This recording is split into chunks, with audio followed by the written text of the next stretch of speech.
Hello everyone and welcome to the video course Master Python for Data Handling.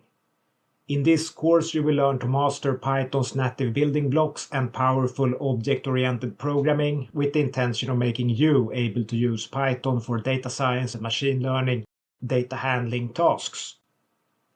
My name is Henrik Johansson and I am the instructor for this course. In the next minutes you will be informed about what you will learn, the intended target audience, expected workload, course requirements, a short instructor introduction, and some information about Udemy's grading system.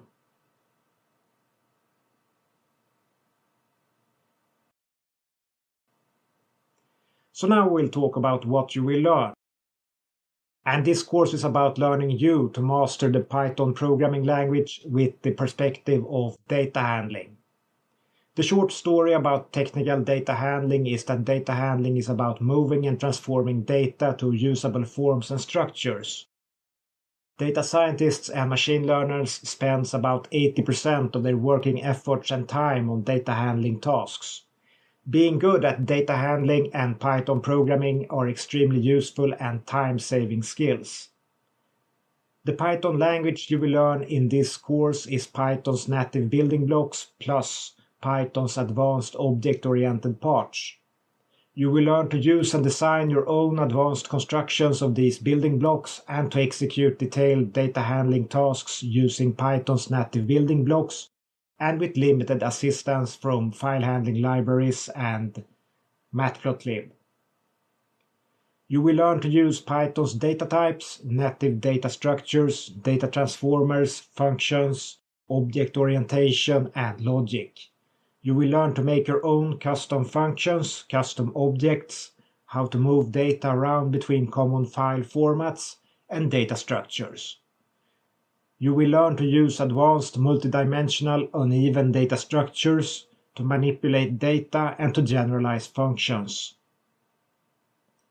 Compared to university courses in computer engineering or system sciences, this course will propel you to about the general 1 year of studies level with respect to programming and to the general master or research level with respect to data handling.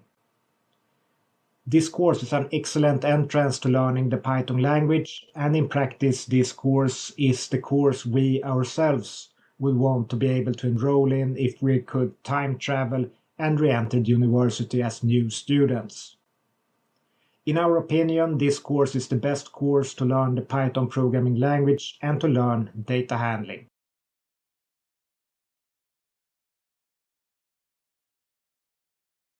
For this course, Henrik Johansson will be your instructor. Henrik has a broad instructor and leadership experience with more than 20 years in roles ranging from university teacher within the most mathematically advanced courses in data mining and statistics, to sports coach and leadership roles in the private and public sectors. Henrik has experience teaching students from all walks of life, from the poor to the royalty, and has taught students from nearly all educational backgrounds, from high school students to doctors.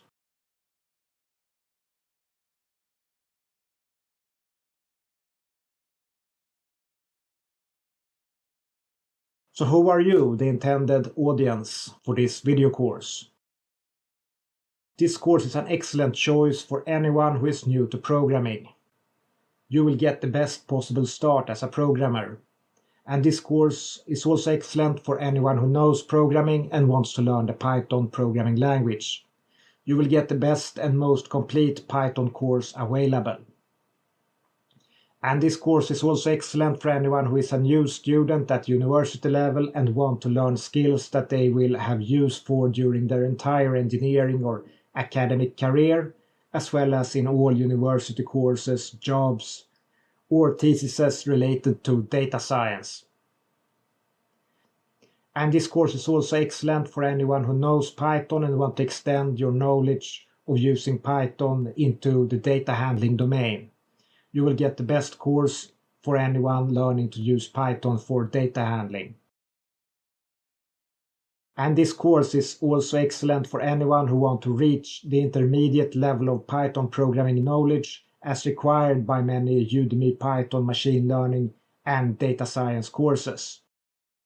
You will get a course that teaches you the knowledge to fulfill the intermediate skill requirements in Python for these advanced courses.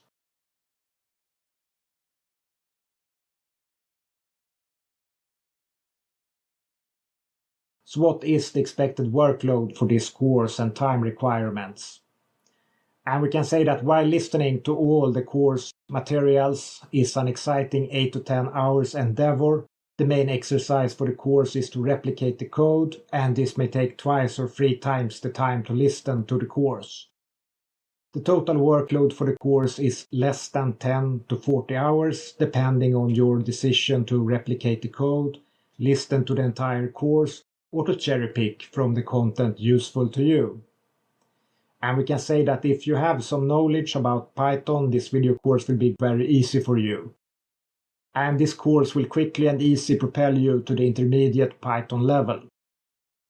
If you know another programming language, this course will be a very easy road to learn the Python programming language. And this course is able to take you to the intermediate Python level with some effort. If you have no programming experience, this course will require some effort from you. And if you don't have any prior programming knowledge or have some experience with tabular software or Office packages, this video course will give you an excellent start as a Python programmer focused on data handling tasks, or an excellent start as a data scientist or data analyst using Python to manipulate data to fit your particular program or libraries. And learning the content of this course will propel you to the intermediate level, so you fulfill the requirements for many advanced Python and data science courses on Udemy.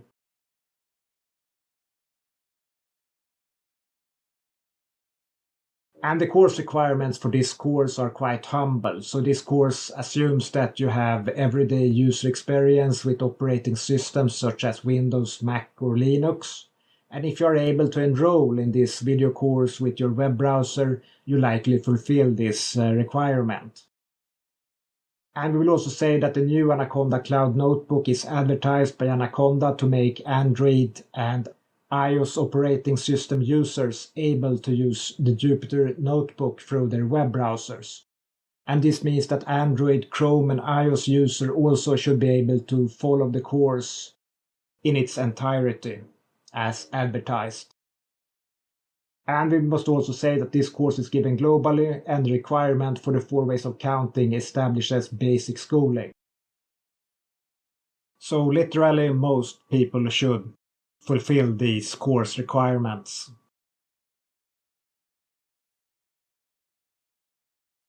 So now we'll talk about the Udemy grading system. And a short time after you have enrolled in this video course, you will receive messages from Udemy asking you to grade this course.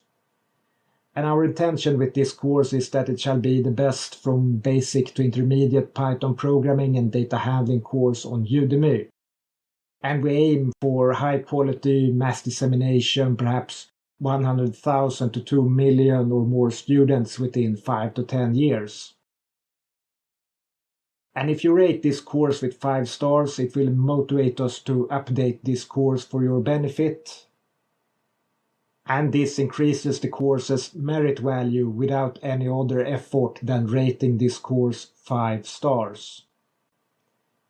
And rating this course with 5 stars will signal the high quality of the course and increase the curriculum vitae value for your CV when you acquire the Udemy course certificate at the completion of this course. And before you grade the course, feel free to ask questions if you wonder about something. Alright, now it is time to continue to the installation and setup procedures for Anaconda Cloud Notebook, and or optionally to download and install the entire Anaconda distribution or any other Python capable system of your choice. And we look forward to see you in the next video.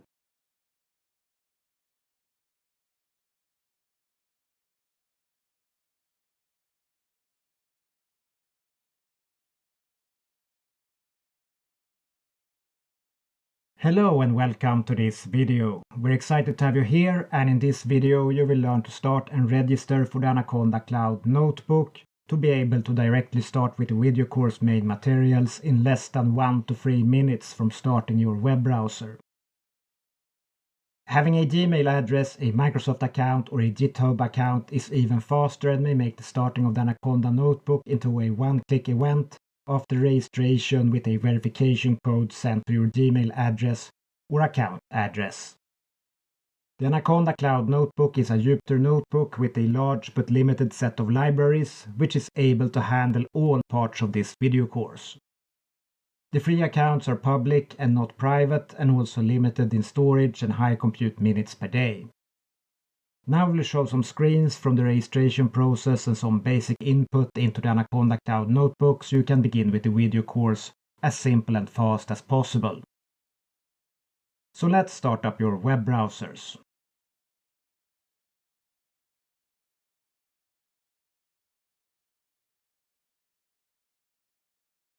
Alright, having started our web browsers, we use Bing or Google search engines and search for Anaconda distribution. We push enter and follow the link that the search engine gives us.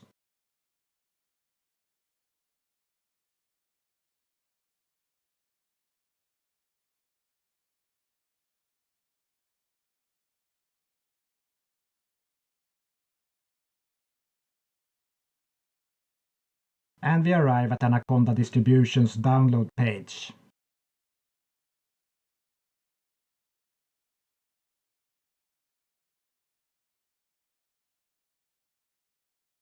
And here we click the code in the Cloud button, and we arrive at Anaconda Cloud Notebooks page.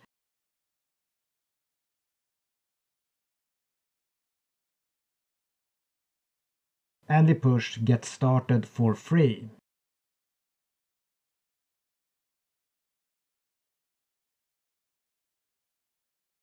If you don't get the sign up option automatically, push the sign up button to trigger a sign up option. And push Create Free Account. If you have an active Google account, you can sign in directly with the Google account.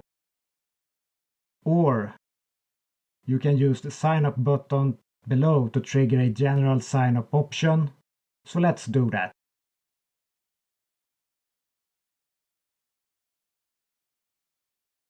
And we enter our email address. And we enter a password to our Anaconda Cloud account.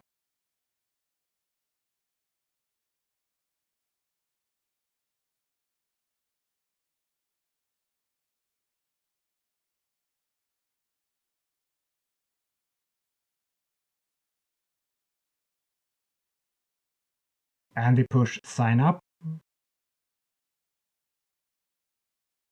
And we are required to use a verification code sent to our mail address. So we copy and paste it.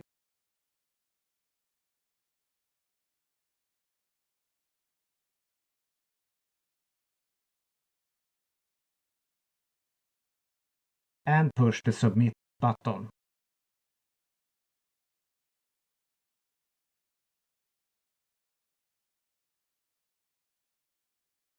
And here we have the option to register to get more content.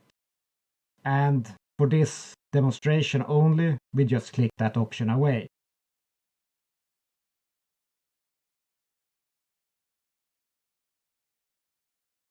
And here we have lots and lots of materials intended to teach you how to use the Anaconda Cloud Notebook. Some of these are great, but now we're going to activate our Jupyter Notebook. So we click Notebooks at the top of the screen. And this launches Jupyter Notebook in Anaconda's cloud as a server.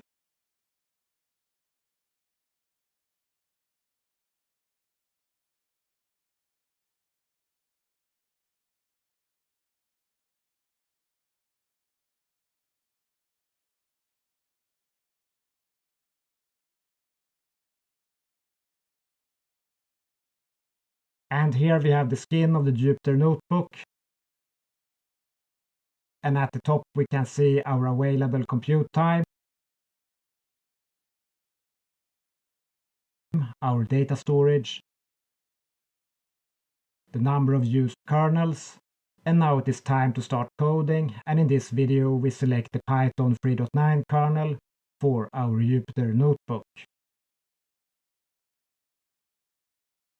And in this condition or state, the Jupyter Notebook is ready for use, so let's type some code to show how it works.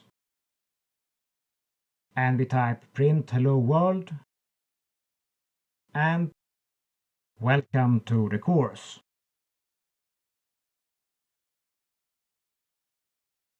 And we run the code with this button, and the machine type hello world and welcome to the course. And as you can see, a few compute seconds were consumed by this operation. And here is a button that can be used to save your code. And there are lots and lots of options for using Anaconda's Jupyter Cloud Notebook around. And you may feel free to explore these options, and you are now able to begin the video course.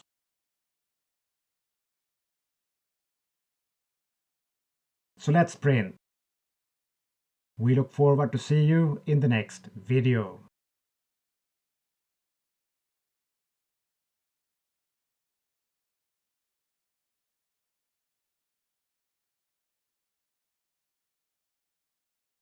And we run this code, and the machine prints. We look forward to see you in the next video.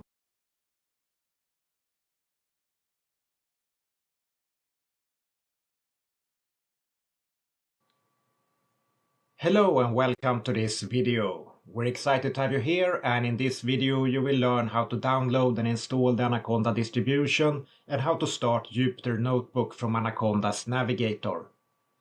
The Anaconda distribution is a free Python distribution for programming, data handling, data analysis and computing.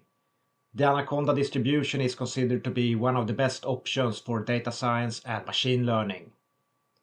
The Anaconda distribution contains many useful tools such as JupyterLab's Notebook and the useful library or package managers Conda and pip. JupyterLab's Notebook will be the main tool for teaching Python in this video course, and it is accessible from the Anaconda Navigator, which is a graphical user interface included in the Anaconda distribution.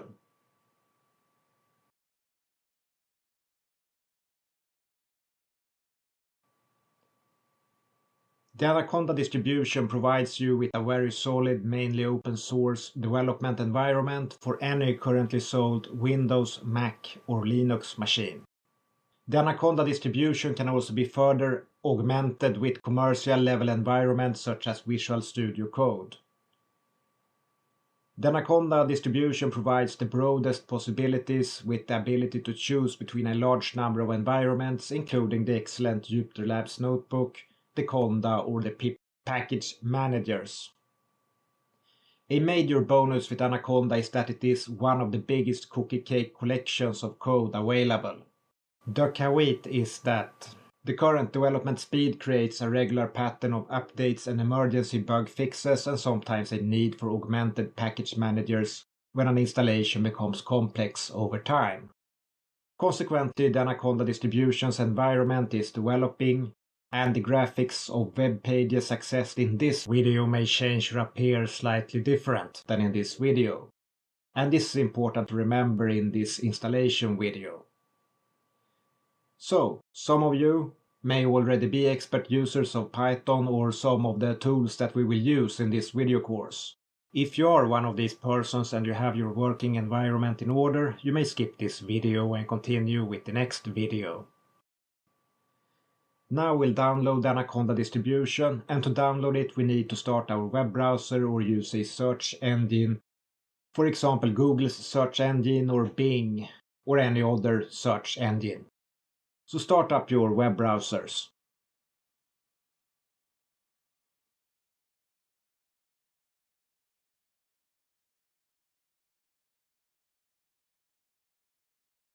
Alright, having started our web browsers, we can use, for example, Google or Bing's search engine and seek the Anaconda distribution and follow the link that Google presents. So we type Anaconda distribution and push enter, and Google or Bing will return a list of links to the Anaconda distribution's download page.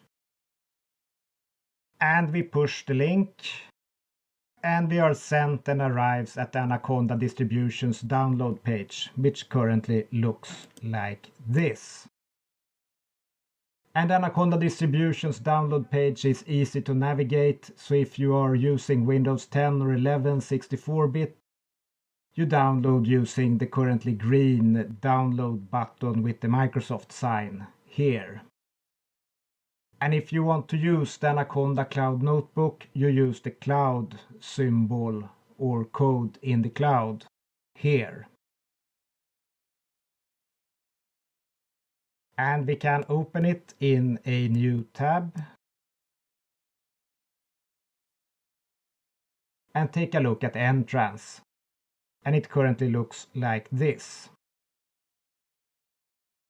And you will need to create an account, and when you have created an account you will receive storage space, compute seconds per day, and installed libraries for free.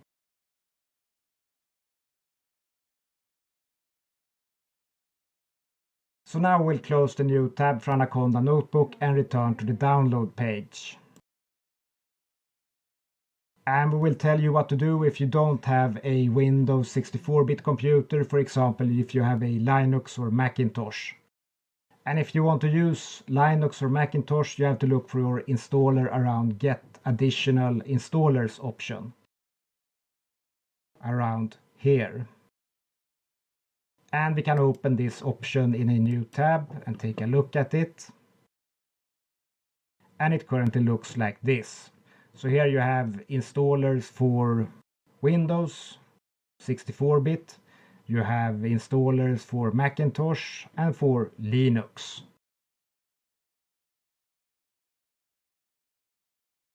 And if you can't find a proper download package for your particular computer, you will have to visit this link. For example, if you have a Windows 32-bit machine, an old computer, a Linux special distribution, or if you have a PowerPC machine. And then you can look at this additional page with installation instructions here. And you can go down here in your lists and look for your particular system. So now we will return to the Anaconda download page.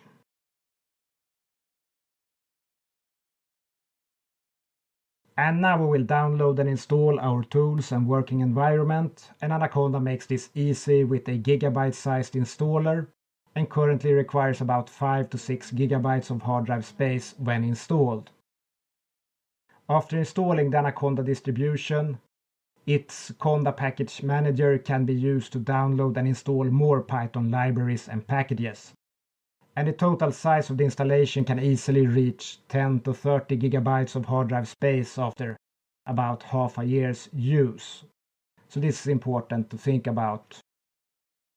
Anaconda installations tend to grow in size over time. And for this video course we are going to install the latest version of Python for this video course, and Anaconda distribution includes this version and makes the installation procedure straightforward to follow. And we will walk you through the entire installation procedure on Windows 11 using Anaconda distribution's installer. So we push the green button to download the Anaconda distribution like this, and the downloads has started.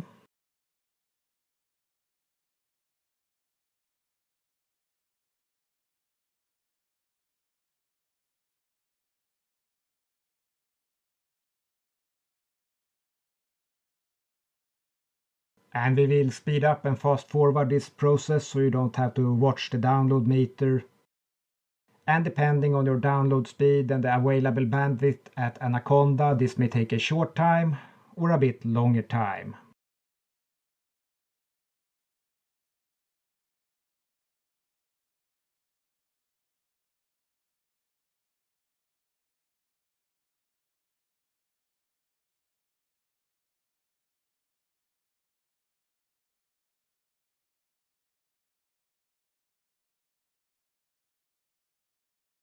And when the download is complete, we run the installation file, for example by double-clicking it to start the installation procedure.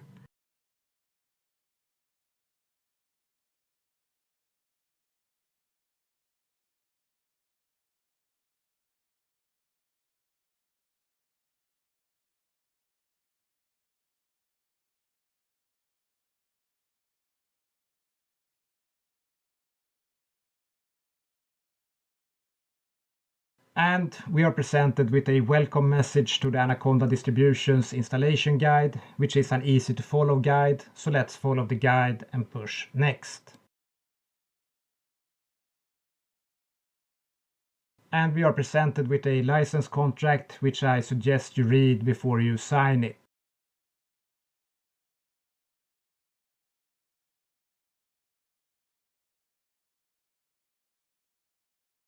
And when you accept the contract, you push the I agree button to continue the installation.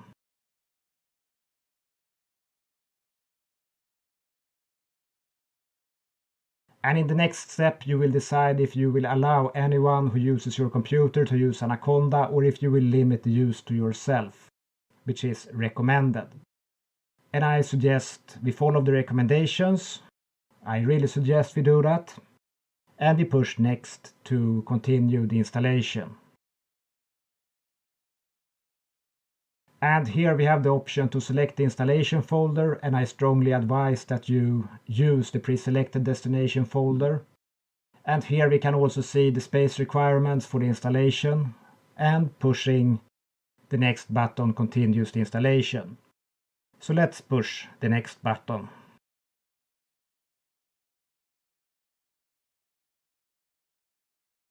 And here we have dangerous advanced options, and I strongly advise that you don't make any changes to the installation screen in order to minimize the risk of potential problems with the Python environment's different parts and paths. And I recommend to just push the install button with the pre-selected values and to only install the Anaconda with the pre-selected options. So let's push the install button. And this will take some time, and we will fast forward and speed up this part of the installation procedure until the next step of the installation procedure.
Alright, having completed this part of the installation procedure, we can now push the next button to continue to proceed.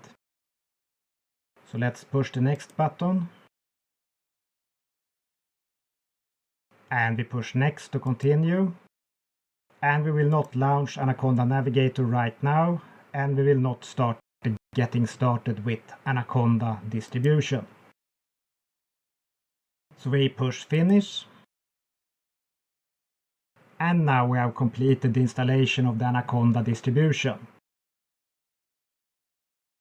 Alright, now we're going to start the Anaconda Navigator. And on Windows machines, the Anaconda Navigator is started from the Start menu. So we start the Start menu, and here we can find Anaconda 64-bit. And we can start Anaconda Navigator. Like this.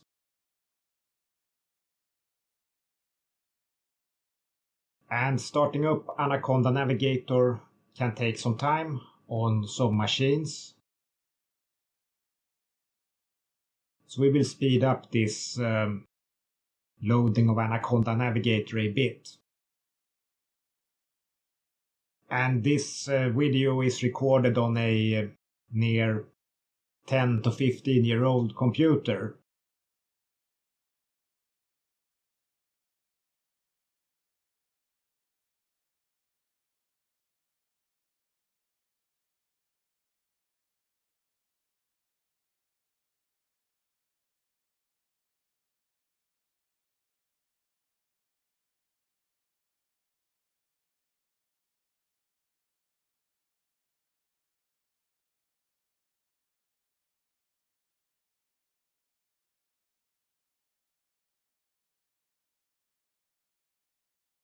And here we can see Anaconda Navigator. And the first thing we see is that we get an invitation to start the Anaconda Cloud notebook. And for this video we will start the Jupyter Labs notebook, so we will just push the cross to remove the invitation.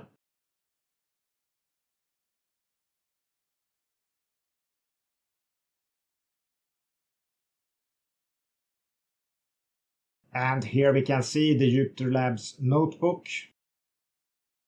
And to start it, we just push the launch button.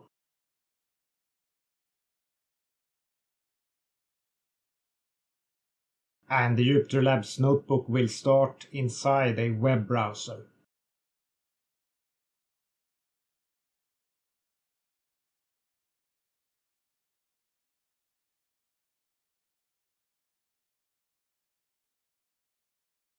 Like this.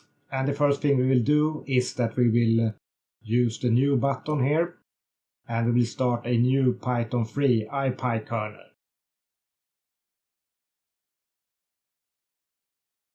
And this will start the Jupyter Labs notebook in such a way that we can enter code into it and run code inside it. Like this. And here we can see that the kernel is starting.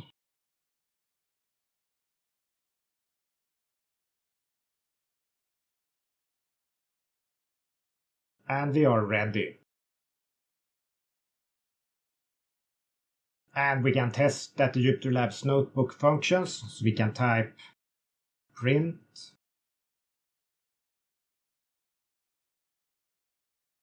hello world and welcome to the course. And we can run this code by pushing the run button. And the machine responded by printing hello world and welcome to the course. Alright, now we have downloaded and installed the Anaconda distribution, and we have shown you how to start the Jupyter notebook from the Anaconda distribution. And if you wish to delve deeper in the Anaconda distribution and the Conda management systems and some other details, you are welcome to do so. We have an extra course with some theory about the Conda management systems, which is used by the Anaconda distribution and which Jupyter Labs notebook is dependent on. So if you want to learn how to create environments, how to install and uninstall libraries and their versions, that optional part of the course is now a good place to go. Otherwise, if you just want to start with the course, the next non-optional video is where you are heading. And we look forward to see you in the next video.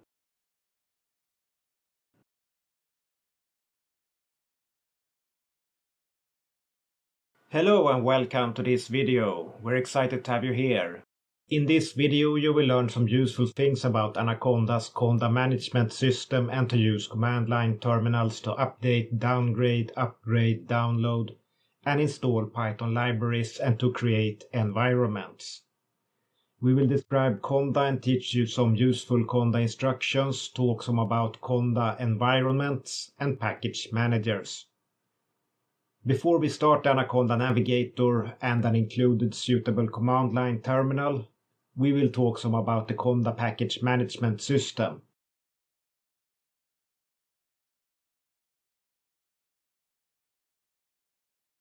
We will begin to talk about Conda, which will be the central piece of this video lecture.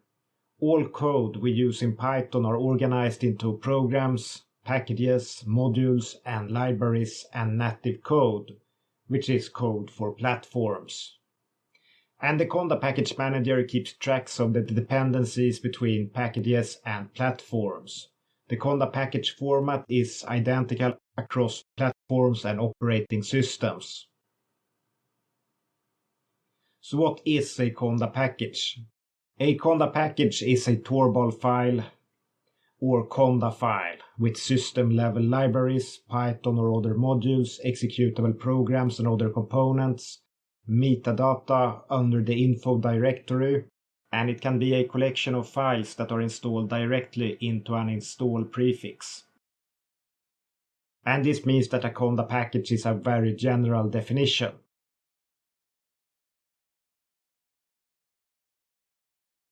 Now we're going to look at some useful instructions that you likely will need sooner or later when starting to work with Python and data handling.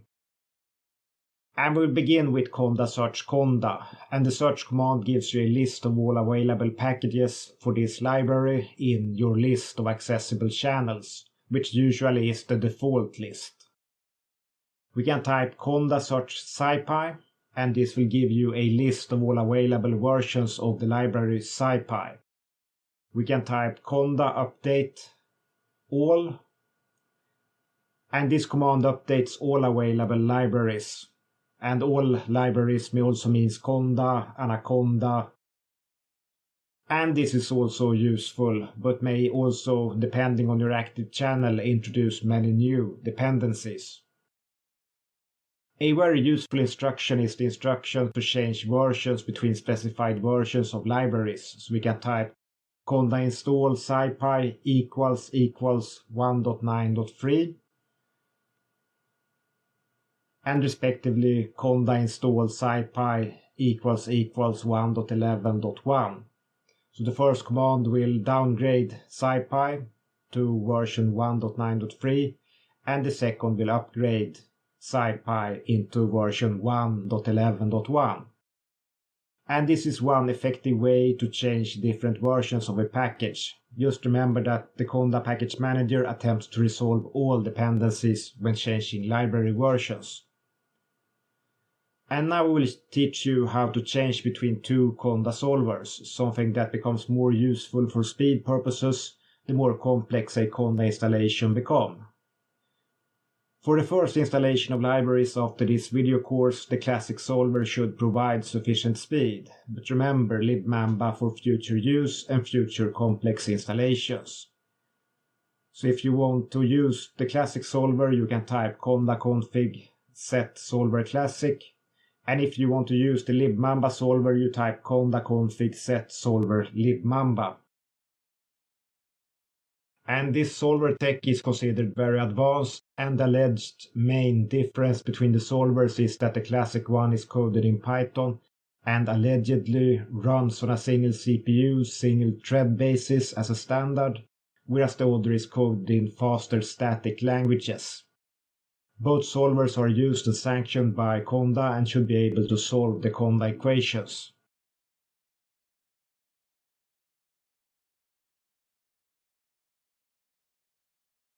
Now we'll show you some ways to clean a broken or encumbered Conda environment. You can download the Anaconda Clean program and run it to clean Anaconda. So you type Conda install Anaconda Clean. And then you type Anaconda Clean, and after using it you should reinstall all your libraries. Another way is to use the Conda Clean All command to clean out old libraries. And a third way is to use the Conda install revision 1 to return Anaconda distribution to its state directly after the first installation. So now we'll show some instructions which provides useful Conda information. And we will begin with Conda info, which will show you the current Conda background info, and this is often very important information. And you can type Conda list, which will show you all currently installed libraries or packages, and this list is often long, but shows all installed packages, versions, and all such things, and this may be very useful to you one day.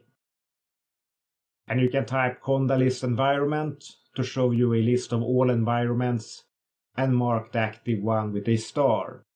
And this instruction is absolutely necessary when and if you are working with multiple environments.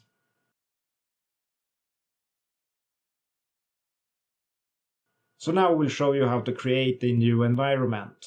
And environments are useful as they protect and isolate the base installation from problems and to some degree prevent damages from causing reinstallation needs for the entire Anaconda distribution, as well as allow other package management systems such as pip to be used effectively with the Anaconda distribution.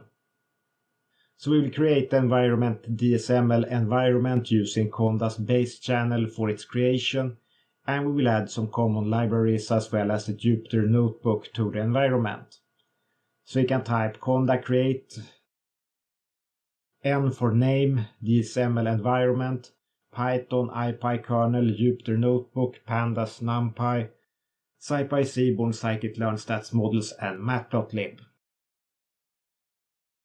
And in this case we install Anaconda's latest stable versions of Python, Pandas, NumPy, and other libraries. And we also install IPyKernel, Jupyter, and Notebook, and these are necessary to use Jupyter Labs Notebook with your environment. And below here we also show the same code for a more experimental Conda Forge channel, which inter alia will create an environment with Jupyter Notebook 7 and other recently modified libraries in development. And the advantage of using an environment is security, reliability, and the ability to quickly recover from coding disasters. And the main disadvantage is a higher degree of complexity plus a need for coding competence, which is shown at a fundamental level in this installation. And the current simplest and lowest effort solution is to use Anaconda Cloud Notebook. And when you install on the base or root environment, the code and all actions become simpler, but the risks for problematic or hard to recover environment grows with the number of installed libraries or programs. And for this course, using the base environment should not pose a problem, but traversing of the grand cookie table of other programmers' code, for example at GitHub, may entice you to install many programs from different coders, different maintenance levels, and different coding practices, and the number of installed programs and libraries may quickly grow, as well as the number of environment issues.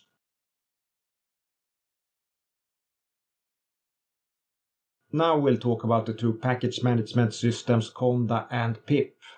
And we will repeat and extend some facts, and you will learn about the two main package management systems and installation methods available to the users of the Anaconda distribution. And the preferred package management and installation method for this video course is the Conda Management Systems installer Conda, and secondarily, if a wanted package or library is not available for Conda, the Python Authority's pip installer or pip. And the Conda Package Management System or Conda installer is a cross-platform environment manager that installs, updates, and keeps tracks of the dependencies between packages and libraries. And Conda mainly installs libraries and packages from the Anaconda repository or the Anaconda cloud. And Conda packages are binaries not limited to Python code, and you don't need a compiler to install these packages, and this can be very advantageous. Pip, on the other hand, is the Python Packaging Authority's package installer for Python. And pip installs Python packages software as wheels or source distributions, and this may require the installation of compilers and additional code libraries before installation. And when using the Anaconda distribution, first use the Conda installer, and if the package is not available in Conda, use the pip installer. And it is necessary to state that Conda and other management systems seldom are compatible with each other, and when used together may cause issues or broken libraries. Therefore, it is good practice to separate environments with Conda and pip code from each other. So if and when you need to use the pip, create a new separate environment for the pip code, and in your own interest, don't install pip code in your Anaconda base or root environment. In this video course, we recommend to use packages from the Conda Management System, its default channels, and the Conda Forge channel. Now we'll talk some about command line terminals and run a few Conda instructions as the final part of this video lecture. And the Anaconda Navigator has several command line terminals installed, plus some ready to be installed. And Visual Studio Code can be downloaded and used with Anaconda as a command line terminal. In this video we will use the PowerShell included in the Anaconda Navigator, and recommend to download the Visual Studio Code as a backup and tool more or less outside of Anaconda's control.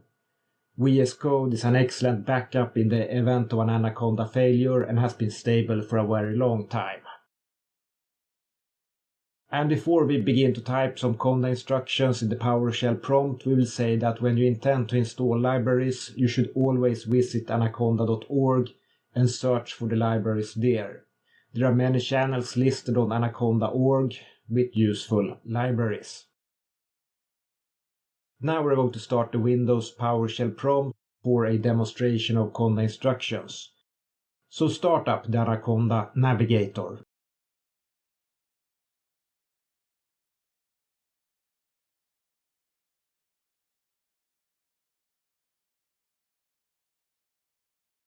All right. Having started our Anaconda Navigators, we will start the PowerShell prompt.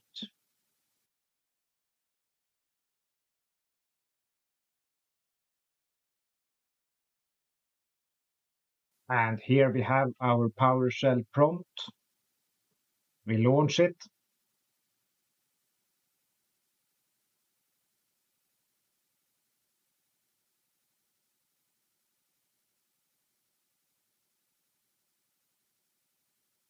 And here we can see base within parentheses. And that means that we are in the base or root environment. And we can begin to type Conda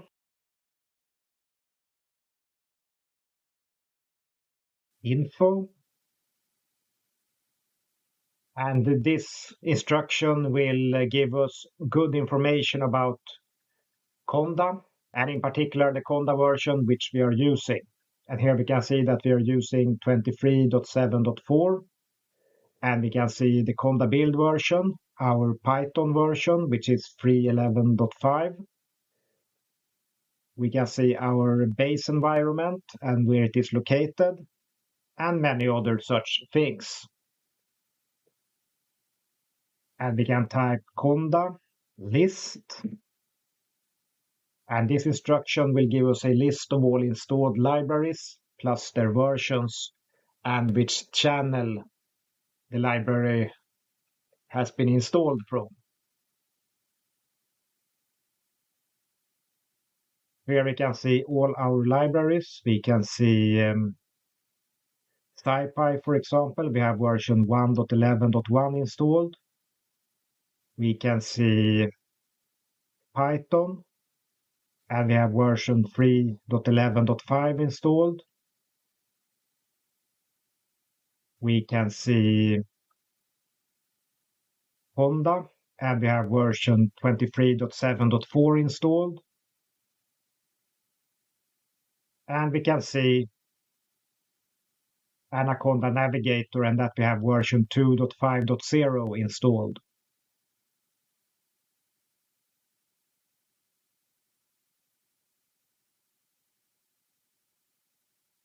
And now we can type Conda environment list.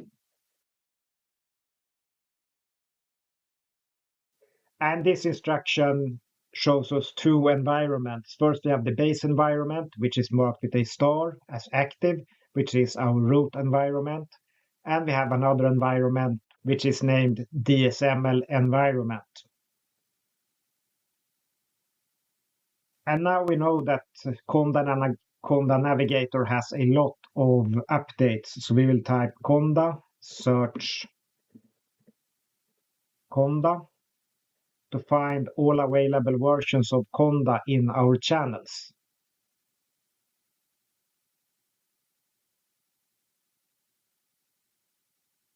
And here we can see that we have a new version, 23.10. And according to its documentation, one of the main new things is that libmamba is now the default solver. So according to the documentation, installing Conda 23.10.0 will speed up installation and Conda operations. So we type Conda, update Conda. And this instruction will update our Conda program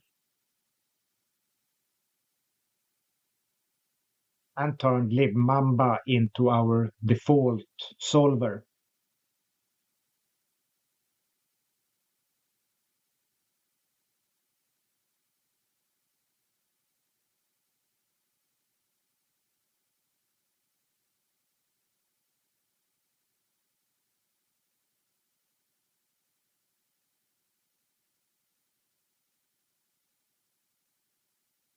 And our solver has completed its calculations.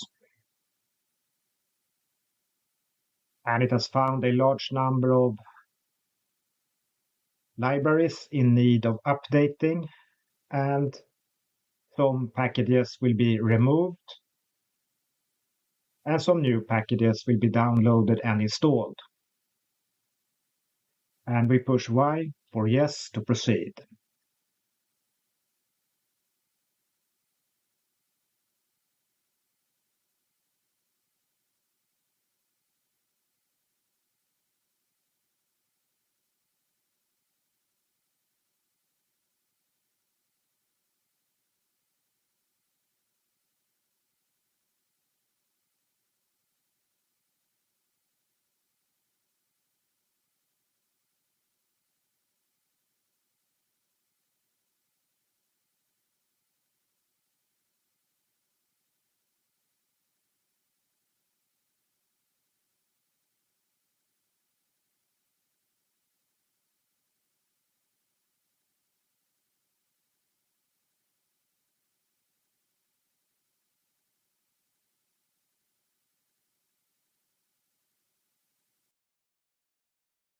And Conda is preparing, verifying, and executing this transaction.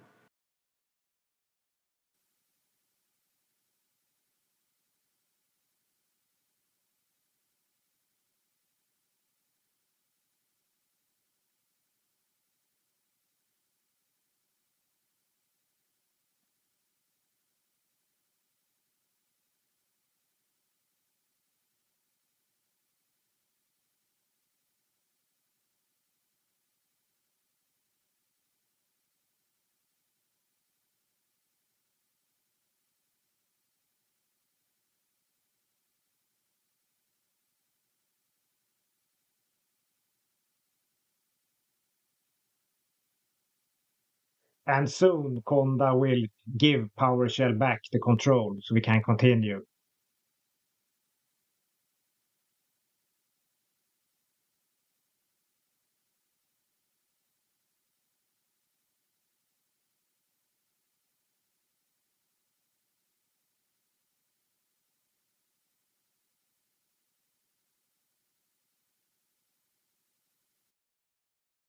Like this. And now we will update Anaconda Navigator. So we type Conda update Anaconda Navigator.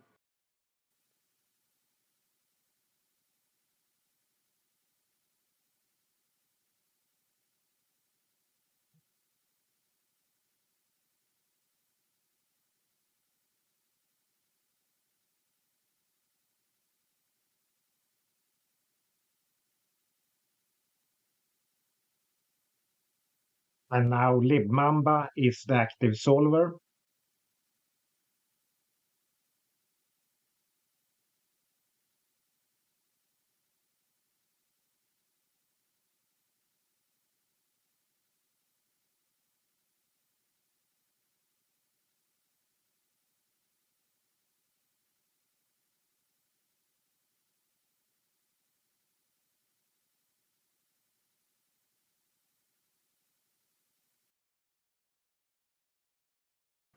And we will update to version 2.5.1. So push yes to proceed.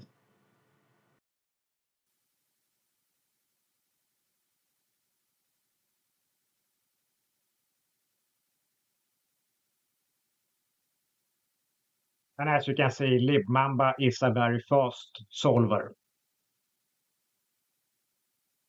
Now we'll show you how to change versions between two specified versions of the same library. And this is very useful if an update is bad, fails, or is riddled with bugs, for example. And in this video lecture, we will show how to change library versions with SciPy. So we type conda search SciPy. And this will provide us with a list of available SciPy versions. And we know that we have version 1.11.1 installed. And now we will downgrade this SciPy version to 1.10.1. We type conda install SciPy equals 1.10.1. And you can see version 1.10.1 in the list here. So we will now downgrade SciPy.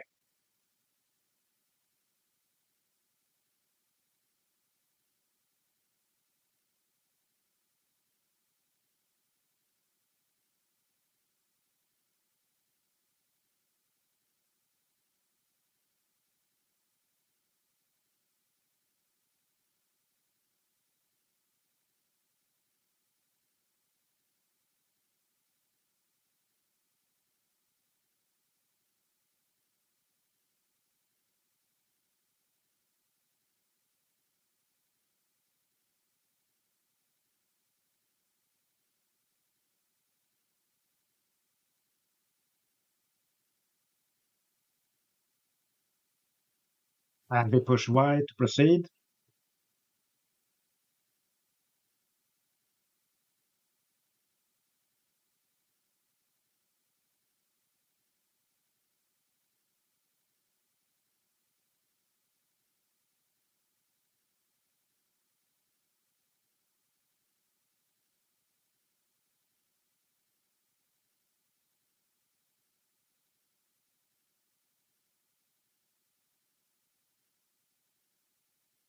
And SciPy was successfully downgraded.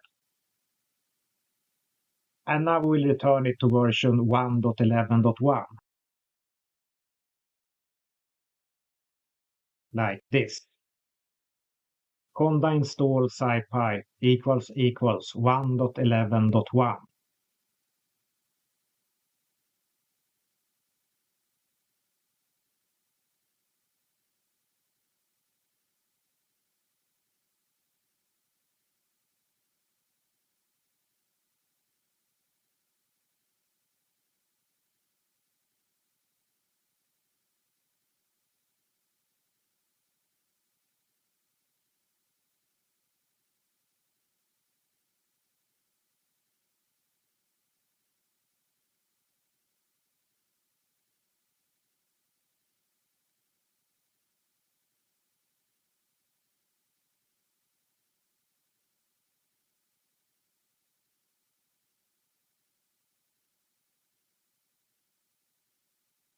We push Y to proceed.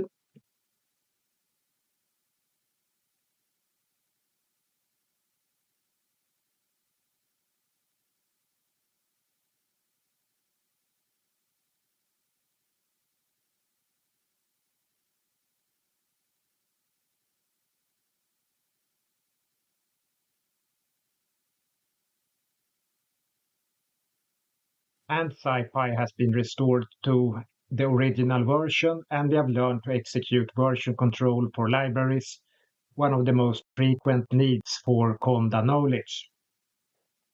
But in the list of SciPy libraries, we could also see a more recent version, a 1.11.3. We can try to update SciPy. We can type Conda, update SciPy.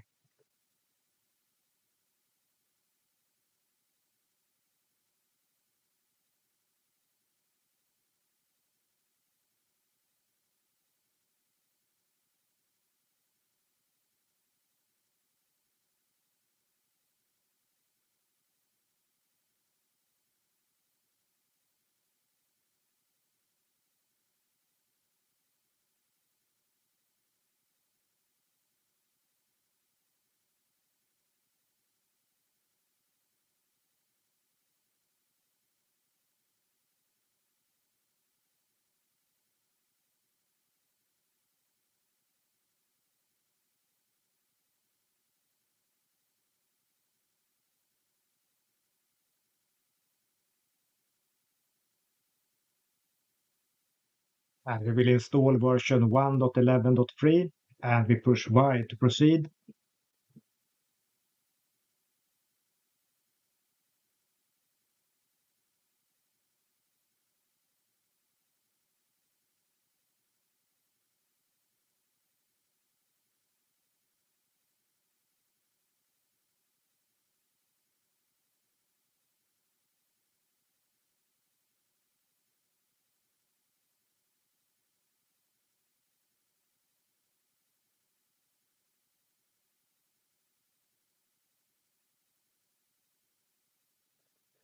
Like this. And now we have learned to downgrade libraries, to upgrade libraries, and to update libraries.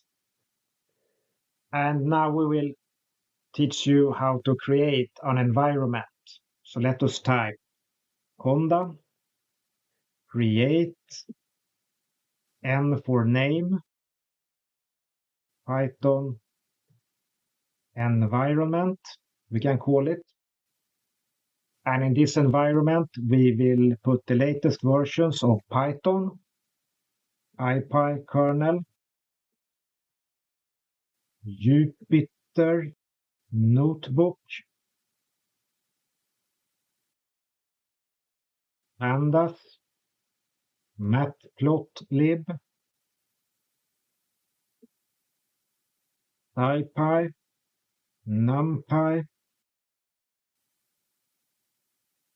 Scikit, Learn, Seaborn,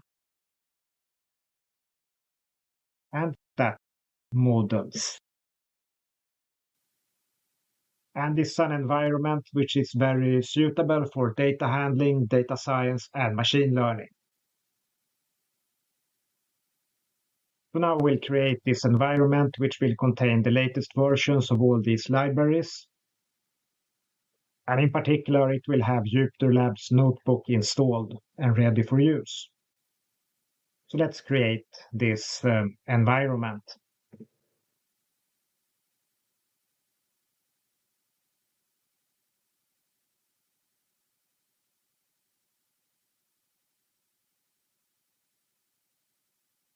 And here we can see that the several libraries were in need of being updated and installed, and some also downloaded.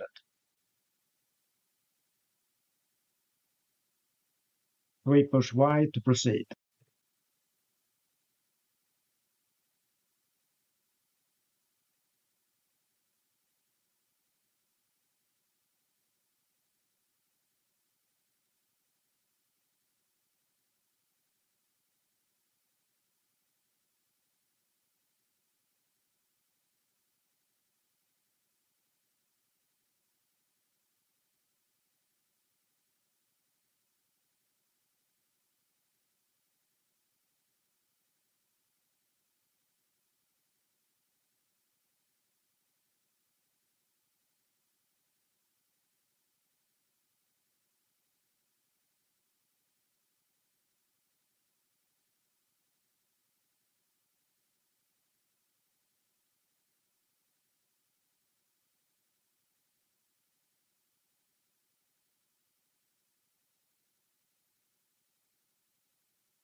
like this.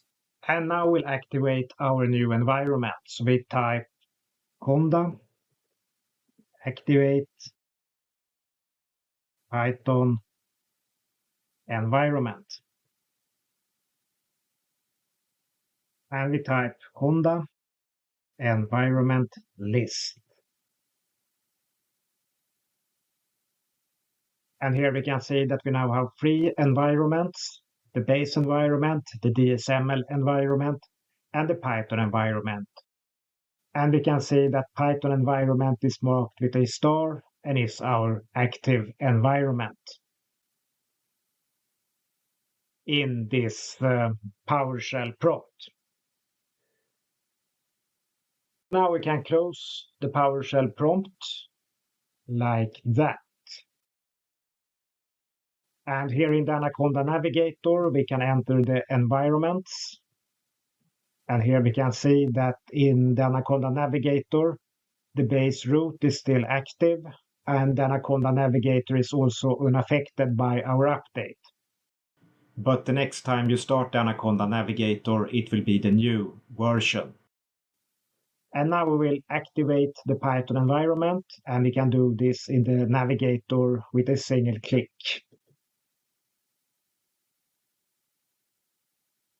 And now we can see that the Python environment is activating.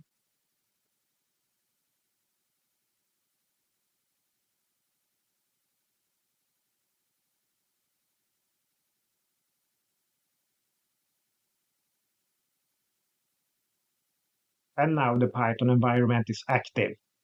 And we can go back and we can test our installation of the Jupyter Notebook. We can launch it.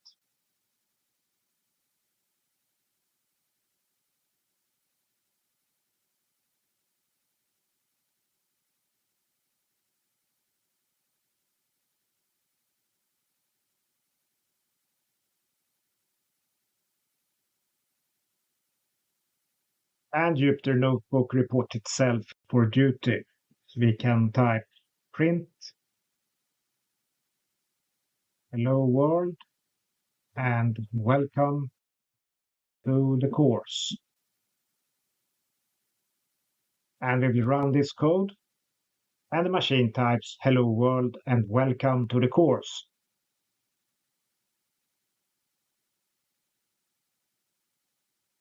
And if you want to, you can now play around with the Jupyter Notebook and test whatever you want to test. And now it is time to congratulate you for completing this video course about the Anaconda Distributions Library Management System Conda. We will continue to the next video in the video course, and we look forward to see you in the next video.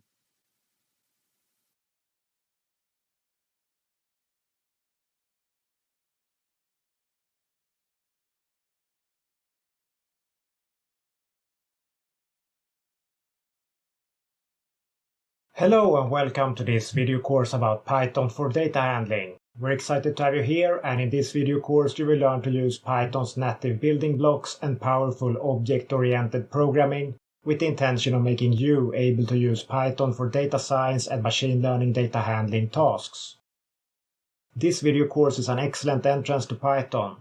If you already have some knowledge about Python, this section of the video course will be very easy for you.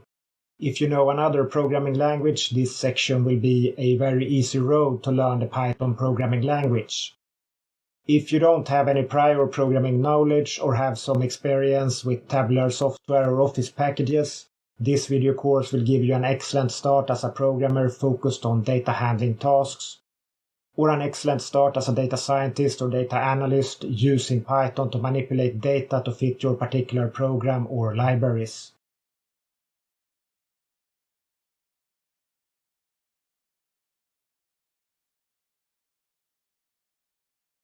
So what is Python? Python is a programming language, and Python is considered to be an object-oriented language, and in Python this means that every item that you use is defined as an object. Python is dynamically typed, and this means that we can execute parts of the program's code at runtime rather than compiling the code before running the code. And this is a very useful and powerful property that makes us able to test parts of a Python program and develop code more quickly than if we had to test the entire program at runtime every time. And in particular, we will use this property to enhance the learning of Python in this course by us, the teachers, being able to execute parts of the code and show what it does step by step, rather than running the entire code and looking at the parts afterwards, which gets complex after 25 to 50 lines and seriously tough after 100 to 400 lines of code. So, dynamically typed code makes it very easy for us to develop code step by step, and dynamically typed code has very pedagogical properties. In addition to these great and useful properties, Python is a simple and easy to learn high-level language. This means that the code is very easy to learn and easy to understand and doesn't have any explicit machine language components in itself. Python is also very fast for its types of language, and many Python libraries have special optimizations written in faster programming languages. Python is very user-friendly, and Python has very many powerful libraries for data science and machine learning with already written code for data handling. Python is easy to use together with other programming languages. If you have code previously written in other programming languages, it is often very easy to either port the code to Python or to use library code to interface with code from other programming languages and keep using already written code. And Python is also a great general purpose language, which means that Python is all you need for your programming needs, regardless of if you are doing data science, machine learning, simple data handling, web pages, or any other type of programming of code. Yes, Python with its environment and libraries can cover all your programming needs. So why is Python great for data science? Python's programming code language is natural and intuitive, and this means that Python code is very easy to learn, to read, and to use as compared to many other programming languages. Python is simple to use, and the dynamic typing enables quick testing of code as compared to any compiled languages. Python has one of the best and most active communities creating, supporting, and maintaining libraries for data science and machine learning. This is very useful because libraries and packages will often be updated and have many of the latest features. The main possible trouble with this is that code often changes and sometimes or rarely unexpectedly. And this creates both opportunities, both for good and for overtime, and this can be easily mitigated by working with specific versions of libraries rather than the latest experimental or night version of a library. Another great thing with Python with respect to data science and machine learning is that there is a large number of development environments for Python code, and there is a good chance that you will find one that suits your particular wants and needs of your environment. In this video course, we will mainly use the cloud-based Anaconda Cloud Notebook or the full-scale developer environment, the Anaconda distribution. Both of these environments contain a large number of coding packages, libraries, tools, and environments, and can be further extended with downloads and package managers. In this video course, we will use JupyterLab's Notebook, which is one of the most useful and well-known code development environments. JupyterLab's Notebook has a great implementation of dynamic typing, which we will use to enhance our coding pedagogics. JupyterLab's Notebook is included in both the Anaconda Cloud Notebook and the Anaconda distribution. Another thing that makes Python great for data science is its community's doctrinal and philosophical support, which dictates and encourages what constitutes good and best practices for Python code. The leading words in these philosophies and doctrines is that simple is better than complex, and complex is better than complicated. And these doctrines create an overall code development environment, which is helpful for purposes of data science.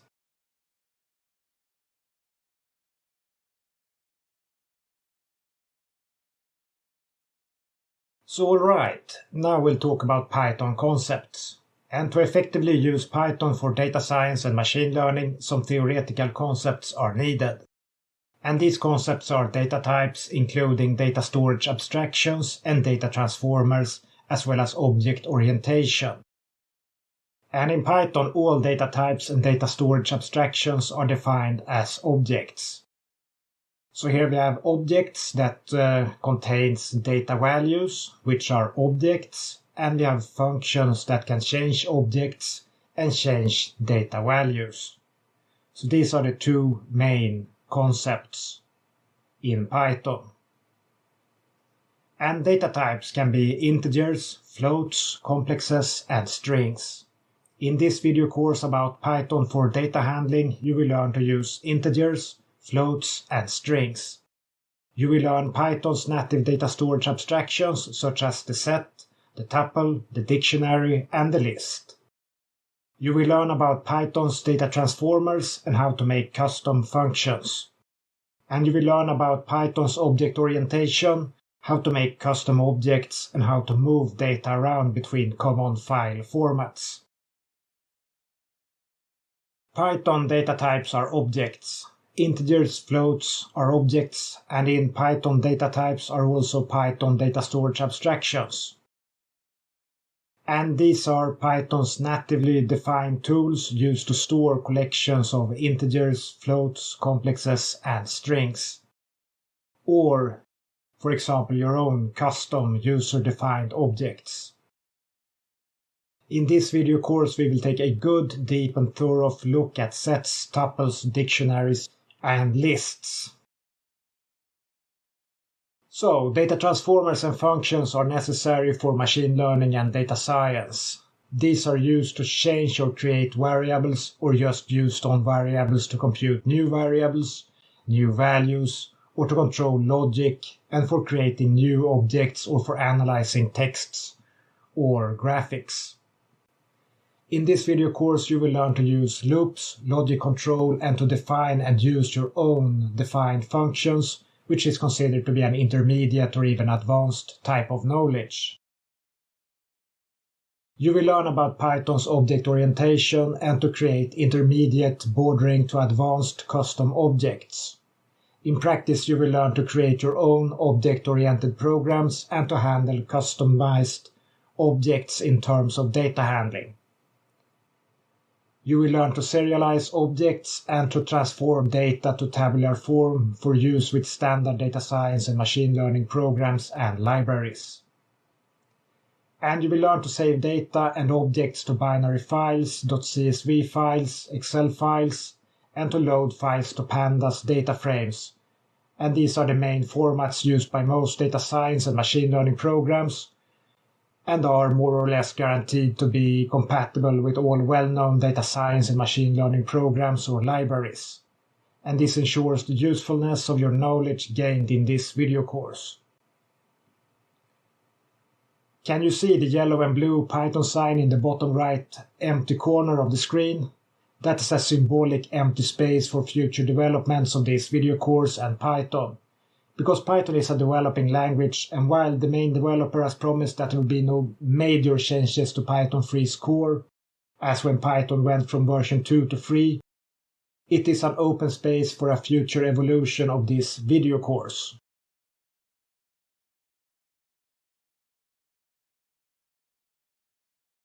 So what is data handling?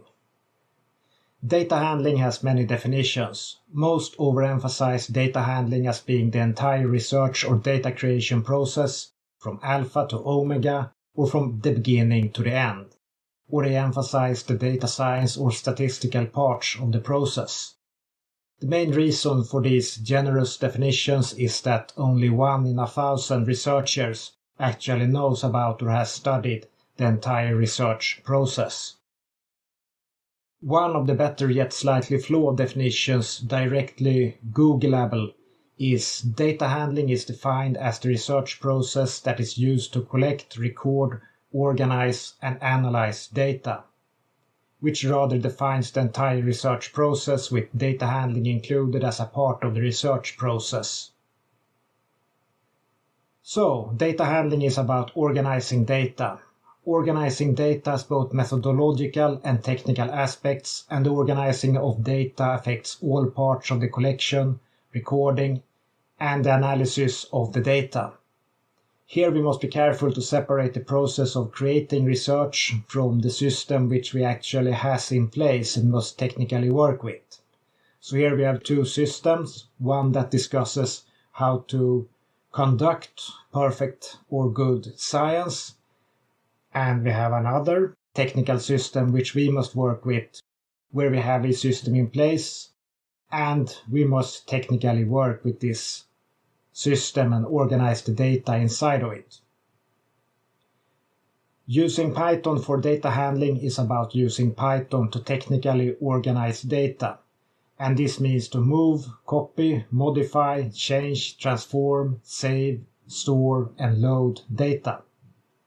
Data handling with Python requires Python coding skills, it requires assisting libraries, and it requires know-how about data and an idea or plan on how to create information from data.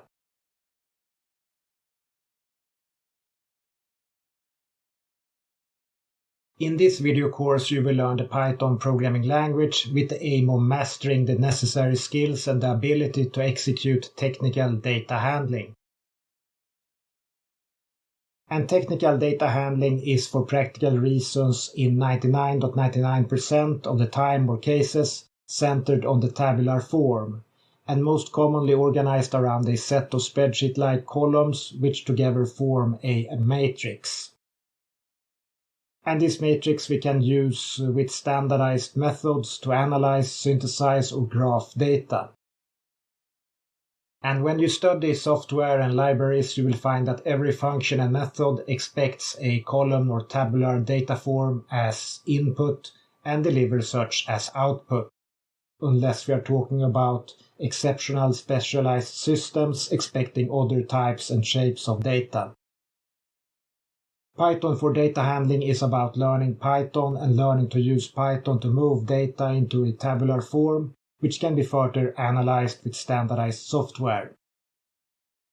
A usual data handling task is that a customer has an Excel spreadsheet with data that the customer wants to combine with other data, partly modify and transform into a tabular model for use with one of many possible analysis software programs.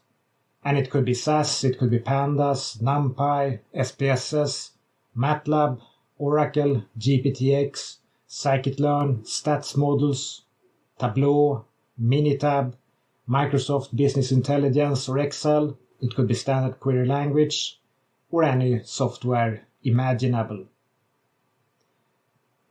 In this video course you will learn how to use Python for these tasks. My opinion is that Python together with the Python library Pandas is the most useful and powerful toolset for data handling tasks currently available to a data scientist or machine learner.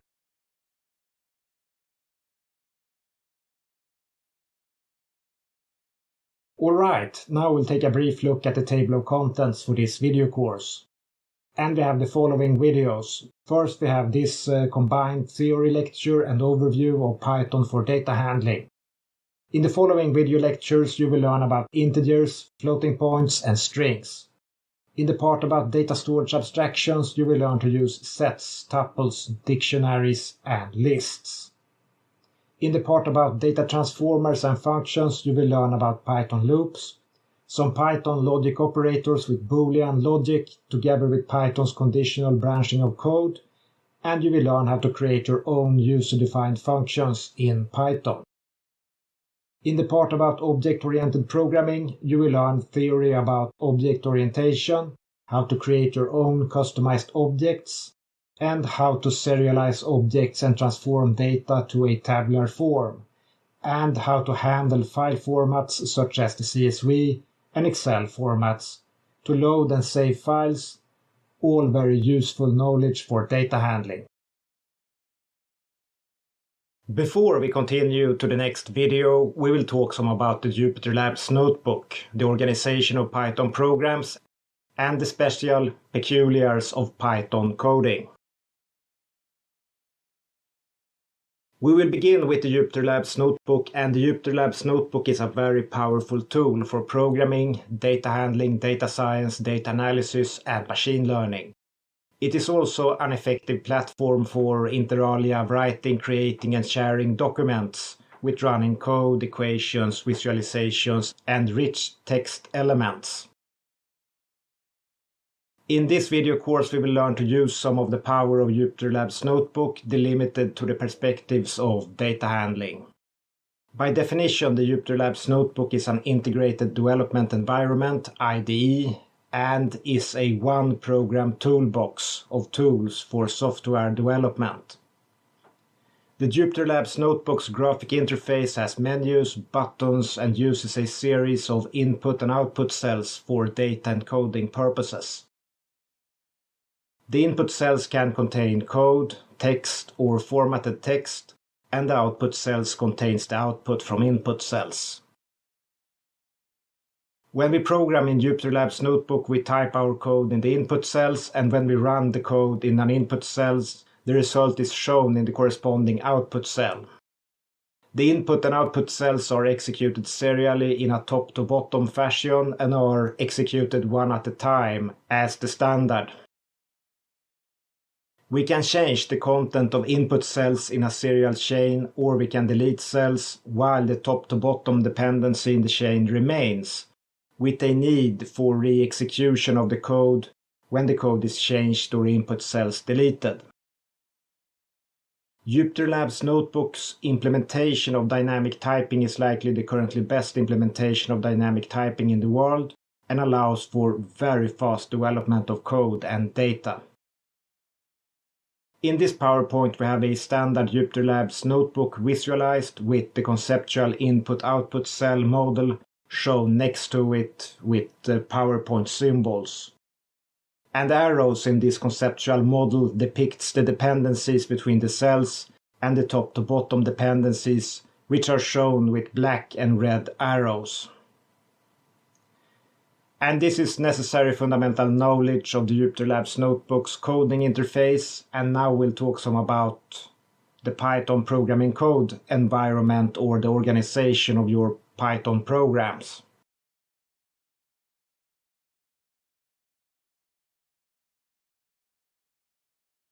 So now we're going to talk about your Python programming code environment. When you create or type your program is a text which is interpreted by Python through the tools in your integrated developer environment, in this case Jupyter Notebook. And your text or program doesn't live in a vacuum, and while you are technically able to access most, if not all, functionality with your own Python code, it is often better to rely on already written code from libraries. In Python, we can do this formally through imports. So we can import functionality from other Python programs or modules, or most commonly import functionality from libraries. And these imports are either of the entire library or module, a subpart of the library or module, and a library or module can also be imported and aliased for increased ease of use and code readability. Through Python, you can connect to your workplace's hardware, and through the hardware access networks, the internet, and the cloud. In many instances, the technological development has lowered the border between your local workplace computer or mobile or phone and networks, the internet, and the cloud. In the future, this border may become more or less invisible. And Python and your integrated developer environment also accesses your hardware in a way which makes the access near invisible. For example, Python and your integrated developer environment runs in your RAM memory without any obvious references to it, and the main reference to hardware is through output instructions such as print to screen, save a data file, or input instructions such as load a data file or import a library. And while Jupyter Labs Notebook automatically saves files and also partially run code for backups, it is still important to know where your programs are stored physically for manual control and certainty.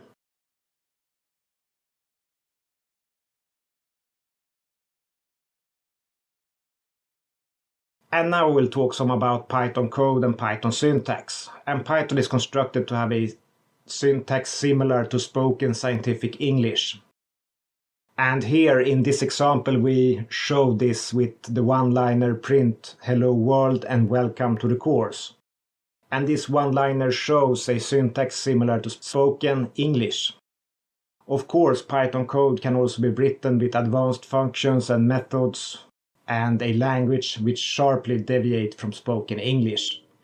But the intention with Python was always to have a language which was very similar to spoken English or spoken scientific English. To separate different instructions from each other, Python uses invisible new lines to complete an instruction instead of a special readable character. And this makes the code easier and more human-like to read, but may also have a negative effect on the readability of very long instructions.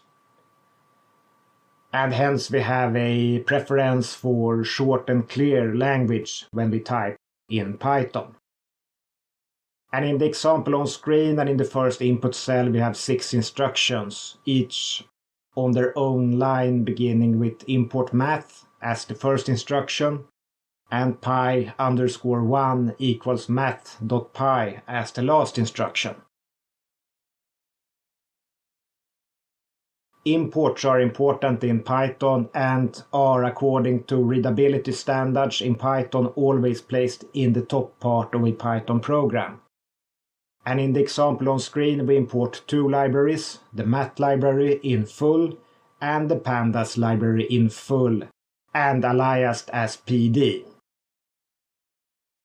And Python uses indentation or whitespace tabs, simply tabs on your keyboard, to define the scope of constructs such as loops, functions, conditional branching, and classes.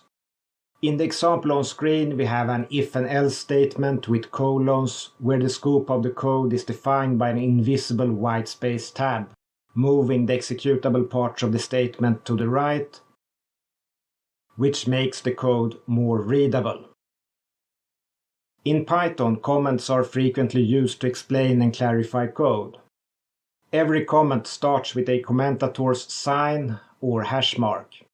Every line of comments need a new hash mark, and using a hash mark turns all code or text to the right of the hash mark into non-executable text. In our example we have on screen, we have comments to the right of the code, and we have multi-line comments shown with new hash marks for every line. Python has no instruction for constructing or declaring a variable, and variables are created through assignment. And Python variables are considered to be global in nature, and this means that they are accessible from anywhere in a program, except for variables inside functions which are local in nature. Python classes can be designed to be private both with respect to data and methods, and we can call them non-global.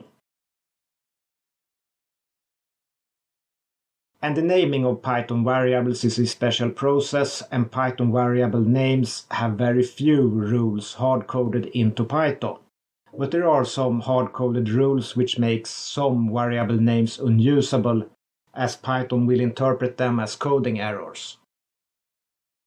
And in our example on screen we have a few of these unusable names shown. One starts with a number, one has a not allowed string character, and the first has a not allowed whitespace space string character in it. And when it comes to the large family of usable names, there are some soft rules for variable names which should be followed according to the Python doctrines. And the first rule is that a variable name should be descriptive of the variable content, or otherwise be short named, be very short and concise. The other rules are that a variable name must start with a letter or underscores. Variables may not start with any type of number. A variable name is case sensitive. And variable names may only use alphanumeric characters and underscores. And in our example we have some few allowed variable names described, and we have also an example of more complex and descriptive variable naming schemes. And which scheme a coder uses is generally depending on the coder's background. For example, one of these schemes is from Java. So here we have code which someone who was schooled in Java and had converted to Python has written. And the other scheme is from C++. And staying true to one scheme in one program is the most important naming doctrine soft rule of them all, because it is all about readability. And all of these different schemes are equally good. So now we have learned the necessary fundamental formalia for continuing this course. And now it is time to congratulate you for successfully completing this first practical video lecture of this video course Python for Data Handling, with the included overview of the course and the descriptions of the Python programming language and its coding and data science and machine learning community. And in the next video lecture you will learn about Python integers, the most fundamental of all of the necessary tools for data handling, data science and machine learning.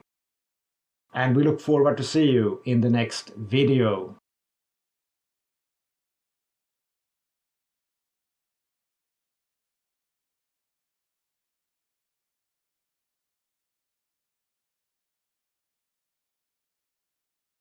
Hello and welcome to this video course about Python for data handling. We're excited to have you here, and in this video you will learn to use integers, which are a fundamental tool to be able to use Python for data handling.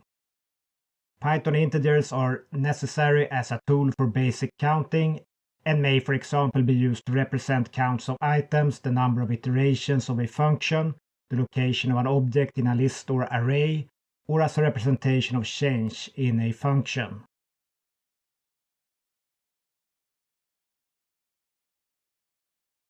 Integers are a fundamental data type in Python. The short form of an integer or the abbreviation for an integer is int, and an integer can be a whole number without decimals, and integers may in the current version of Python have unlimited size, which makes Python's integers very easy and convenient to use, as there is only one type of integer, not 2, 4 or 8 integer data items. So a Python integer can be any type of numbers, such as 34 minus 91. It can be 1, it can be millions and billions, but what it cannot be is an integer with a fraction. And Python creates integers by assigning an integer value to a variable, for example the variable whole num in this example. And we will assign the variable whole num the value of 5, and we will comment some on it. So in this example, which we have in this PowerPoint, we take the variable whole num and assigns it the integer value of 5 with the equality sign. Whole num equals 5. And then we write the commendatory sign, which is the hash mark, and to the right of the hash mark we type integer value to remind us that 5 is an integer value and that the variable is an integer. And we can use the print command and print the value of the variable by putting the variable between the parentheses of the print command. And when we run this code, it will print 5. So we use the print command to show that the variable exists and that it has a value. Now it is time to type some code, so let's start our Jupyter Labs notebook. And after starting our Jupyter Labs notebook, we will run this integer code in the Jupyter Labs notebook.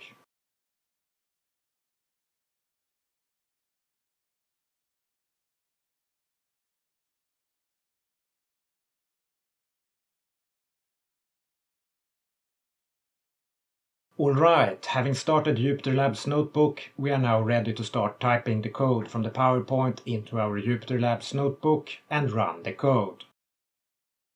So we start typing whole num equals 5. And we type the commentatory sign, which is the hash mark. And we type integer value to remind us that 5 is an integer value.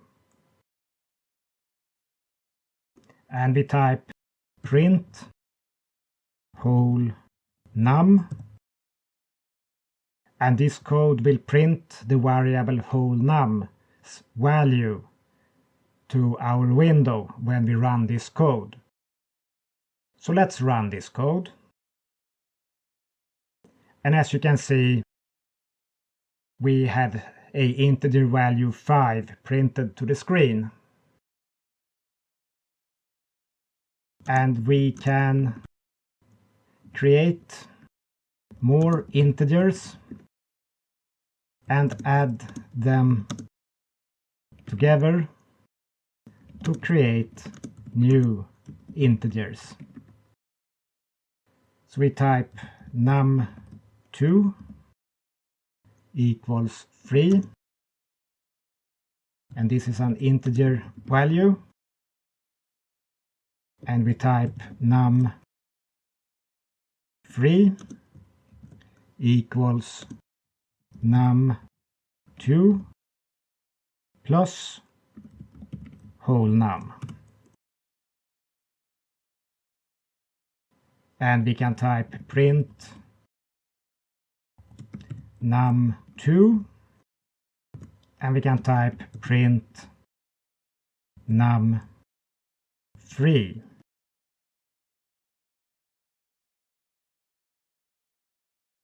And num3 will be an integer value of 8. And we state that an integer value plus an integer value is an integer value. So let's run this code. And as you can see, we had the integer values 3 and 8 printed to our screen.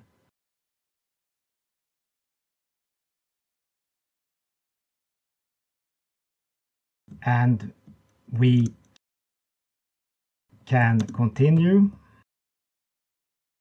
with minuses.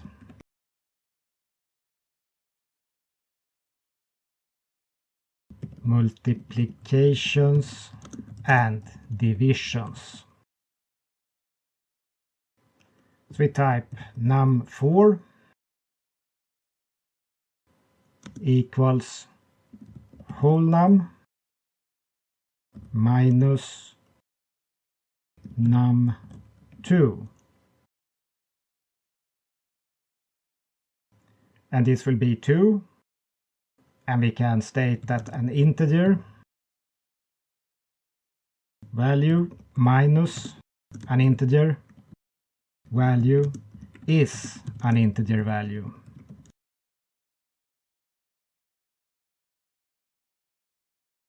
And we can type print num4, and we run this code.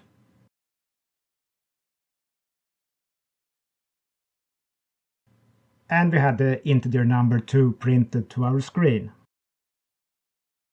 And now we'll try some multiplications. We type num5 equals num4 times num3, and this will become 16. And we type that an integer value multiplied with an integer value is an integer value.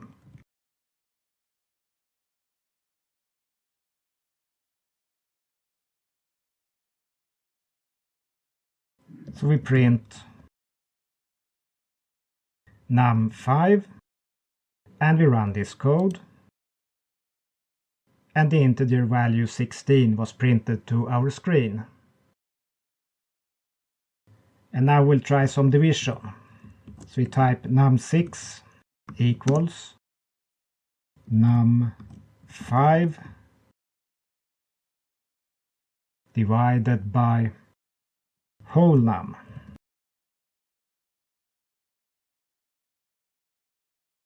We have 16 divided by 5. And we state that two integer values divided with each other returns a float if a single divisor sign is used. So we print num6 and we print type num5 and we print type num6. And when we run this code, the numeric value of the float num6 will be returned, and we will print the data types for the variables num5 and num6. And these shall return an integer for num5 and a float for num6. So let's run this code. And here we can see that we have an integer with a fraction, which is a float. And we can see that the variable num5, which is 16 and an integer, is of the class object integer, whereas the variable num6 is a float.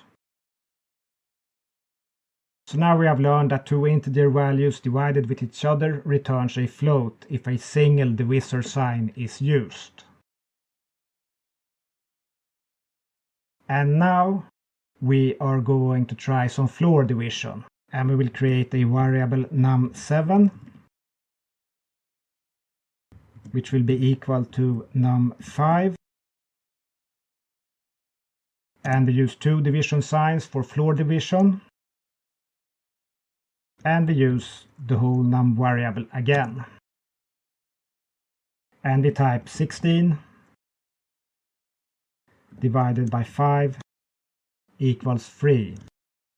Two integer values floor divided with each other creates a rounded integer. And we print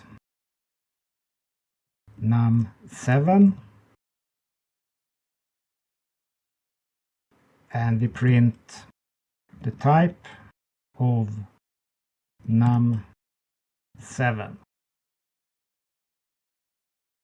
And we run this code. And the integer value of 3 was printed to the screen, and we can see that the integer created through floor division is indeed an integer. By printing its type, we can see this. And we can use integers to keep track of, for example, loops. So we can type for x in range of 1 to 6, print x. And when we run this code, it will print a series of integers for us. So let's run this code. And here we can see that it printed 1, 2, 3, 4, 5 for x in range of 1 to 6. And this is one of the reasons that integers are extremely important. They are used to keep track of, for example, loops, positions in arrays, numbers, and all such things. So, now we'll use the edit menu and the delete command to clear this code from the notebook to prepare for the next part of these practical hands-on Python video lectures. So we will delete cells.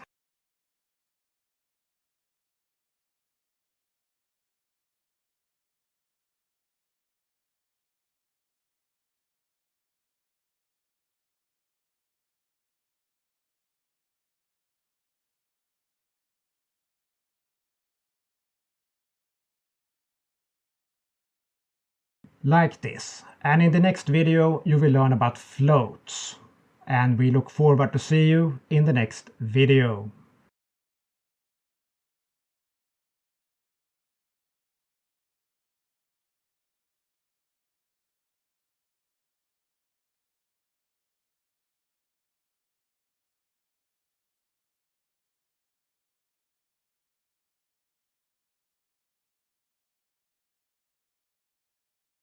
Hello and welcome to this video course about Python for data handling. We're excited to have you here, and in this video you will learn to use floating points or floats, which are a fundamental tool to be able to use Python for many types of data handling. Python floats are necessary as a tool for basic numeric value calculations and modeling. Floats may be used to represent any type of numeric values.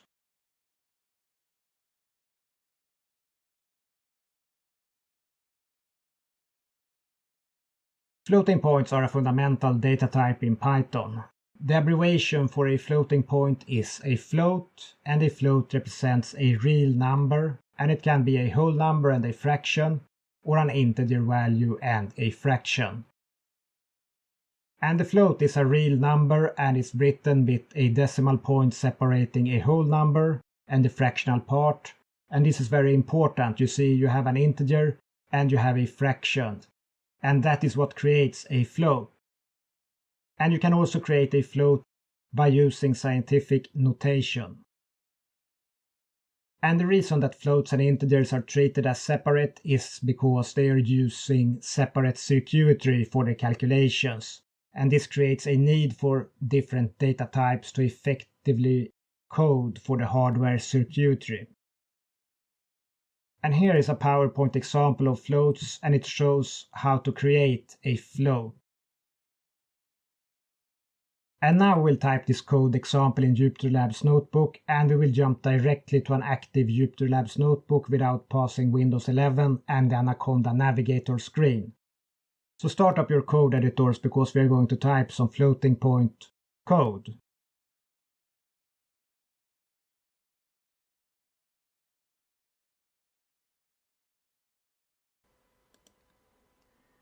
Alright, having started our JupyterLabs notebooks, we will now type some floating point code. And we will begin by typing real num equals 5.3. And we can type the hash mark for the commentatory sign. And we type float value. And we can print it. So we type print real num. And when we run this code, it will print the float value 5.3 to our screens. So let's run this code.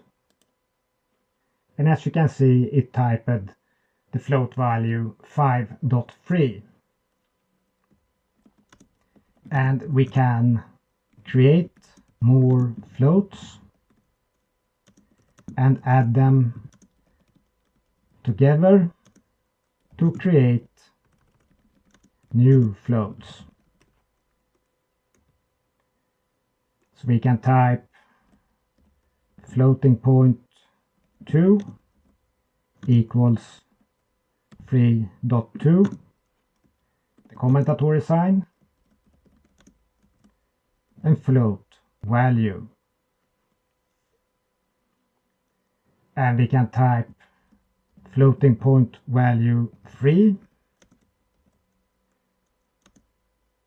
equals floating point value 2 plus real num.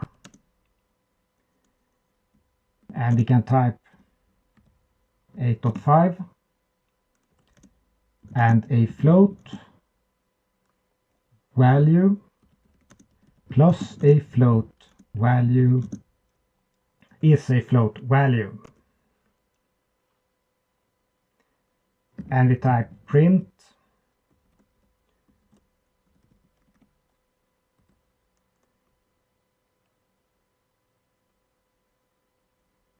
and we run this code. And as you can see, we had the float value 8.5 printed to our screens. And now we'll try with minus. So we type floating point value 4 equals real num minus floating point value 2. And this is 5.3 minus 3.2 equals 2.1. And a float value minus a float value is a float value. So we type print floating point value 4 and we run this code. And here you can see the interesting thing with floating points, that they are rounded in a very interesting fashion. So you don't get an exact 2.1 here, but a semi-exact 2.09. And this means that you can need to round these values in some applications.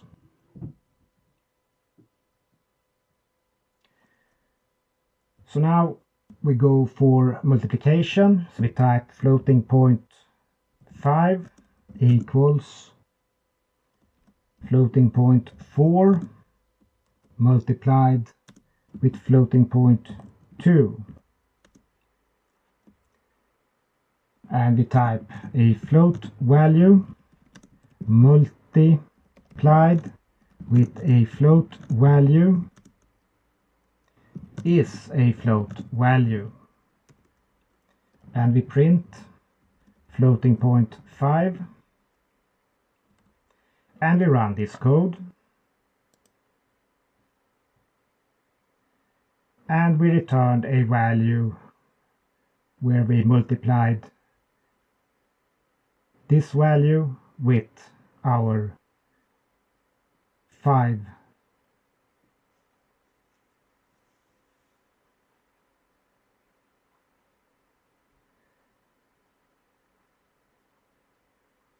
with our 3.2.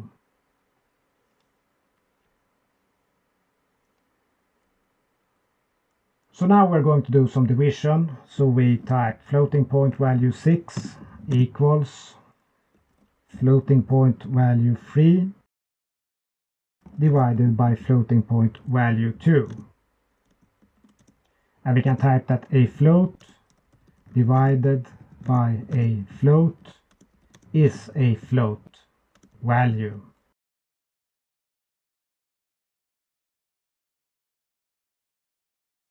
And we add value, so we have the sentence correct. And we type print floating point 6.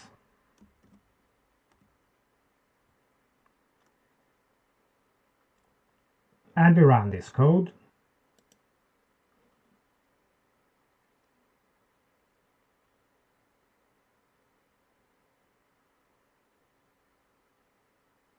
And here we can see that 8.5 divided by 3.2 is 2.65625.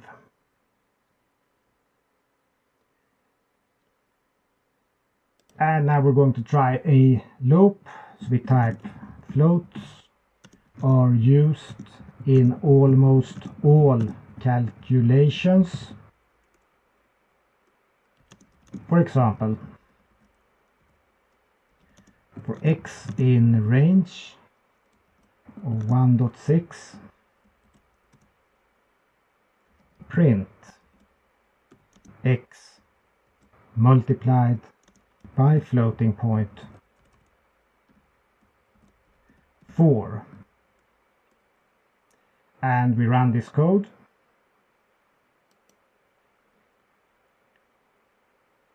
And here we have floating point 4, which is this not rounded floating point from our calculation. And here we have x equals 1 multiplied with this value, x equals 2 multiplied with this value, and x equals 3 multiplied with the floating point 4 value, and so on. So now we'll use the edit menu and the delete command to clear this code from this notebook to prepare for the next part of these practical hands-on Python video lectures. So we delete the cells.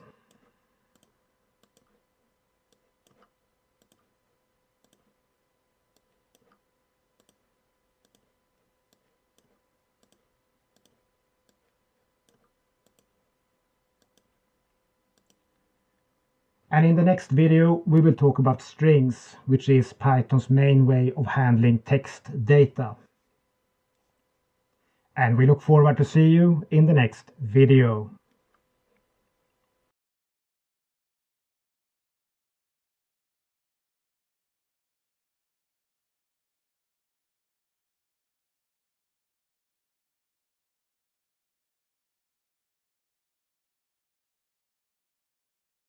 Hello and welcome to this video course about Python for data handling. We're excited to have you here, and in this video you will learn to use strings, which are a fundamental tool to be able to use Python for most types of text-based data handling and texts in general. Strings are used in almost all types of machine learning, data science, and data handling. And being good at handling the string data type is a sure way of being effective at any type of data handling.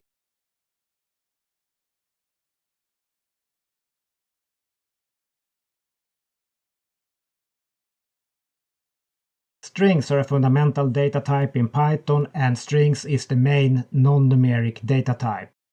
In Python, a string is a set or an array of characters between quotation marks, and a one-character set is also defined as a string in Python. As a consequence of this definition, Python strings are immutable sequences, and this means that in practice, every time a string is changed, a completely new string object is created for the new string. And this is an important feature to keep in mind when you work with strings, because strings are one of the most commonly stored and created data objects, and also one of the most studied data objects within data science and machine learning. When you work with strings in Python, Python will create a string by assigning a set of characters between quotation marks to a variable. And now we'll show and simplify this by creating a string variable which we call example string. And the string will be created by using the sign of equality and the set of characters hello world between two quotation marks. And now we'll use this example in Jupyter Labs Notebook, and we will jump directly to an active Jupyter Labs Notebook without passing Windows 11 and the Anaconda navigators. So start up your code editors, because we're going to type some string Python code.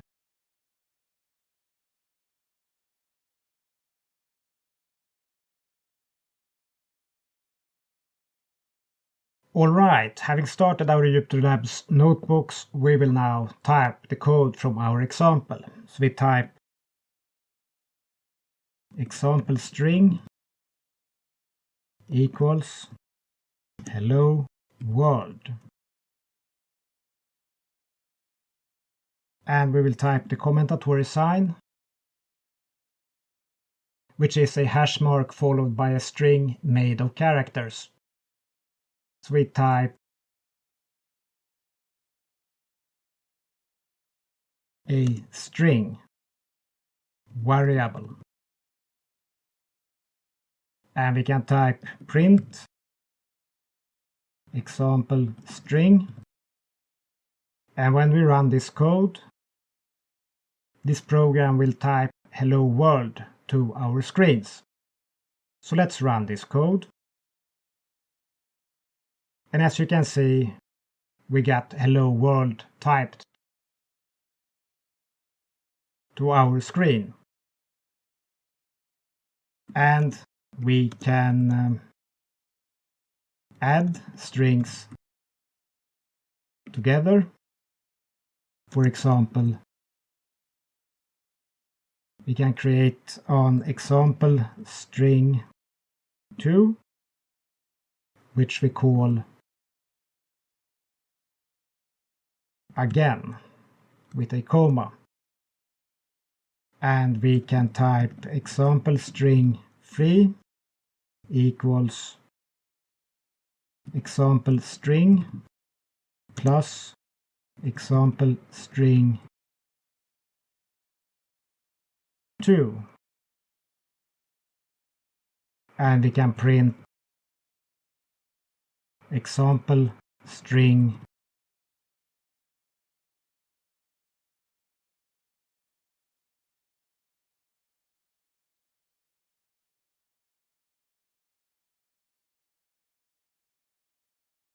2 and 3. So let's run this code. And here you can see the first string, hello world, the second string which we made, comma again, and the third string which consists of these two earlier strings added together. So here we has the third string which says hello world again.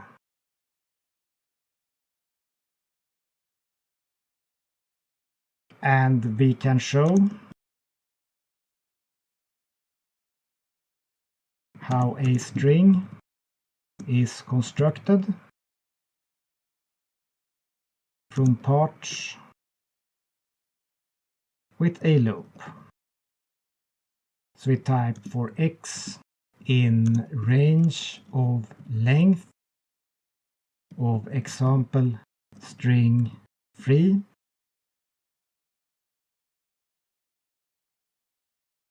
and we print example string 3 dot x, and this code will calculate the length of example string 3, the number of characters in it, and it will use this length as the range, and it will type every character on a new line inside this string. So let's run this code. And as you can see, we had hello world typed character for character on our screen. And we can take this demonstration a bit further. So we type example string 4 equals an empty string, and we type for x in range of length of example string 3,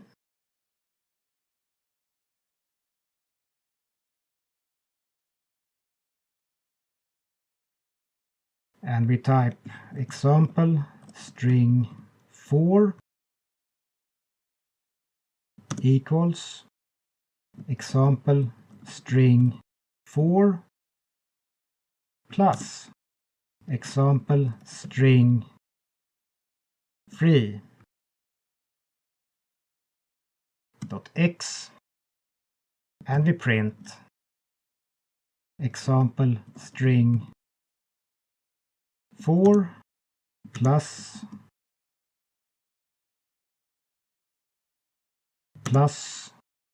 string length example string 4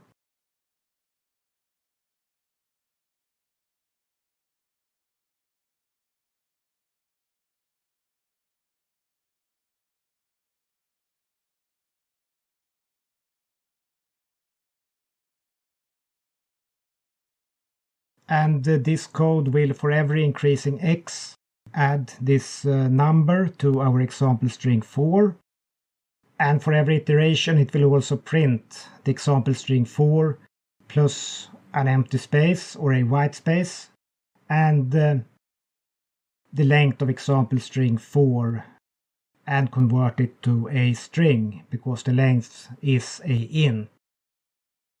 So let's run this code. And here you can see that our string, when it is only one character, it has the length of 1. When it has 2, it has the length of 2. And that the entire string has the length of 18. Hello world again.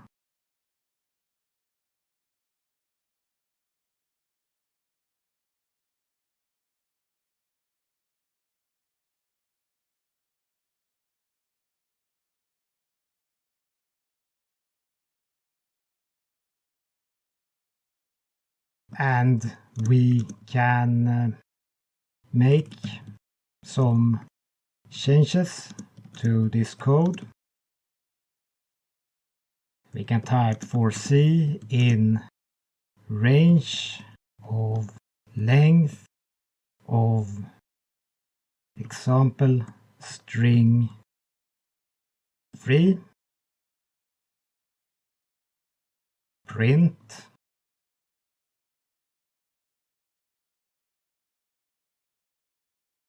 example string 3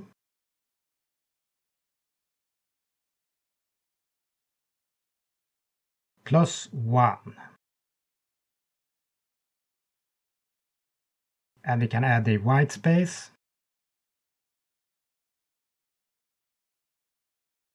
And we add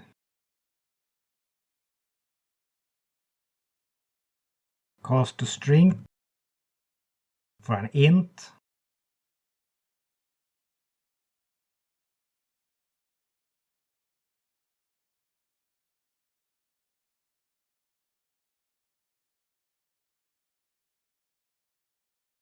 Like this. And when we run this code, it will produce a similar output as the code one cell above this code. So let's run this code.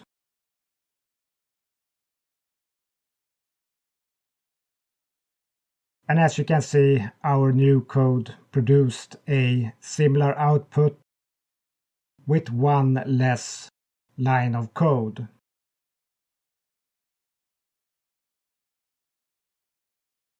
So as you can see, there are many ways to code similar solutions. And now we will type this text backwards, or at least attempt to type it backwards. So we type for E in range of length of example string 3.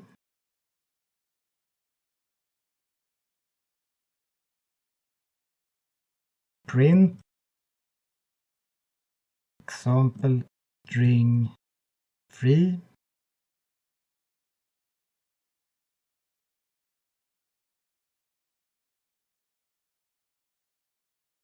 plus a white space plus a cast to string for an int example string 3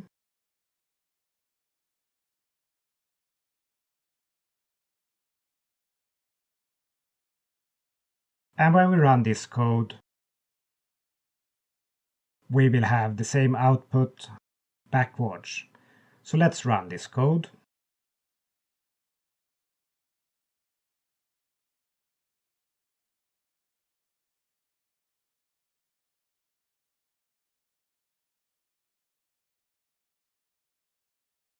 So here you can see we run the same type of code, but we run it from the other side or in the other direction or backwards, you could also say.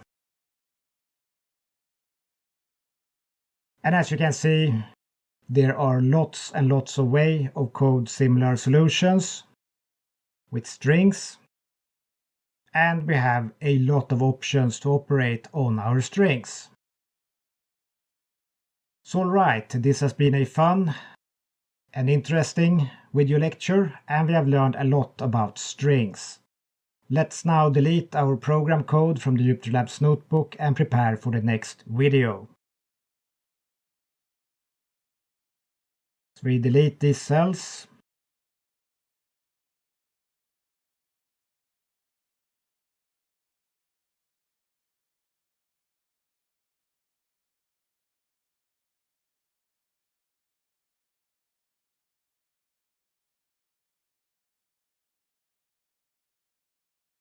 Like this. And in the next video lecture, we will talk about some intermediate special string functions used to transform, change, manipulate, or test the content inside a string object. So these functions are very useful for purposes of data handling. And we look forward to see you in the next video.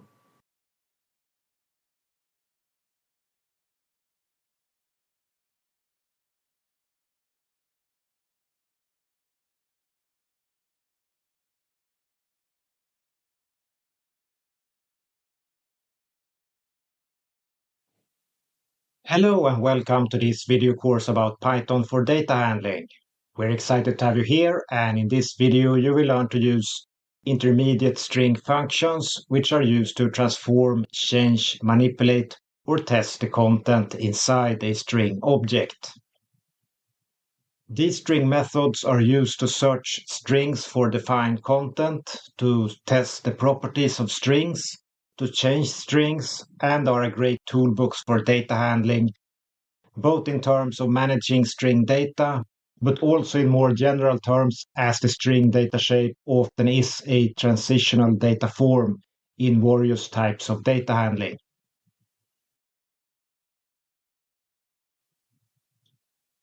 So now we're going to talk some about Python string object methods. And we will begin to talk about some string methods used to test the content of strings, tests which may be important when using strings in terms of data handling. And the methods that we will learn to use are isAlpha, which tests if a string consists of only letters, and the isDecimal method, which tests if the string consists of only decimals. And these functions are useful when converting data between string formats and numeric formats for computation.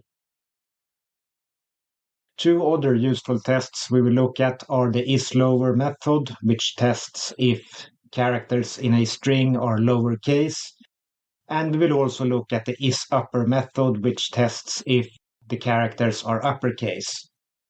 And these tests return true if the test is true and false if the test is false. And we will look at methods for searching the contents of strings, such as the findEx and rfindEx methods, which returns the integer position of a finding of a string x inside a string, or -1 if no finding is made. Another function is the countEx method, which counts the number of times the string x occurs in the tested string and returns an integer describing the number of counted occurrences of the string x. And we will also look at methods for changing the contents of strings. And we will look at the capitalize method, which returns a string with the first letter capitalized and the rest lowercase. We will look at the lower method, which returns a string with all letters lowercase, and we will look at the upper method, which returns a string with all letters uppercase. The replace x and y method returns a string which have all occurrences of string x replaced by string y, within the string which the method is used on. The strip, lstrip, and rstrip methods returns strings which have had its white space removed from them at the beginning of the string or at the end of the string, or concerning the strip method at both the beginning and the end of the string. And these methods are very useful for data handling. So alright, now we'll start our UTLabs notebooks and type some string code. So let's start up our code editors.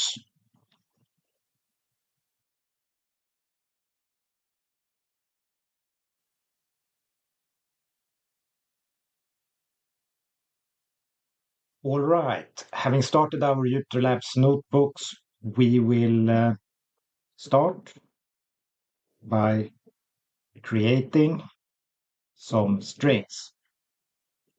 So we type example string 1, hello,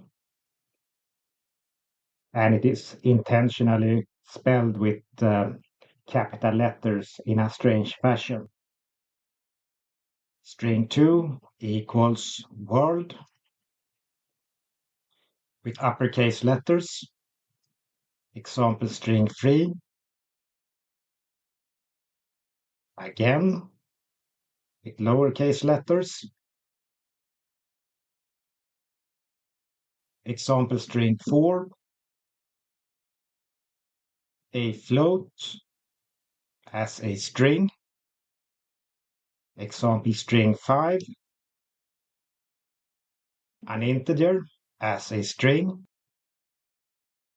Example string 6.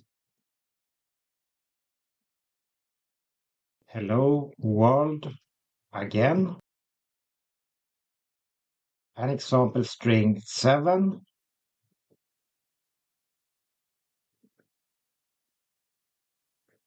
Hello with white spaces before hello and after hello. An example string 8.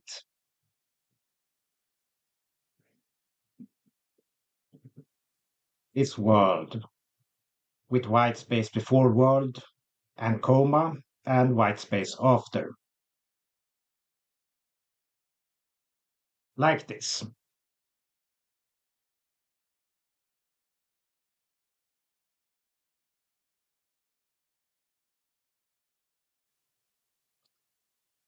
And let's begin with the tests of our strings. So we type print example string 4 is alpha, and we print example string 4 is decimal.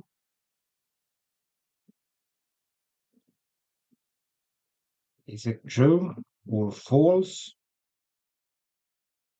True or false?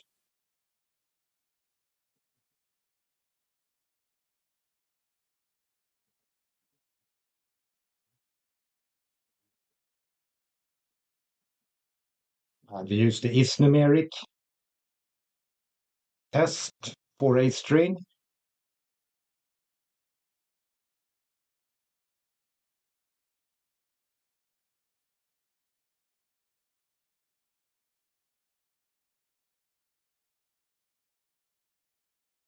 And we use string 5 isNumeric.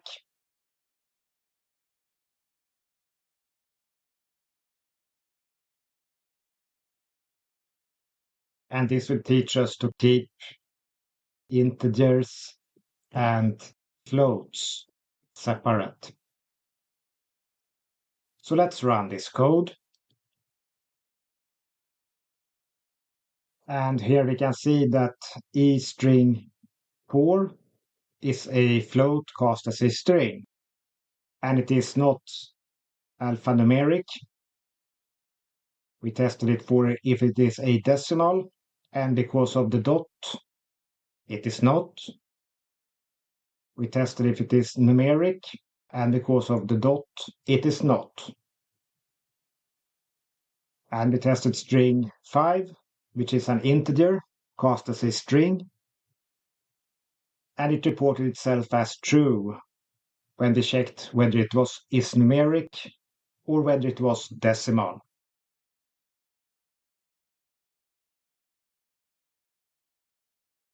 And we can rerun this code without this dot,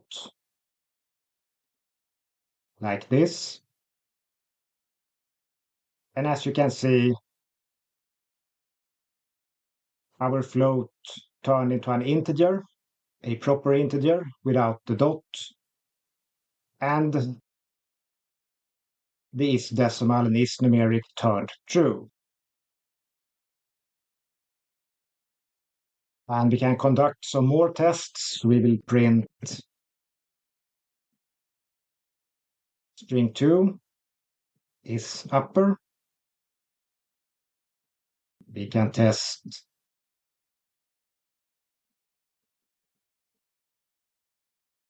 string 1 if it is upper.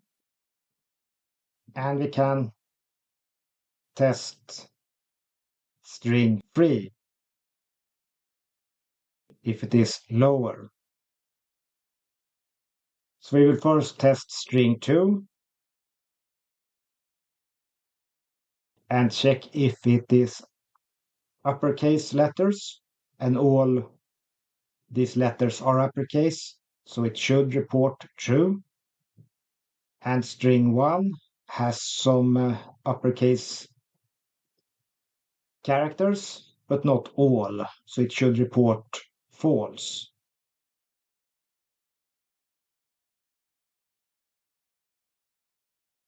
And string 3 only has lowercase characters, so it should report true. So let's run this code. And here we can see that string 2 is upper is true, string 1 is upper is false, and string 3 is lower is true.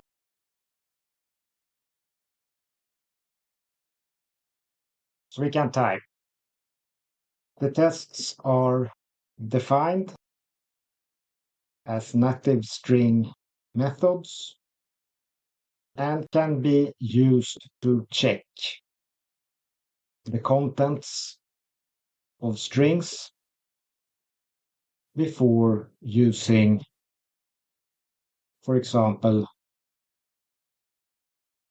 cast methods on them. As an example, to convert the string to an int or float.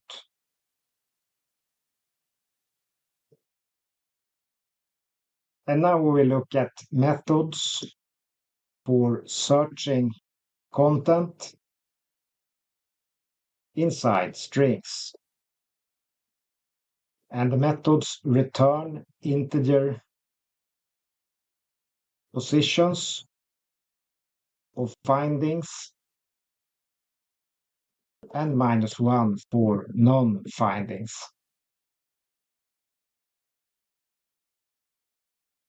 So we type print E string 6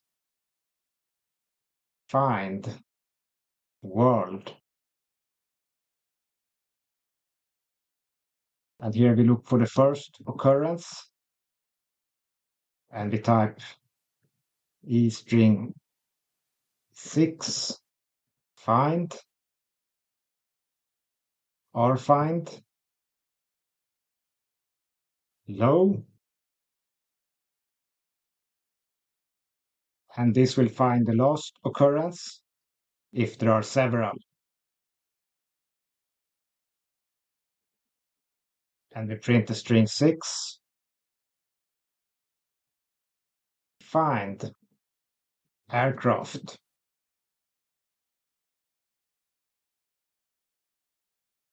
And there will be no occurrence of aircrafts in this search. So let's run this code. And we get 6, 3, and -1. Here we have string 6. In the first search, we wanted to find the position of the world, which is here. Position 6, 1, 2, 3, 4, 5, 6. And we start the count from 0. So it finds the world. The second search was for low. And the count was to the last occurrence, but we only had one occurrence in this string.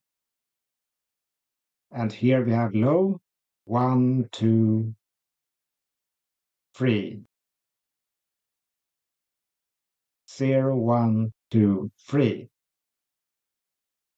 And we have no aircraft in the string, and therefore we got -1.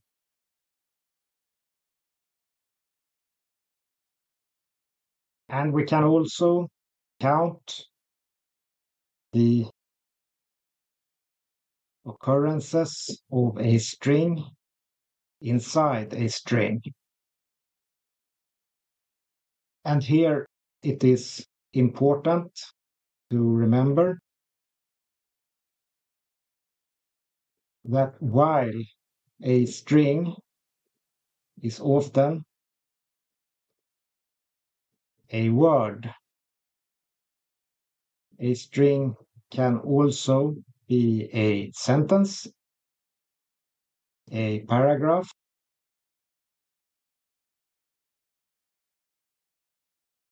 a book, or an entire library. And this makes these search functions incredibly powerful. So we type print string 6 dot count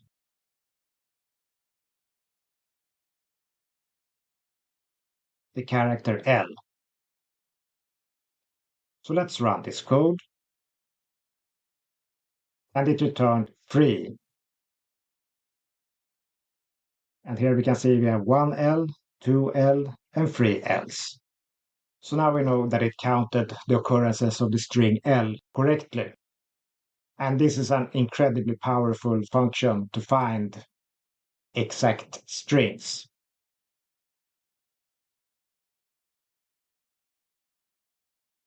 We have some methods that can change the contents of a string, or rather create a new copy of the string under transformation.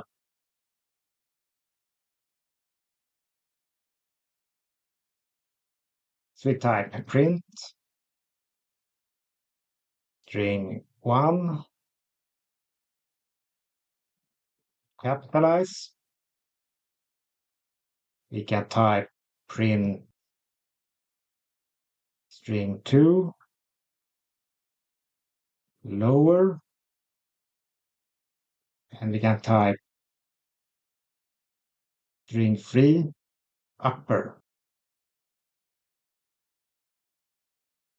So the first line will take the first string 1, and it will capitalize the first character and make the rest of the characters lowercase. The second line of code will convert this uppercase word to lowercase. And the third line of code will convert or transform a copy of string 3 into an uppercase string. So let's run this code. And here we can see that Our first string, string 1, was capitalized. Our second string was turned into a lowercase string. And our third string was converted to an uppercase string.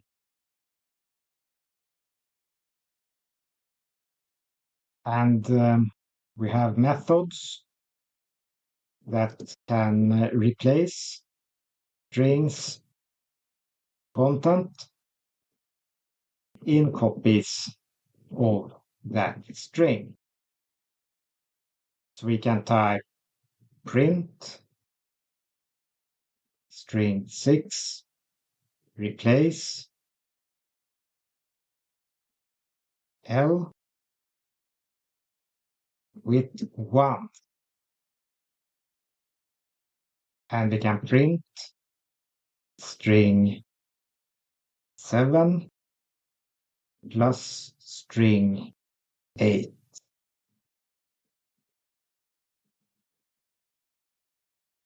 And we can print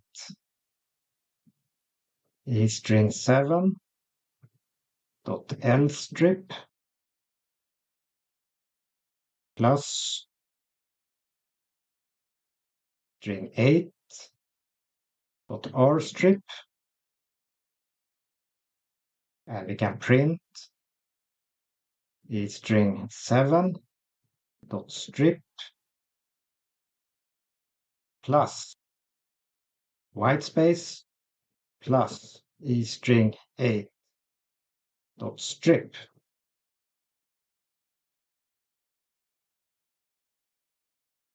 So let's run this code, and in the first case we will have all the else of our string 6 replaced with ones.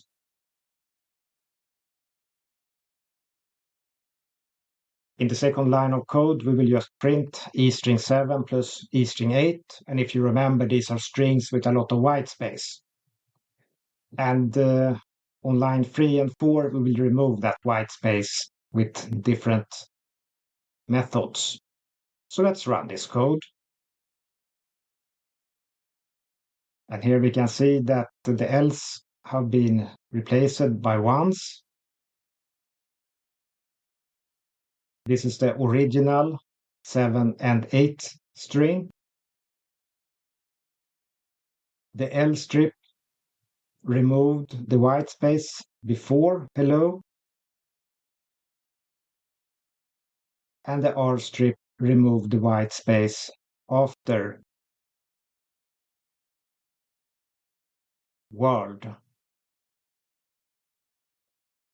And the strip on both removed all the white space before hello and after hello, and before world and after world.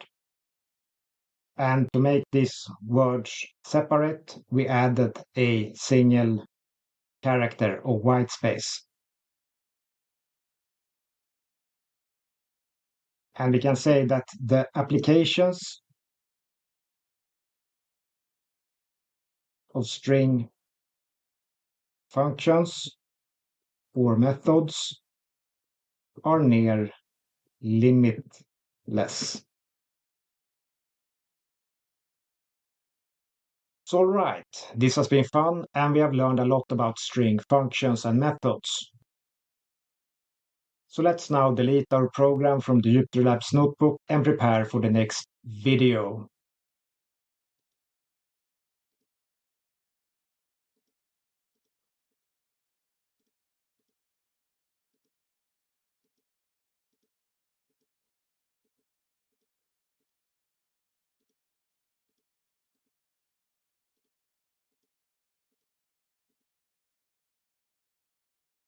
And in the next video, we will talk about some special string objects used for specialized tasks.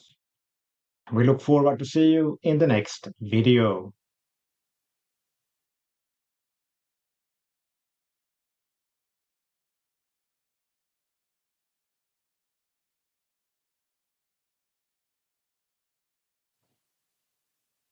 Hello and welcome to this video course about Python for data handling. We're excited to have you here, and in this video you will learn some knowledge about Python's datetime module, which is very useful knowledge in many data handling tasks. In particular combined with knowledge on how to use strings for data handling.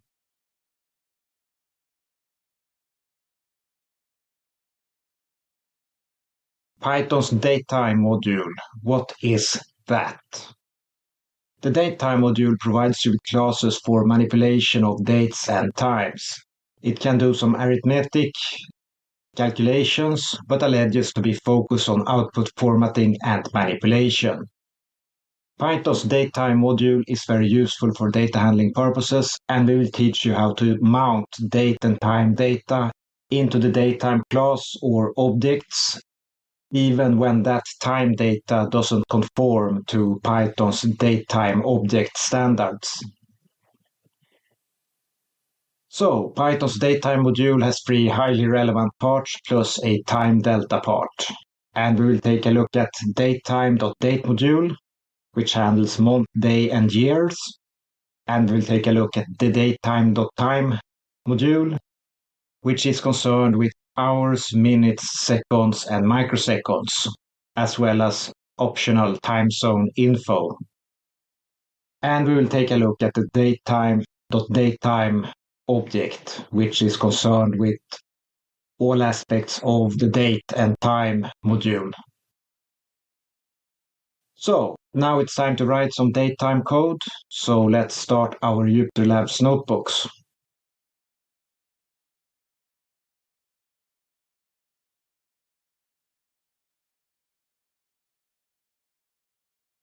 Alright, having started our Jupyter Labs notebooks, it is time to write some datetime code. So let's begin to import the datetime module. And we will type import datetime module as DT. So we type import datetime as DT.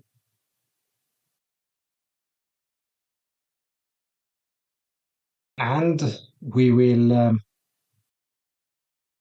define datetimes either by a function or through data insertions. In our case, inserted ints, which could be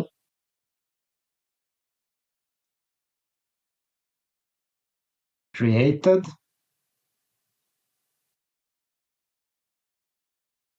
from string time data,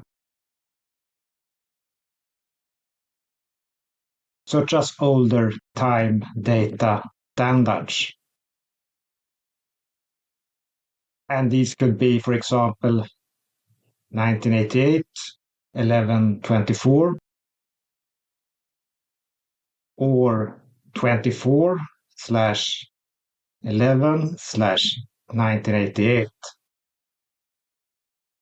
or 188/24/11.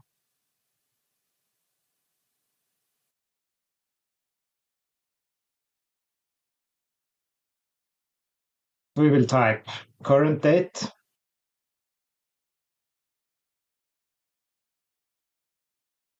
equals datetime, date today.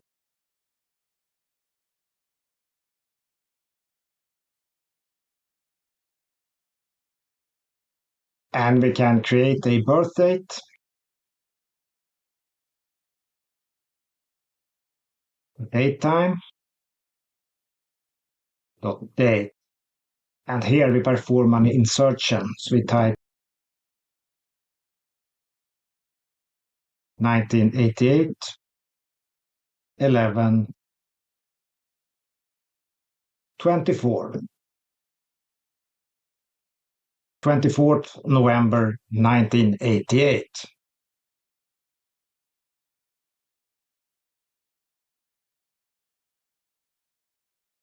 And we can print the current date, and we can print the birth date. So let's run this code.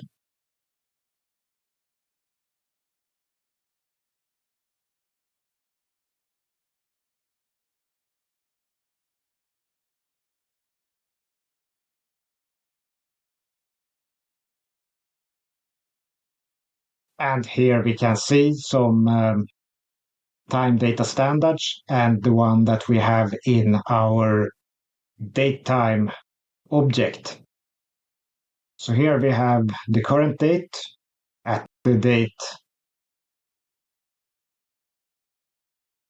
this video was created, and we have a fictitious birth date 1988, the 24th of November.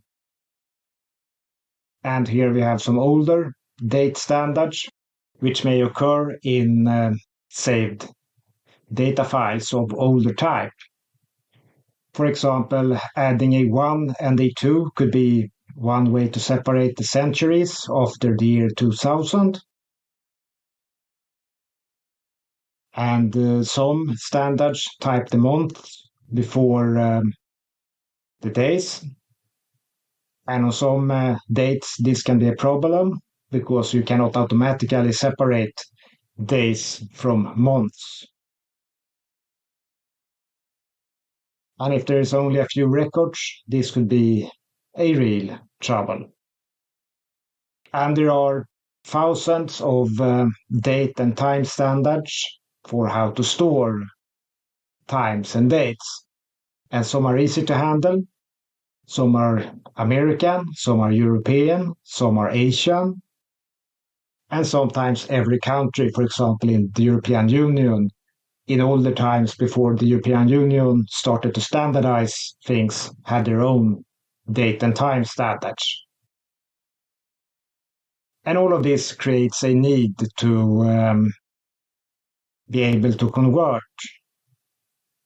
date times into, for example, the Python datetime object standard. So what we have shown here is how this can be done in a very easy way. So you will have a string that may look like this. And from this string, you will extract the day, and you will cast it into an int. You will extract the month, and you will cast it to an int, and you will extract the year and cast it to an int. And when you have these three things, you can create the date according to our datetime object standard. So we can type, if we have time data of the older or other standards, we convert the data to a string format. We extract the relevant time data with our string knowledge and cast it to relevant strings and ints, and enter the data into the date time or datetime module objects. Similarly as with the birth date above. So this is how we easily can convert our data into the datetime modules standard. And Now we will take a look at the date part of the date module. And we can ask the datetime object, the datetime date objects about their date data. So we type print birth date dot month. We can print current date dot day, and we can print birth date dot year, and we can print birth date. So let's run this code. And here we can see that we printed an int, which is the month of the birth date. We printed 25, which is the current date, the day this video lecture was captured by the video camera. And we printed the year of our fictitious birth date, which is 1988. And finally, we printed the birth date.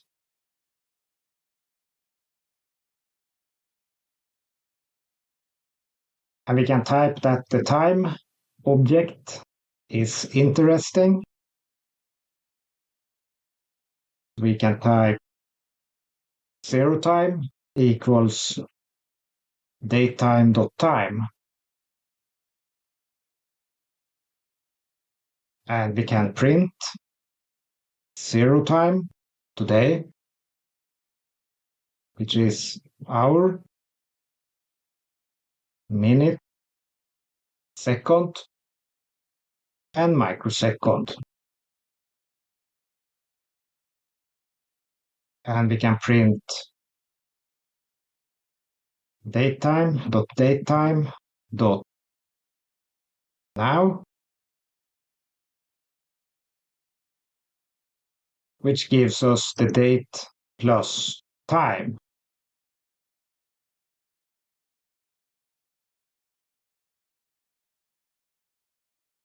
And we can type 0 time today equals datetime, date, today. And we can type 0 time today equals datetime dot datetime ct today dot year 0 time today dot month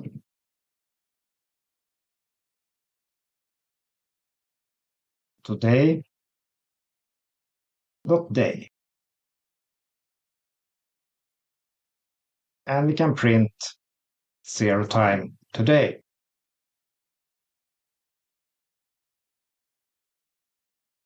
So let's run this code. And the first thing we do is that we calculate the 0 time today. And it will be 0 for all days every year. And the second thing we did was that we calculated the date time right now at the microsecond of when this instruction was run, at the time when this video lecture was recorded.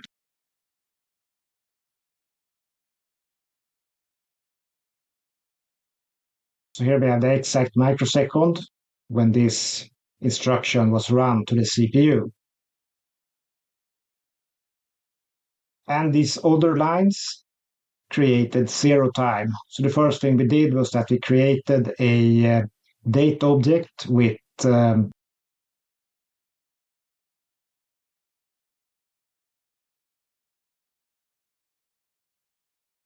the year, the month, and the day, today. And we use these properties to create a zero time for our current date at the time of the recording of this video lecture.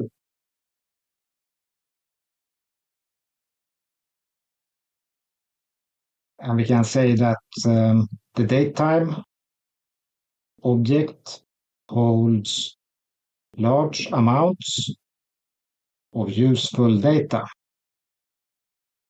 We can type current datetime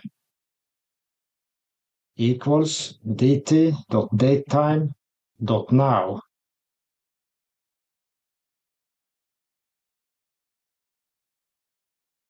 And we can print current datetime. So let's run this code. And here we can see that a few minutes has passed since we ran the same code the last time.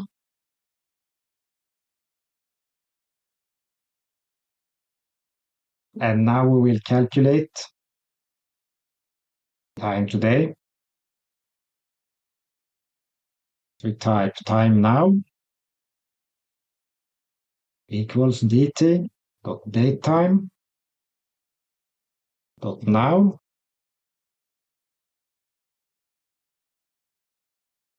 Time since zero time equals time.now minus zero time today.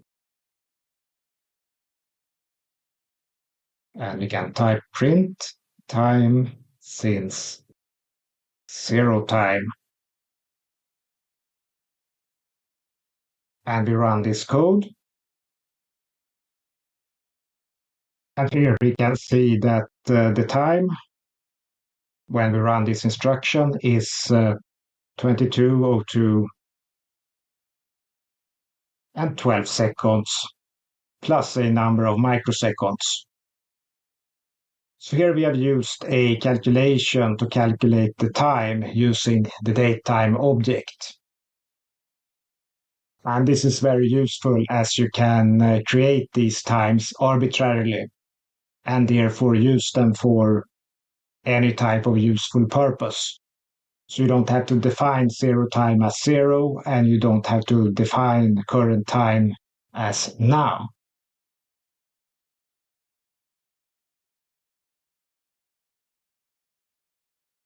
And if we want to edit this output a bit more, we can remove the microseconds, for example, by zeroing them out.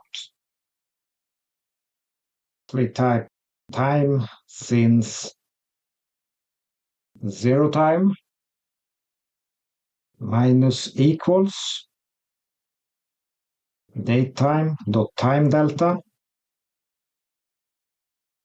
microseconds equals time since zero time dot microseconds. And we can print time since zero time.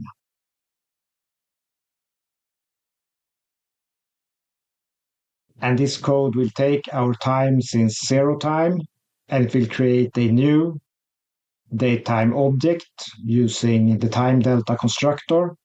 And this new time object will only have the microseconds. So we will remove the microseconds from our time since zero time with this minus sign before the equality. So let's run this code. And here we can see that the microseconds has been removed from the output. So now we have learned to edit the output from the datetime object. And we can calculate time differences using datetime objects. So we can type days old equals current date minus the birth date.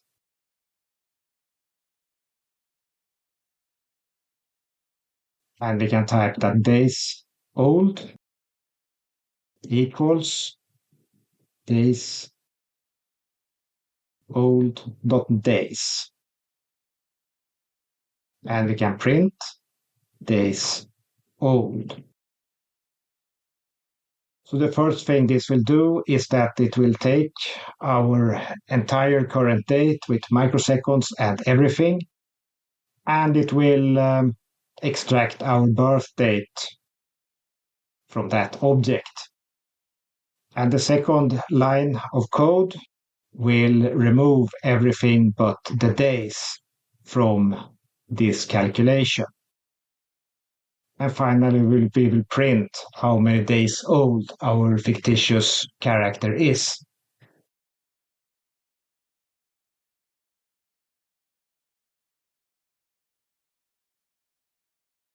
So let's run this code. And here we can see that our fictitious character is 12,753 days old. And we can calculate time constructs such as years. So we can type years old,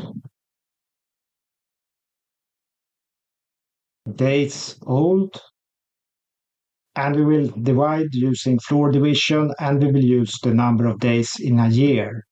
So we will calculate the number of years. And we will print years old. So let's run this code. And here we can see that our fictitious character is 34 years old. And we must say that real-world data may use other time formats than standard US date time data. Such data is either to be converted to datetime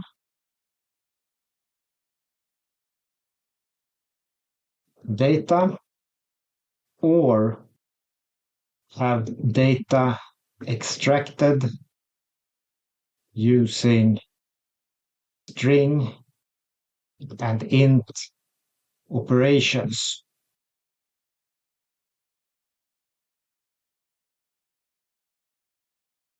In this video lecture, you have learned to create time event data, to calculate time durations using datetime objects, and we can say that time data in data handling is most of the time either about to define the time of an event according to a time standard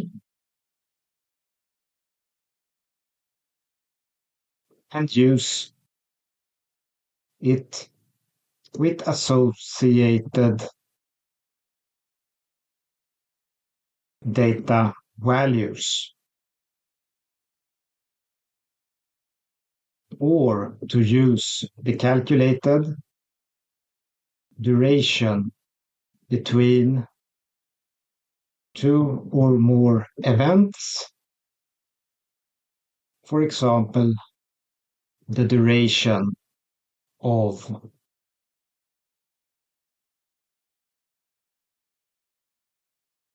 a medical drug, or the duration until the effect of a medical drug, or the total time an experiment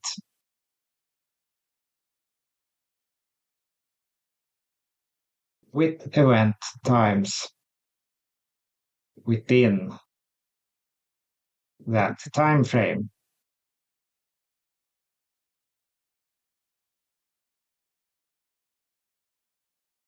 And as you can see, this is very useful knowledge, which really can make your workday much easier and faster to have. So, all right, this has been fun, and we have learned a lot about specialized strings and datetime objects. So let's now delete our program from the Jupyter Labs notebook and prepare for the next video.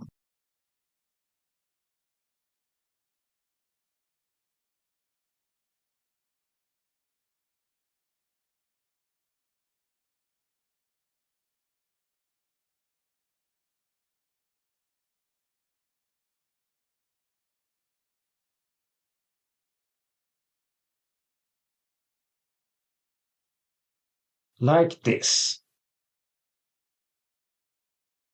And in the next video, we will talk about collections or data abstractions, which are used to store variables and other objects. And these collections or data storage abstractions are an absolute necessity for using Python for data handling. So we look forward to see you in the next video.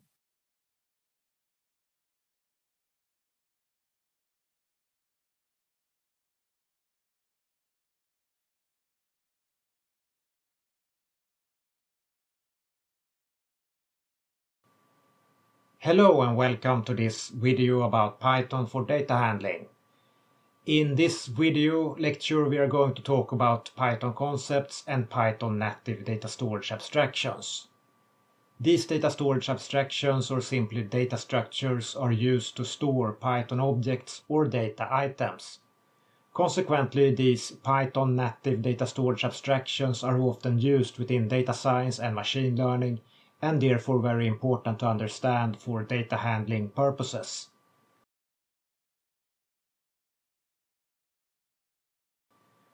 Python uses native data collection data types to store objects such as integers, floats, strings, or other custom-defined objects. These defined objects can be files, images, or any Python native user-defined or program-defined object. And when we say that a data storage abstraction is native to Python, we mean that they belong to or is a part of the Python programming language. So the native data collection data types we will learn in this part of the video course are the set, the tuple, the dictionary, and the list. In addition to these native data storage abstractions, many Python programs use non-native data storage abstractions. For example, in this video course about Python for data handling, we will take a look at loading pandas data frame objects, which is similar to Excel spreadsheets on steroids.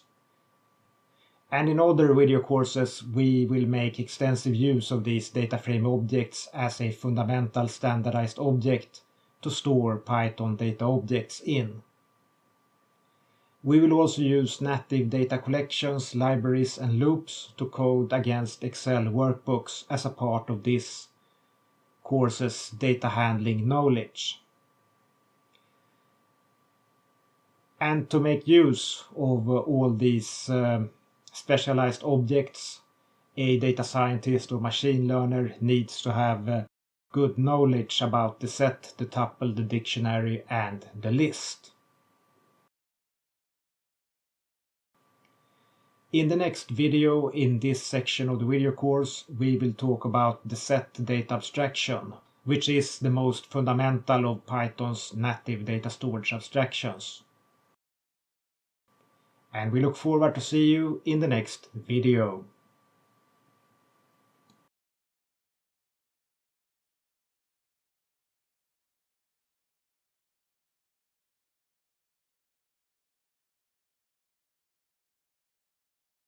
Hello and welcome to this video about Python for data handling. In this video you will learn about the set, which is a Python native data storage abstraction or native Python data structure. The set provides the option to economically store labels and objects that are fixed and not intended to be changed.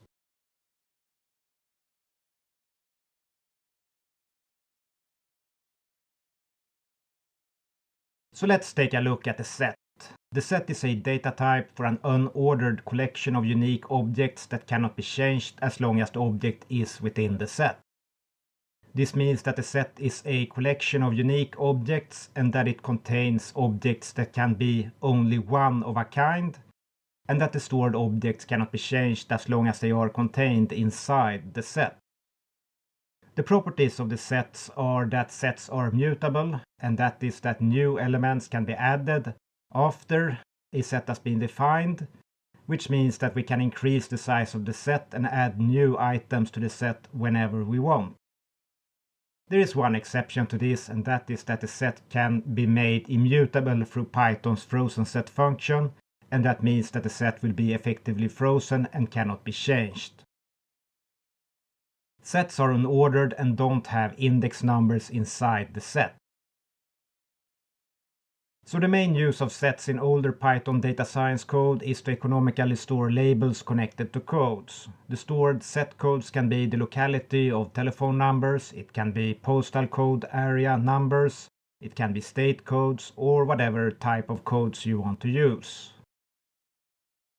And this has made sets very useful in the early era of computing when memory and storage space was constrained, whereas current application storage space, often but not always, will grow faster than the need for storage space, for example in cloud computing. And Python creates a set by using curly brackets enclosing objects or items within the set. So now we're going to make an example piece of code to show the set's features. So start up your code editors because we are going to type some code.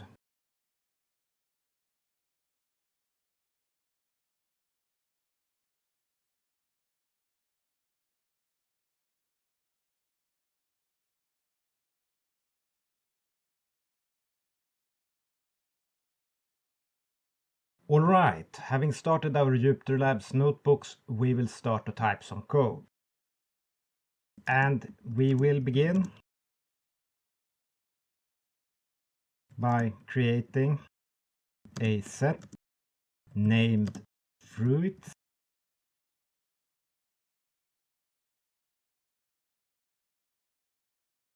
And we will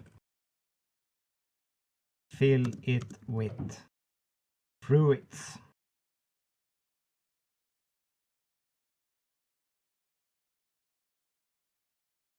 So we type fruits equals within brackets banana, apple, orange, apple, peach, banana, like this. And we will print the fruit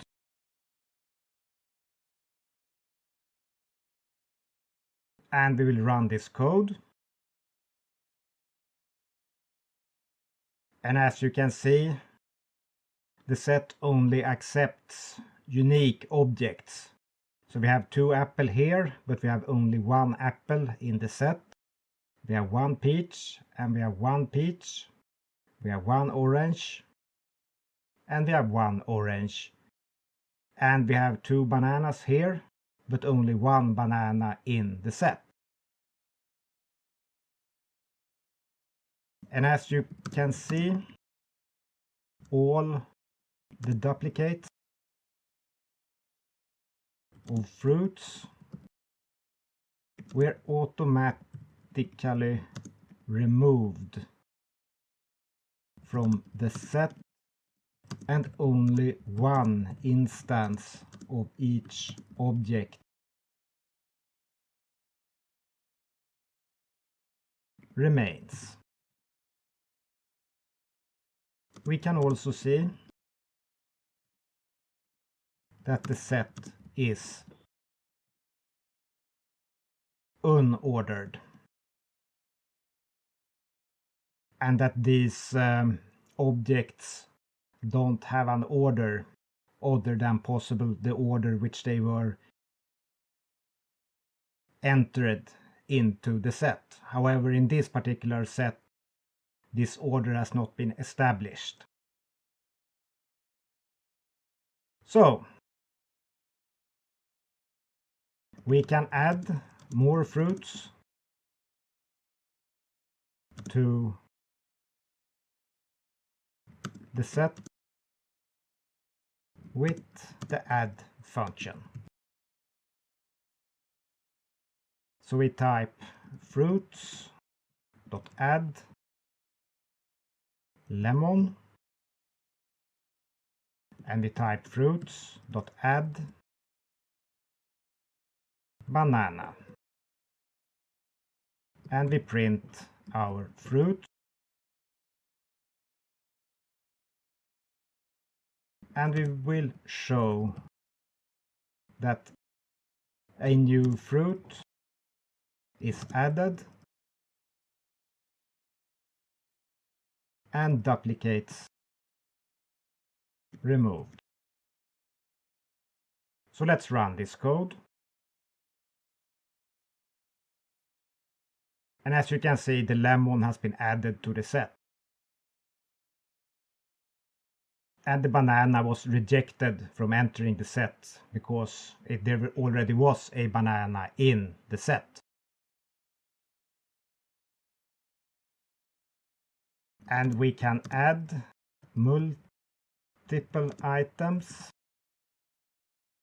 to a set using the update function and list. And we haven't taught you what a list is yet, so you only have to type this code. But before this part of the video section is finished, you will know what a list is. So here you only have to follow and type the code. So we type fruits.update, and here we create a list within brackets, and we add a pear, we add a citrus, and we add a peach. And we print fruits,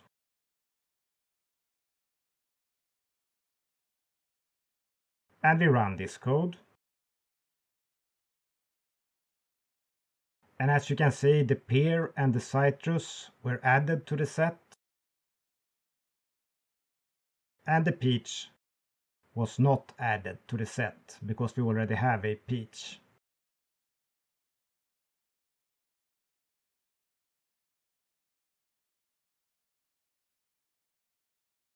So now we will copy a set, and we can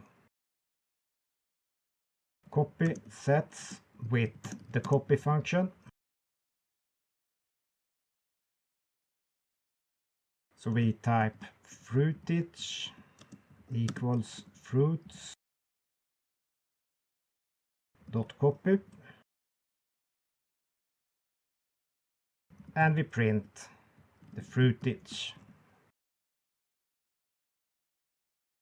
and we run this code.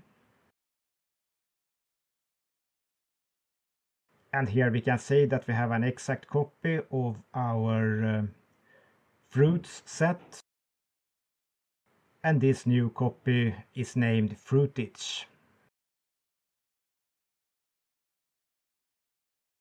And we can remove objects from a set with the remove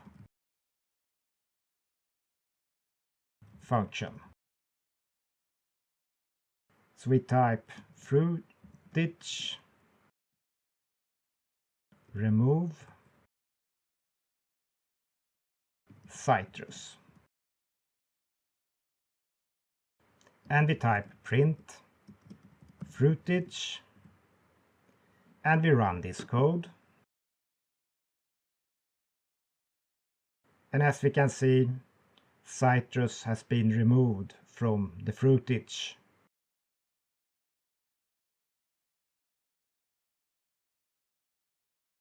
Set.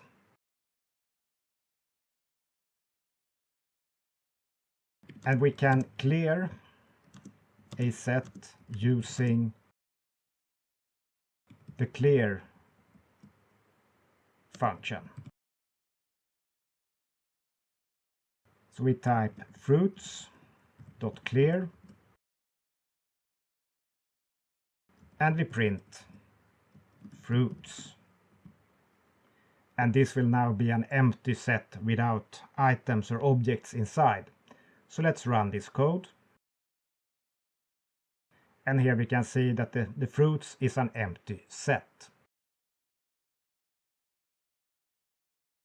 And we can delete sets with the delete statement or delete function, we could call it. So we type delete fruits. And we try to print this deleted object. And this will return an error message to us. So we run this code. And boom, here we got an error. The name fruits is not defined. And the set doesn't exist because we have deleted it. And finally, we can loop through a set using a for loop and print the contents of the set.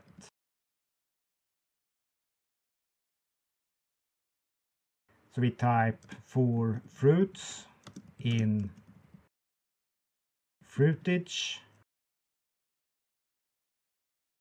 print fruits.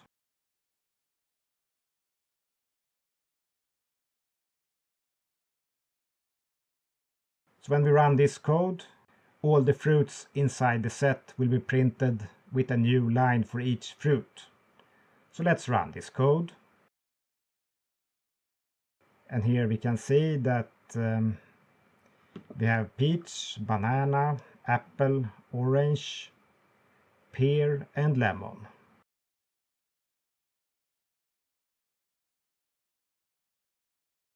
So all right, some of these functions were very new for this video lecture, like the copy, update,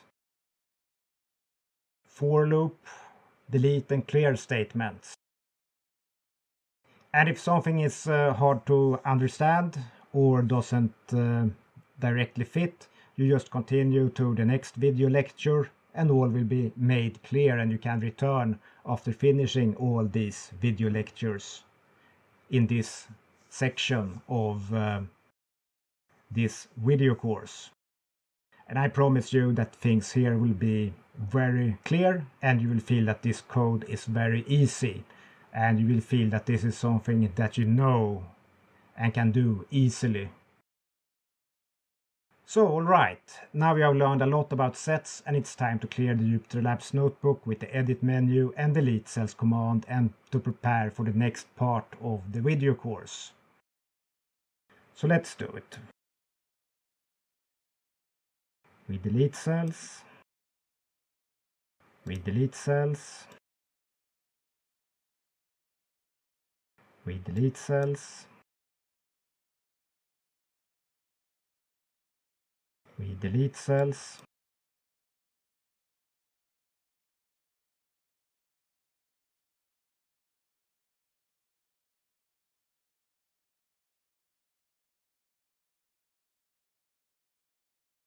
like this. Alright, in the next video we will talk about the tuple, and we look forward to see you in the next video.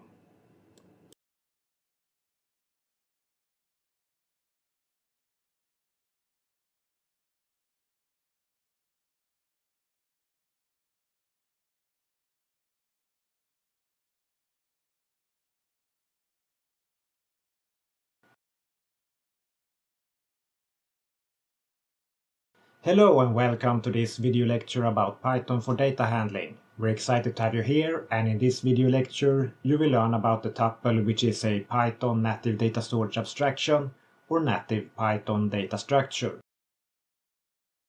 The tuple provides us with the option to economically store labels and objects that are fixed and not intended to be changed. Tuples are important to know for data handling purposes, as tuples are used in a lot of data science and machine learning applications, programs, libraries, and code.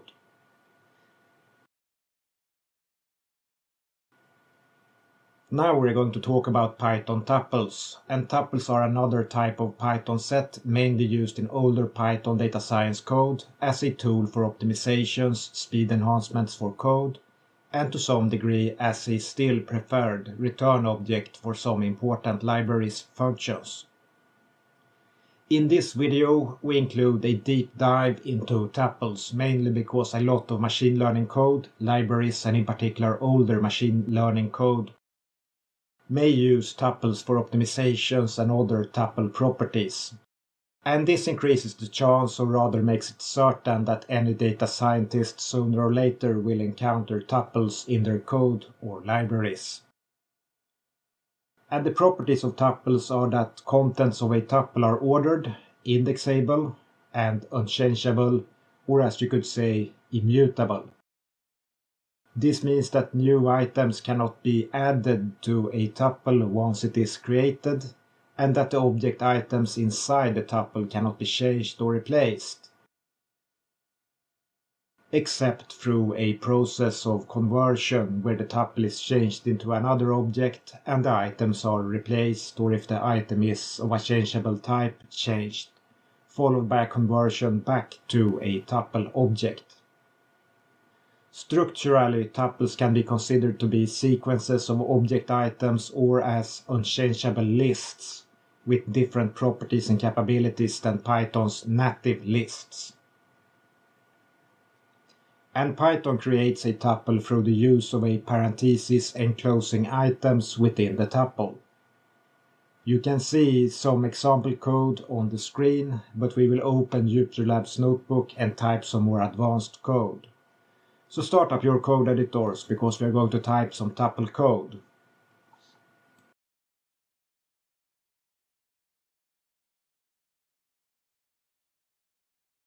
Alright, having started JupyterLab's notebook, we start typing some tuple code.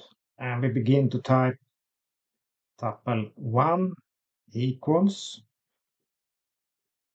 1, 2, 3, 4, 5. And we type print tuple 1. And we run this code.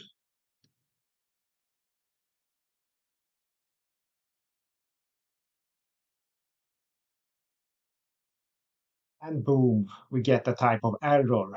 And this error is because tuple 1 has been misspecified as an int and not as a tuple. And we need to add a comma to change this definition error. And in this case, we will add a 1, 2. So we will change the first line of our code to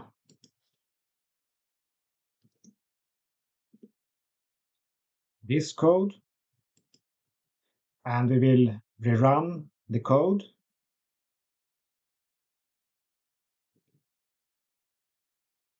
And this time the code ran as intended.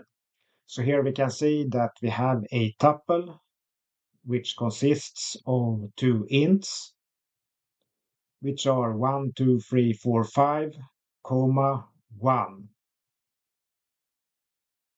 And we can show that we don't really need to have a number, and that the important thing with the tuple is to specify at least 2 positions separated by a comma. So we will rerun the code again. And we obtained a tuple with only one int in the first position of the tuple.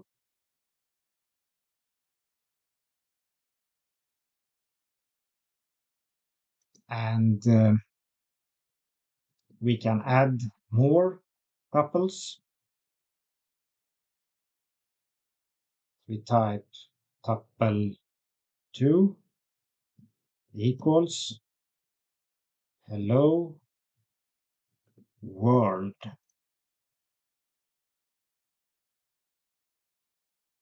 And we type tuple 3 equals hello 1, 2, 3, 4, 5 world. And here we show that tuples can hold arbitrary Python objects. So here we have a tuple with both strings and ints. And we can make a tuple 4.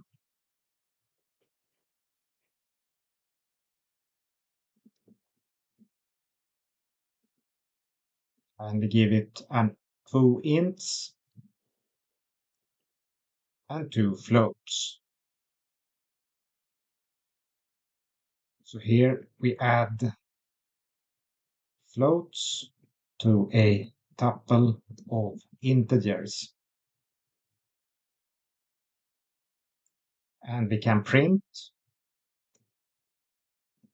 tuple 2 plus tuple 3, and we can print tuple 1 plus tuple 4.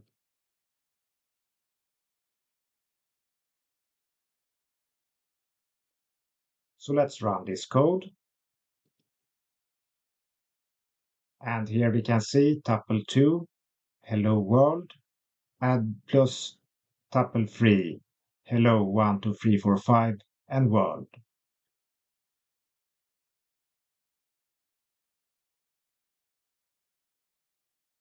So now we know that we can add tuples together. And we can create nested tuples or tuples within tuples. And we can create tuples including, for example, declared name, declared integers,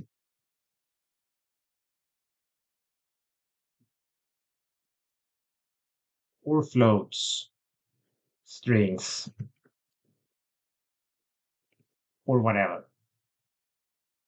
So we type float1 equals 3.91,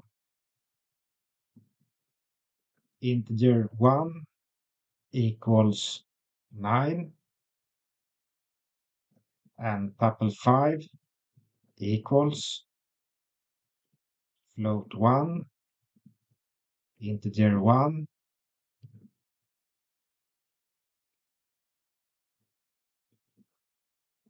and hello world.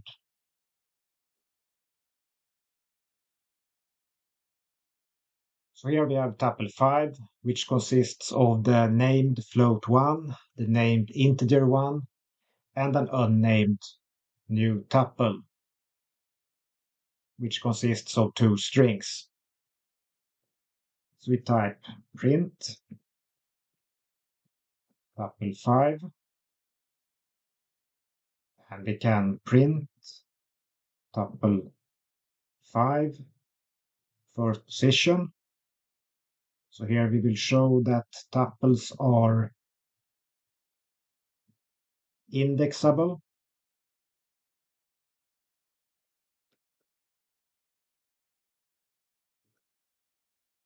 So we can refer to tuple 5's internal items by its index, which is indexed from 0 for the first object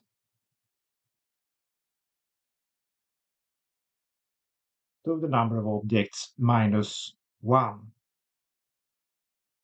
So when we run this code, it will first print the entire tuple 5, and then it will print the first position of tuple 5, the second position of tuple 5, and the third position of tuple 5. So let's run this code. And here we can see that we typed 3.91, 9, hello world. And we typed the float 1 inside tuple 5 by referring to tuple 5's index position. And we typed in 9, which referred to integer 1 at tuple 5's second position. And we typed the two strings hello world as a tuple. And the tuple is shown by the parentheses. So we have a tuple consisting of two strings printed at the third position in tuple 5.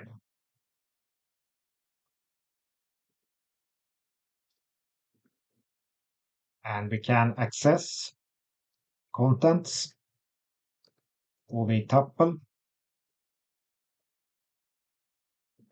by referring to the order of items or object items in the tuple.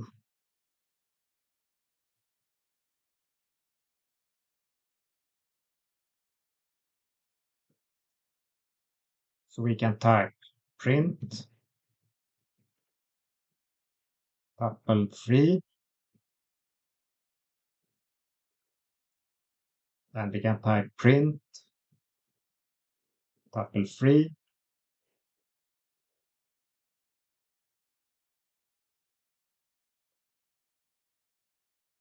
and here we will refer to tuple 3 and its first position, which is the string hello, and we will refer to the last position of tuple 3, which is position number 2, which is position 3 in tuple 3, and has the string world. So we run this code, and it prints hello world. And now we will use some advanced functions on our tuples. And if you feel that this part of the video lecture is tough, complete the Python for data handling video course and return to this part afterwards. If this part still feels tough, repeat the course once more and return. You will feel that this code has become easy code for you to type and understand as well as develop on your own.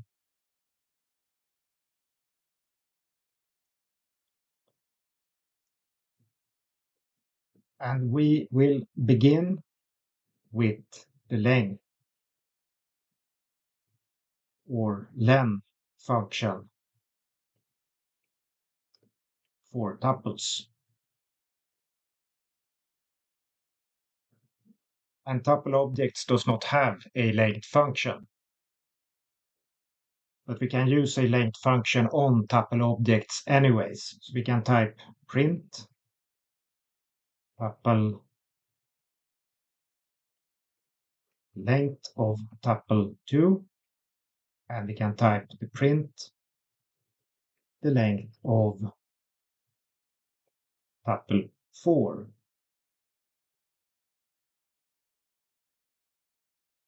And we can run this code. And here we can see that we obtain the length 2 and the length 4. And here we can see that tuple 2 has a length of 2 and tuple 4 has a length of 4. And these are the number of objects inside the tuple. So we can type, as we can see, the printed numbers are 2 and 4, the number of items in the tuples.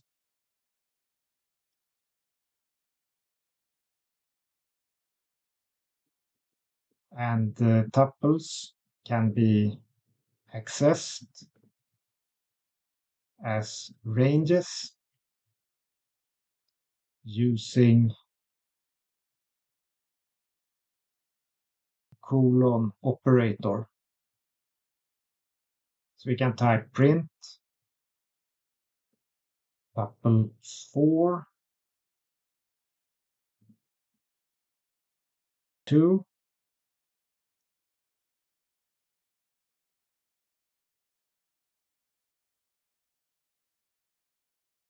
and when we run this code, the two first objects of tuple 4 will be printed. So let's run this code.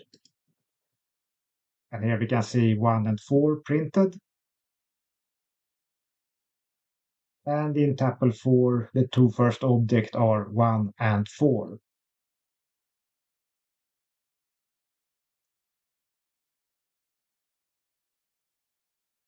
We can loop tuples, for example, with for loops.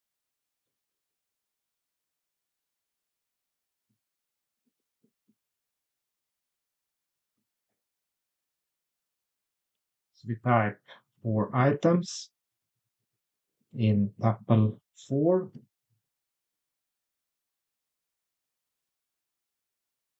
Items. And these two lines of code will iterate or move over every object in tuple 4 and print every object on a new line. So let's run this code. And here we can see that this for loop first touched object at position 1, which is an integer with the number 1. The second object is an integer with the number 4. The third and fourth are floats.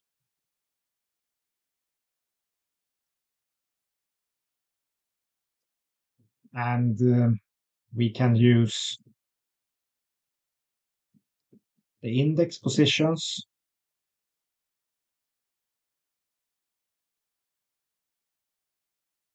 the length function, and loops to create functionality.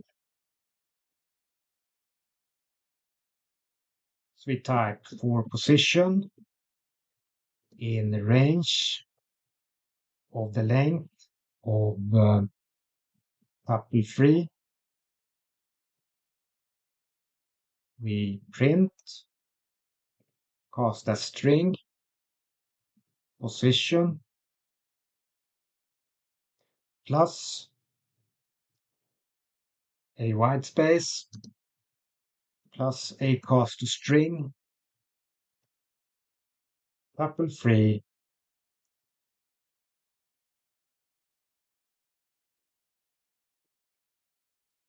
tuple-free's position. So this loop will print the position and the value stored or object stored at that position cast as a string for every object in tuple-free.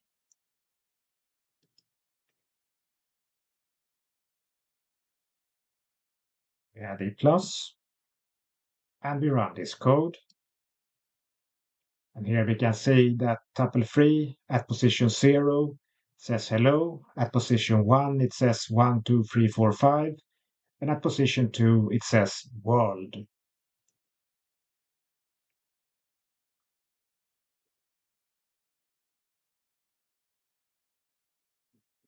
And now we will say that tuple returns from functions and libraries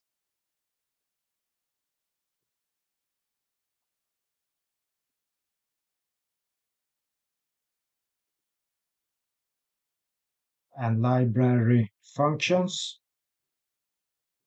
is one of the main occurrences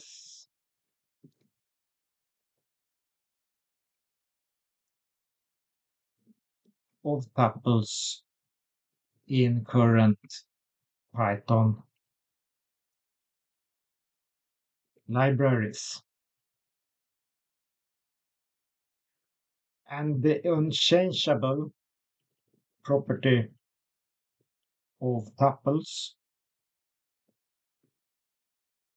is the main reason for using tuples as a return item from a function or library.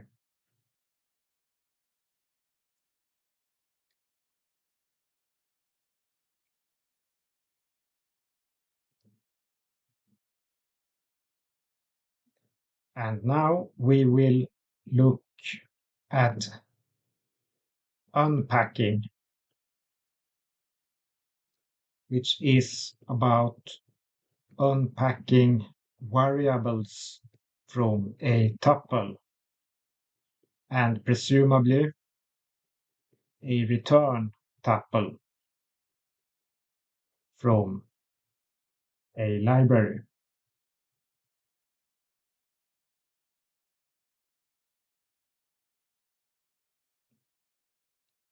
And this is very important because many libraries, they return tuples. So when you send your data to the library for some computation, the answer may be returned as a tuple. And these tuples can be designed arbitrarily. So you must look at the description of the library or the function and read the manual to understand what type of tuple is returned, or if it is a tuple that is returned, that is. So in this case, we will use tuple 5, which we have already made in this program, and let it symbolize tuple return from, for example, a library. And we know it has float, an integer, and a tuple inside tuple 5. So we have 3 objects coming from one object, and one of these returned objects inside the tuple 5 is a tuple. So here we have a double nested tuple returned. And now we'll show how to unpack this tuple. So we type float 2, integer 2, and tuple 6 equals tuple 5. So here we have the unpacking process. We know how tuple 5 is designed because we made it ourselves. And we know that it has a float at the first position, an integer at the second position, and a tuple at the third position. So this line of code covers the return and unpacks tuple 5. And we can type print string float2 plus whitespace plus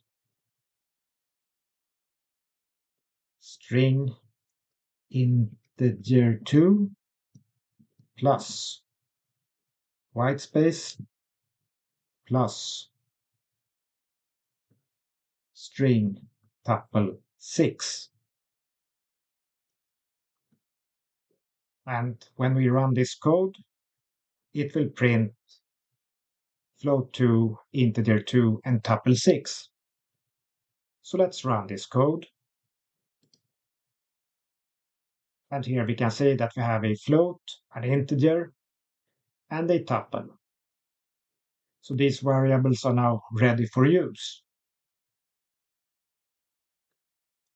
And we can continue the unpacking further with tuple 6. So we type string 1, string 2 equals tuple 6. And we print string 1 plus whitespace plus string 2. And let's run this code. And it printed hello world, which is the contents of tuple 6, 2 strings. So alright, now we have learned some deep, practical and useful knowledge on how to use tuples. And now we'll clear the Jupyter Labs notebook with the edit menu and delete cells command and prepare for the next part of this video course.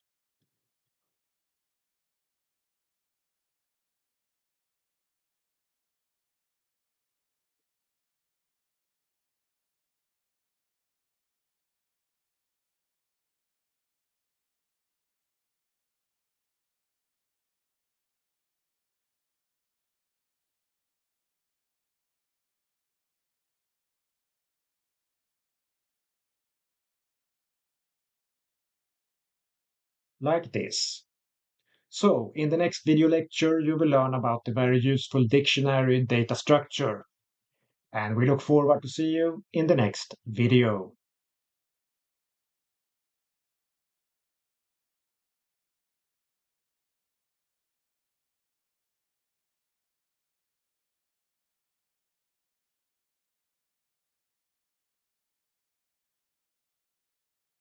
Hello and welcome to this video about Python for data handling. In this video you will learn about the dictionary, which is a Python native data storage abstraction. The dictionary provides speed, data key pairings, and the uniqueness of dictionary keys.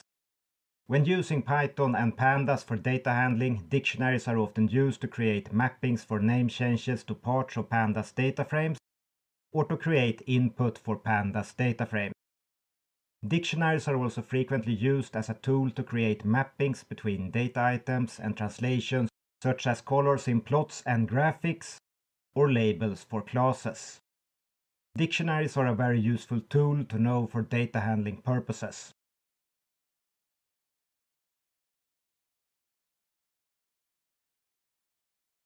Now we'll talk about the Python dictionary data type, and the dictionary is a collection that requires data to be stored in key plus value pairs.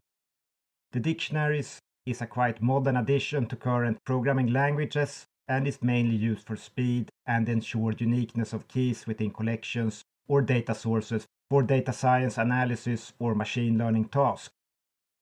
The enforced uniqueness of keys is a very useful tool for data security in data handling tasks. And the properties of dictionaries are that dictionary items are ordered, changeable, and don't allow duplicates of dictionary keys. A dictionary key is restricted to strings, numbers, or tuples with arbitrary values as long as they are immutable. And dictionaries are indexed by their keys and may have any current Python object as data value. So now let's make our example piece of code to show dictionary code, and we will make a fictitious mail catalog where we will use a person's fictitious name as the key and a fictitious mail address as data object. So let's start up our code editors because we are going to type some code.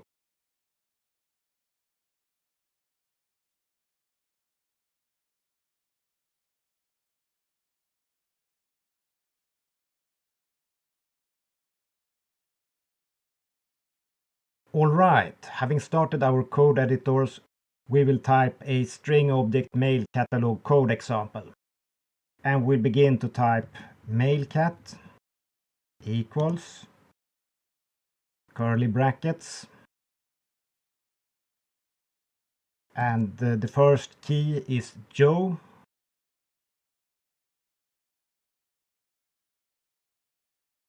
And its data value, which will be a mail address, is joe@gmail.com.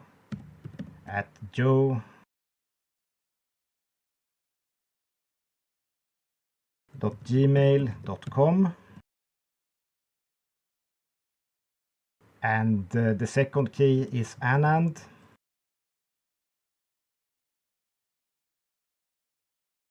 @anand.anand@aol.com. And the third key will be Lisa.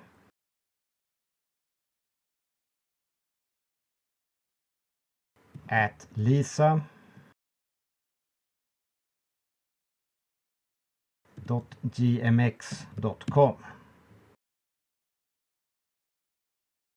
And we will print this mail catalog. So we type print mailcat and we run this code. And here we can see that we have a dictionary within curly brackets and that the first key is Joe and its data value is a string with an email address which is joe.joe@gmail.com. And the second key is Anand and its data value or string, which is a email address, is anand.anand@americaonline.com. And the third key is Lisa, and the data value is the email address lisa@gmx.com. And to add an instance, for example, Mohammed, to the dictionary, all we need to do is type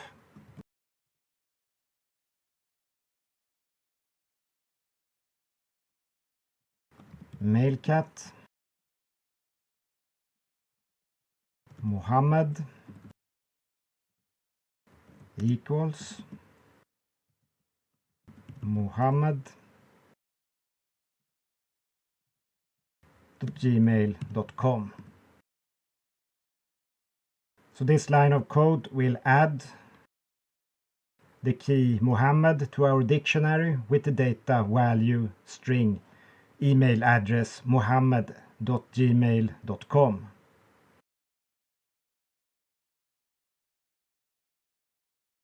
And to show that Mohammed has been added, we type print mailcat. And we run this code. And as you can see, Mohammed has been added to the mail catalog.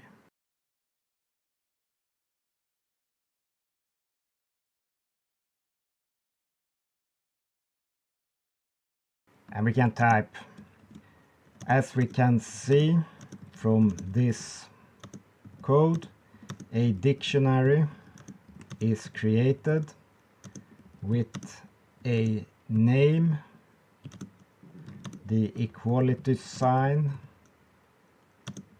and two curly brackets.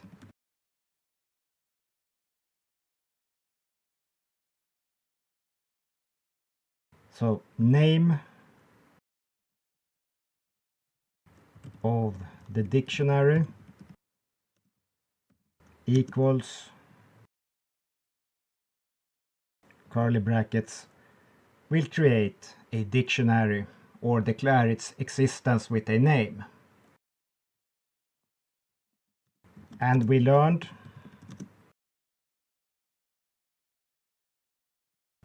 how to add another string instance to the dictionary. And now we will add an integer key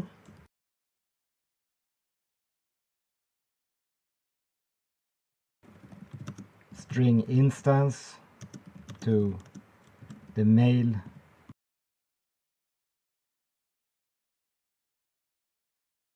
Mailcat dictionary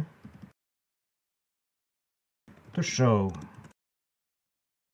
the versatility of a Python dictionary. So let's type mailcat 5 equals, this is a string value with an integer key.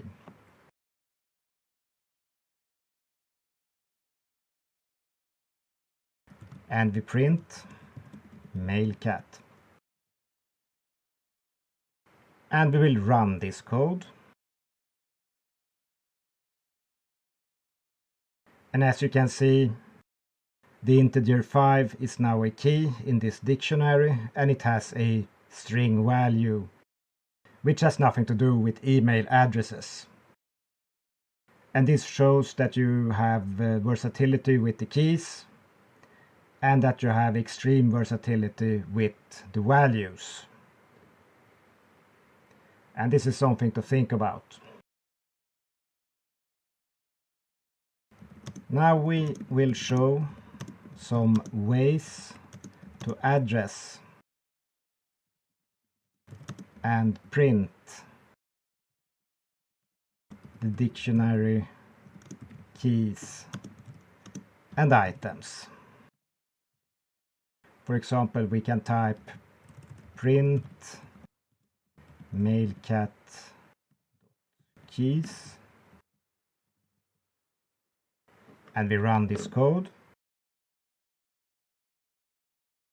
And here we can see a list of the keys in the dictionary. And if we type print mailcat dot values and we run this code, we will obtain a similar list of the data values in the dictionary.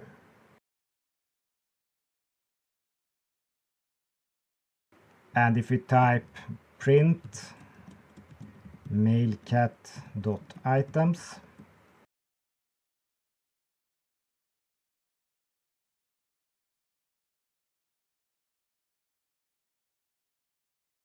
this will print the key value pairs in the dictionary.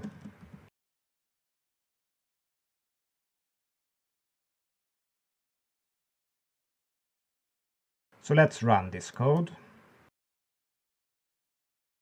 And what we obtain here is a list of tuples.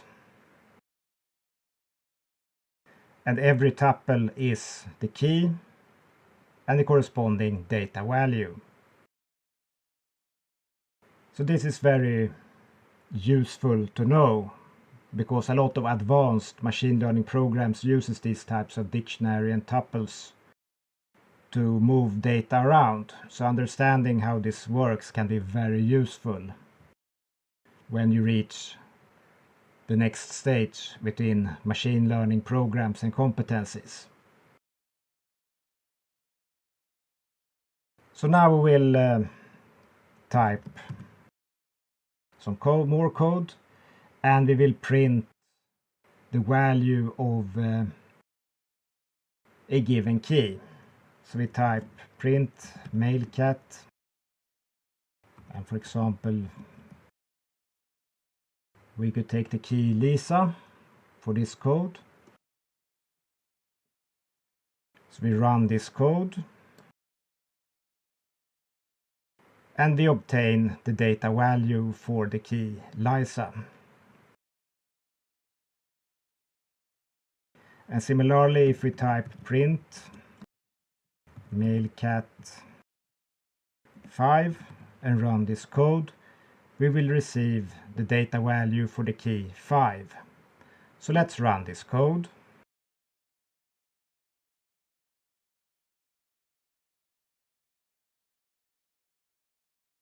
And it returned the data value for the key 5. And there are some other versions of this, so we can type print mailcat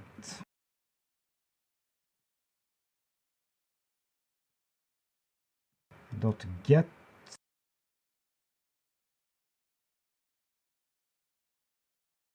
the key Lisa,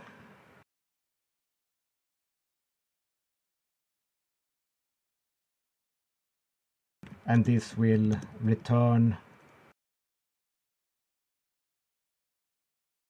the value for the key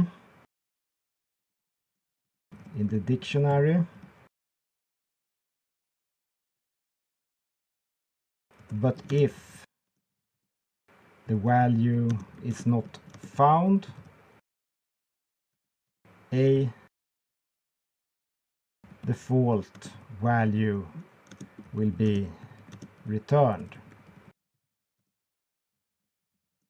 For example, a non-object. So let's run this code. And in this case, the dictionary had a data value to return, and it is lisa@gmx.com. But in some cases, one can easily see that an existing key could have a non-existent value or object stored. And if that is the case, this function is very useful.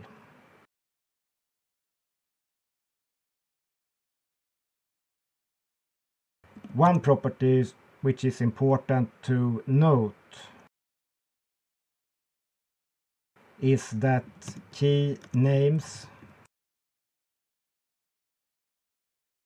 must be correctly specified with upper case characters or lower case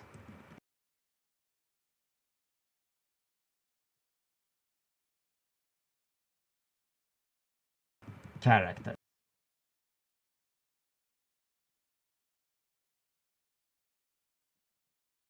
Wherever appropriate.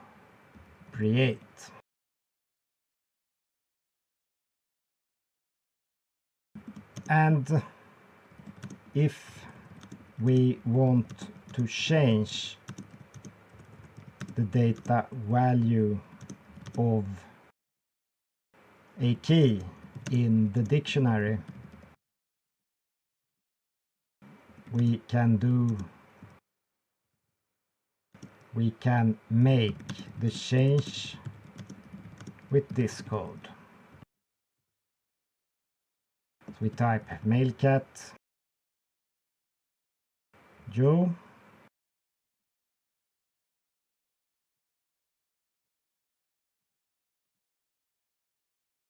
equals Joe2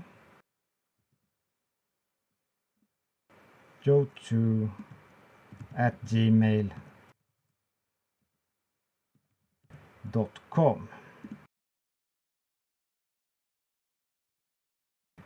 And to show that this has been executed correctly, we type print mailcat, and we run this code.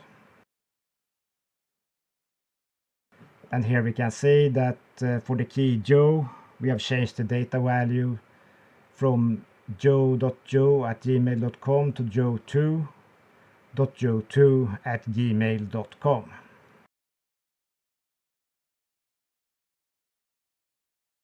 And if we want to delete a key value pair, it can be done with this code. So we type delete mailcat 5 and we print our mail catalog. And we run this code. And as you can see, the integer key 5 with its data value has been removed from our dictionary.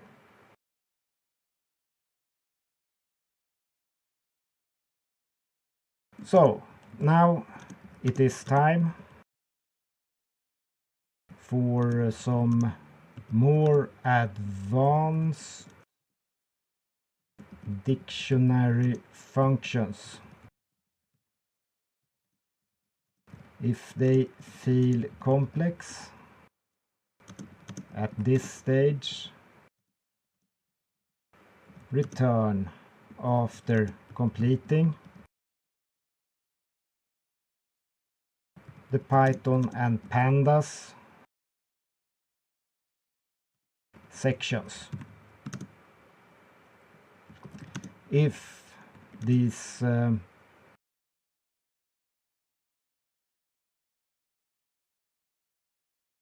if the following code still feels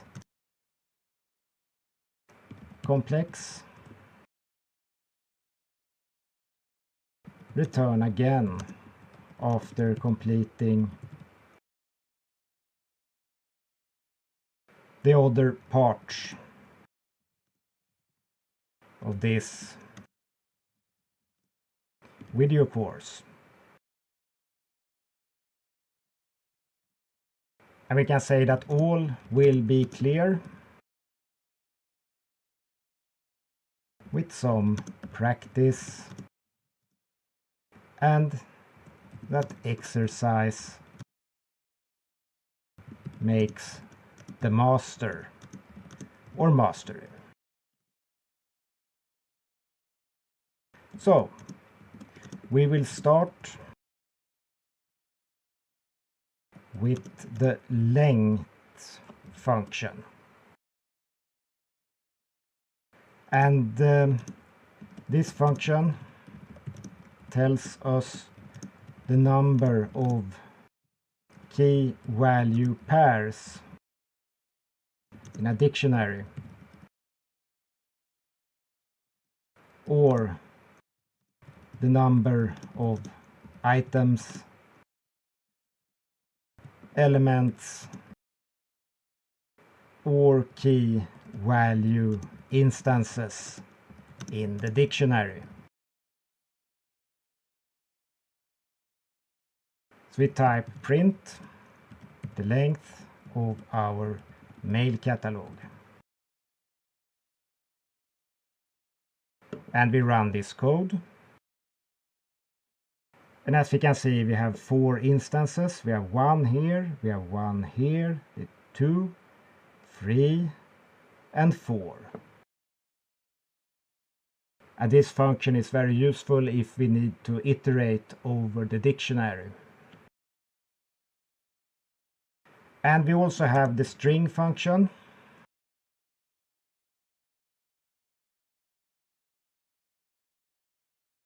which creates a string of our dictionary. And this may be useful in some text mining applications. So let's type print string male cat. And this will return and print the male cat dictionary as a single string within curly brackets. So let's run this code.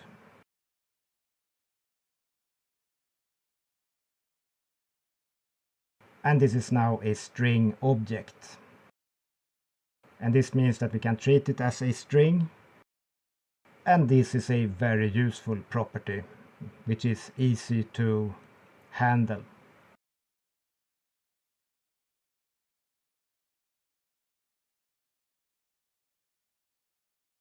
So now we will show some loops.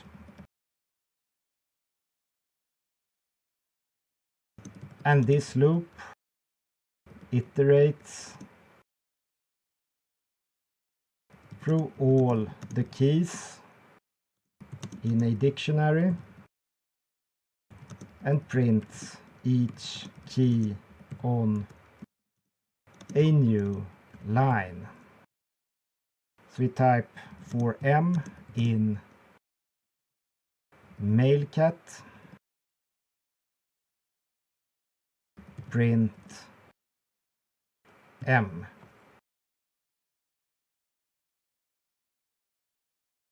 And we run this code. And here we can see that it iterated through the list of keys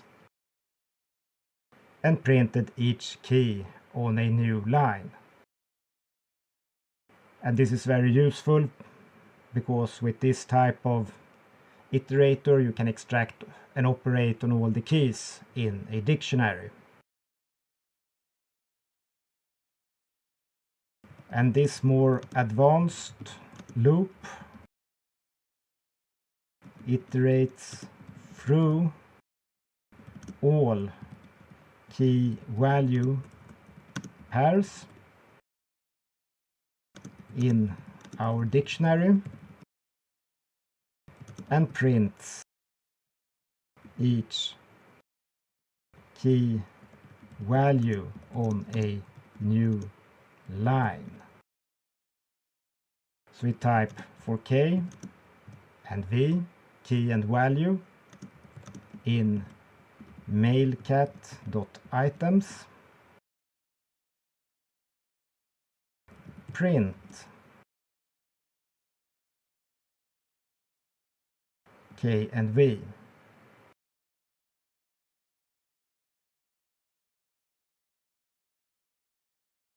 And we need to make a little change like this. And we run this code. And here we can see the key, the data value, the key, the data value, and so on. And this particular function is extremely useful when operating on very advanced machine learning algorithms. It is frequently used in network-based graphs and similar very advanced items.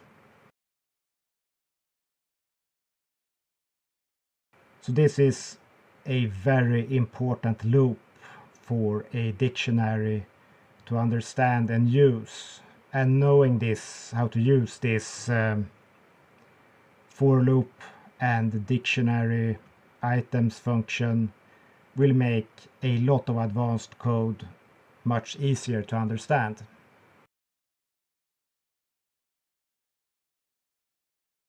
So now we will show how to delete all elements in a dictionary. So we type malecat.clear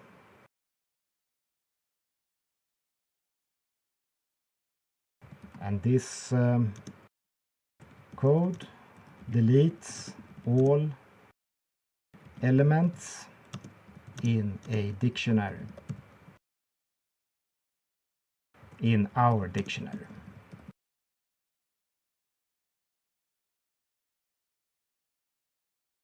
And to check that the male cat is indeed deleted, we type print male cat. So let's run this code. And we received empty brackets. And this means that the male cat dictionary still exists, but that it is empty of keys and values. And now we will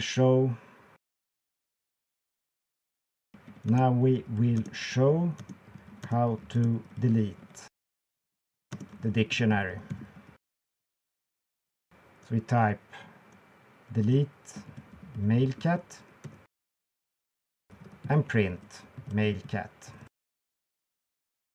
And this will return an error because there is no male cat after deleting it.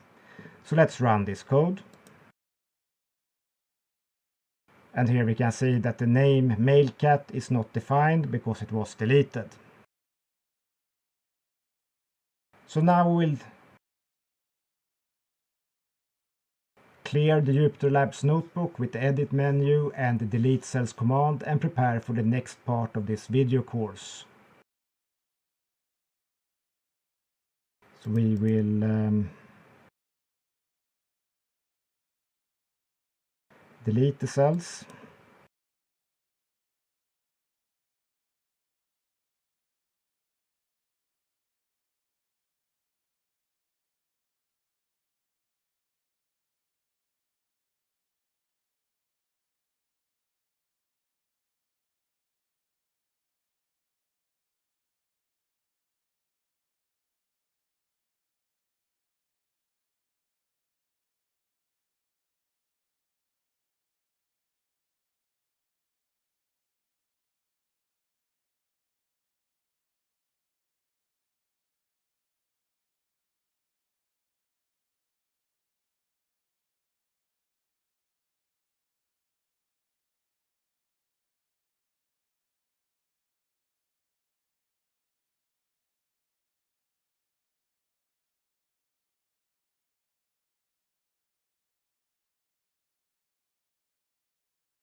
Like this. And in the next video we will talk about the list data abstraction. And we look forward to see you in the next video.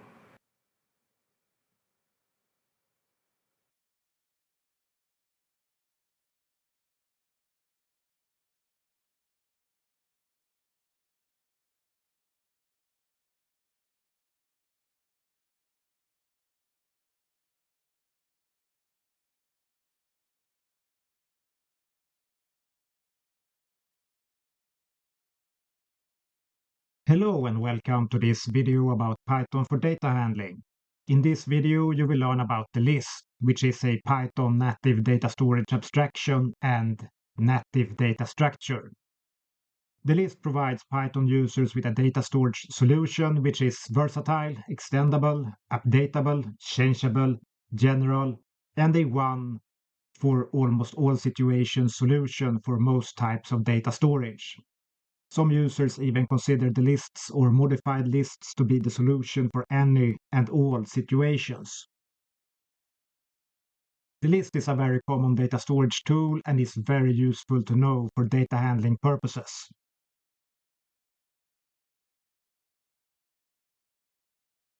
So now we're going to talk about the Python list data type. And for data science and machine learning purposes, the Python list data type is the most useful, versatile, and general data storage type available. The list data type is a container for items that are ordered, changeable, and allows duplicate items or values.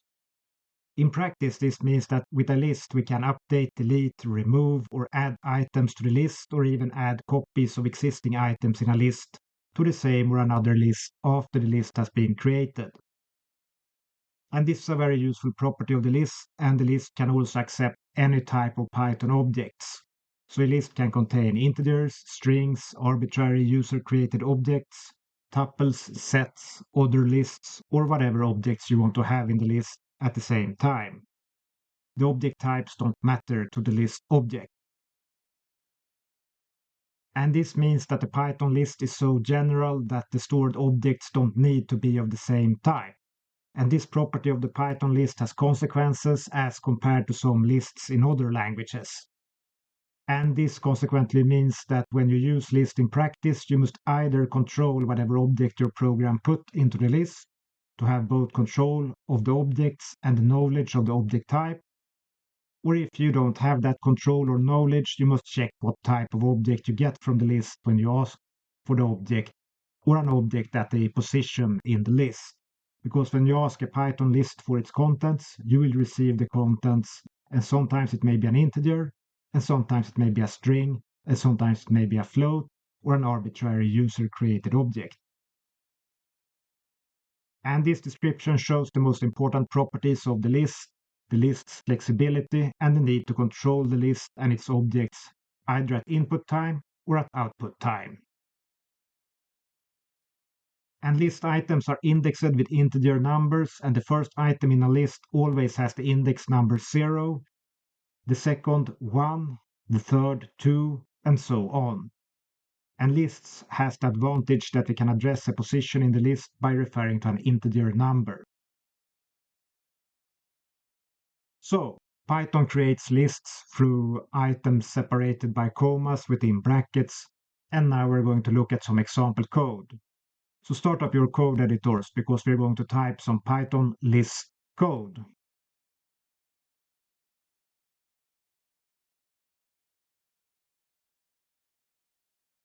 All right, having started our Jupyter Labs notebook, we can start to type our first list equals within brackets 7, 4, 3, 9, and bananas. And we can print string our first list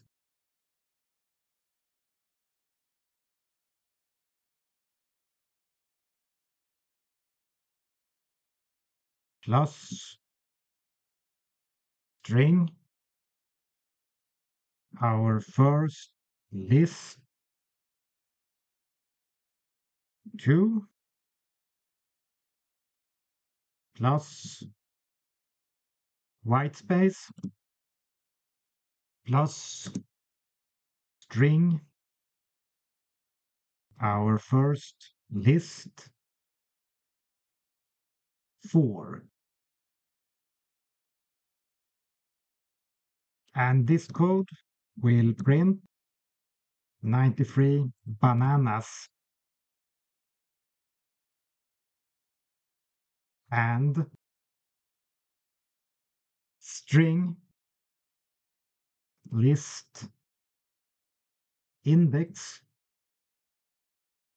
instructs Python to read the ints as strings.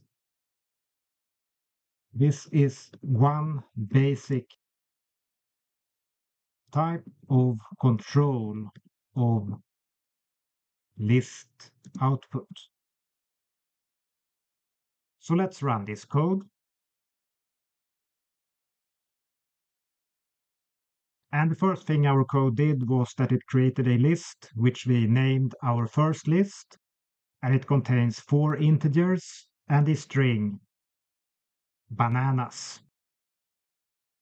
And what we did is that we choose to print position 3 in the string, and you remember 0, 1, 2, 3. So we print first position 3, which is a 9, and then we printed position 2, which is a 3. And then we created a white space using Python's native string functions, and we printed a string cast to a string.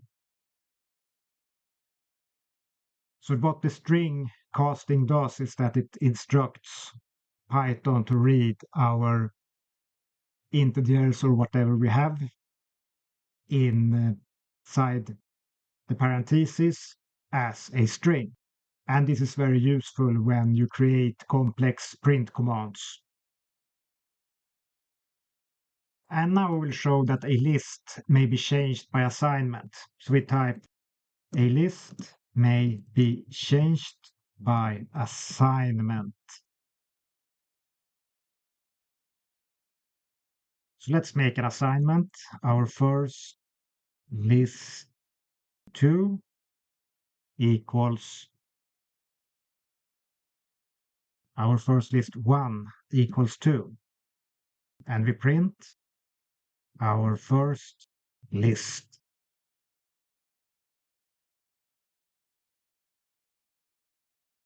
And this will print 7, 2, 3, 9 bananas. So let's run this code. And it printed 7, 2, 3, 9 bananas. And here you can see differences between different ways of printing commands. For here we printed an entire list and we have the brackets, and in the earlier print command we printed only values or objects from inside the list.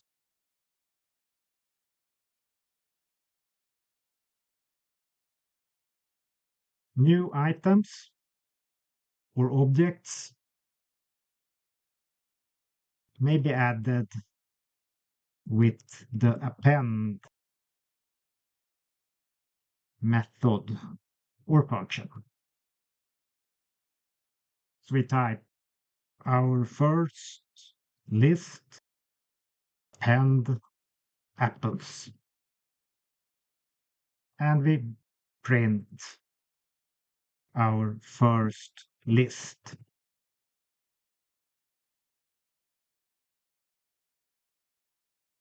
And this will print 7, 2, 3, 9 bananas and apples within brackets. So let's run this code. And it printed 7, 2, 3, 9 bananas and apples. So there are two main functions or methods for removing items or objects from a list: the delete statement and the remove method.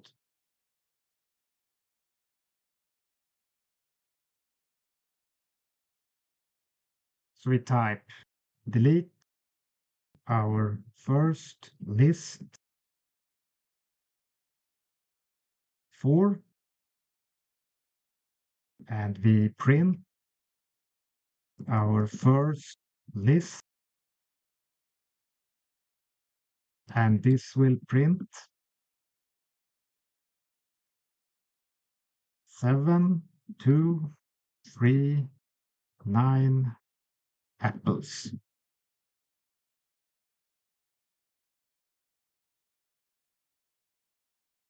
And we type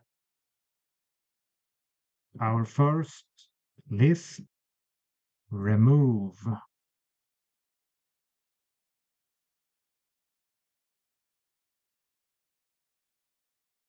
and we print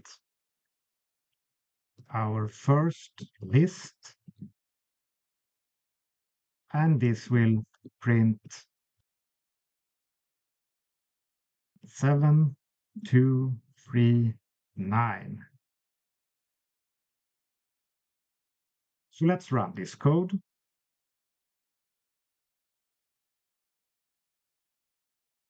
And as you can see, Python printed two lists, one with apples and one without apples. Because in the first line of code, we removed the bananas, and in the second line of list code, we removed the apples. So now we have a list with only integers. And we can add lists together. Python lists can be added together using either the plus operator or the extend or append functions or methods.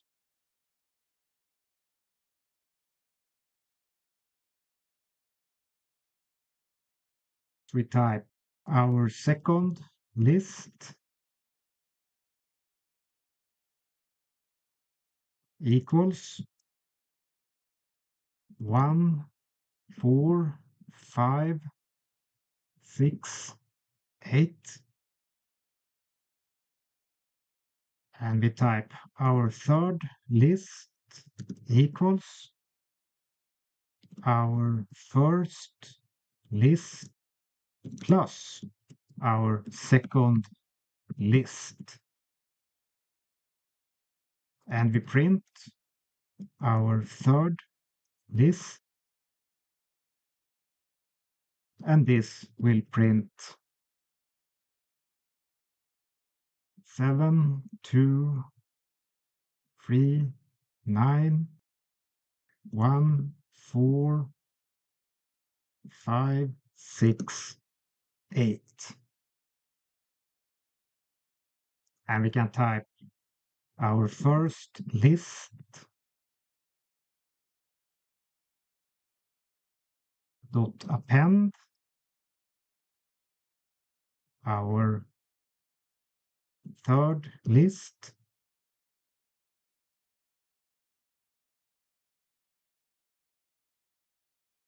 and we can print our first list, and this will print 7, 2, 3, 9, and 7, 2, 3, 9, 1, 4, 5, 6, 8. And we can type our third list, extend our second list. And we can print our third list. And this will print 7, 2, 3, 9, 1, 4, 5, 6, 8, 1, 4, 5, 6, 8.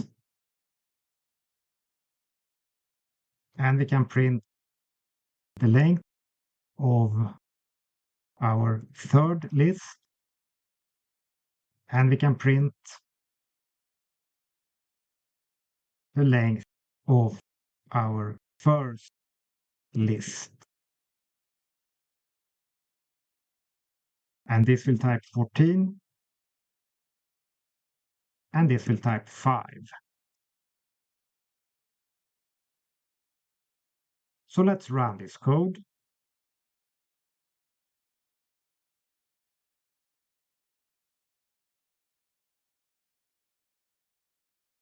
And here we can see the differences between the commands. The plus operator simply takes the two lists and jam them together. The first list first and the second list thereafter. And the append command is a bit different when you use this list because our first list obtains a list and not a large number of positions of integers from the append method. So this is important to think about. And also when you cut and paste, for example, numbers or code, because it is very simple that these brackets just follow in a cut and paste, for example, because they are in the right place and everything looks natural. But when you cut and paste them into the next list, you get a list of lists. And a list of lists is also a very useful construct. And the extend command, to some degree, acts as the plus operator. So you have the third list, and it is extended by the second list. And the length function simply calculates the number of functions.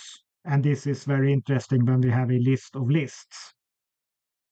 Because despite the output, when you print the list of lists, the length of the list which you ask for is in this case only 5, whereas you have 14 positions in the print command.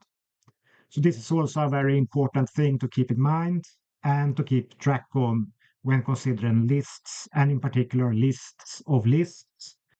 Or when we consider, for example, text mining and network graphs, we sometimes have lists of lists of lists of lists, which are quite unwieldy sometimes.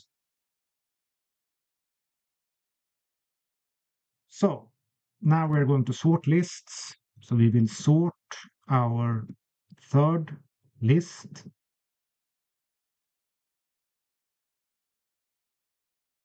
And we will begin by printing our third list.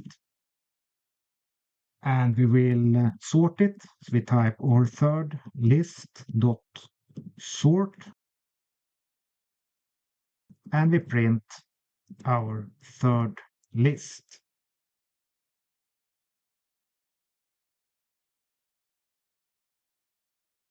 And this will print 7, 2, 3, 9, 1, 4, 5, 6, 8, 1, 4, 5, 6, 8. And this will print 1, 1, 2, 3, 4, 4, 5, 5, 6, 6, 7, 8, 8, and 9. So let's run this code. And as you can see, our third list has been sorted based on the value of the integers in the list, from the smallest or lowest integer to the highest or largest integer.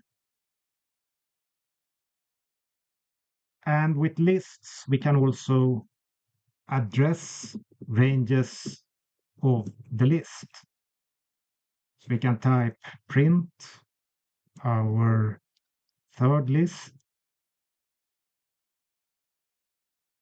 1, 2, 4, and this will print 1, 2, 3, and we can print our third list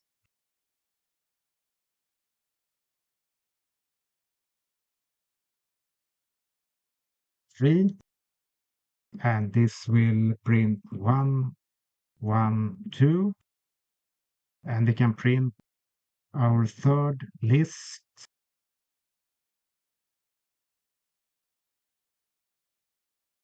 12, and this will print 8 and 9. So let's run this code.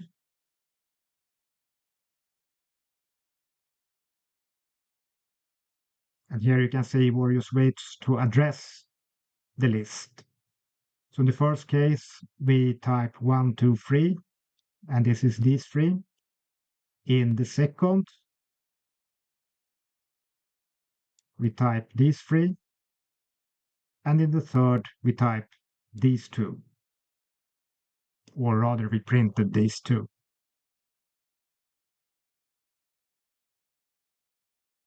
So Now we will move objects from one list to another list with the pop function.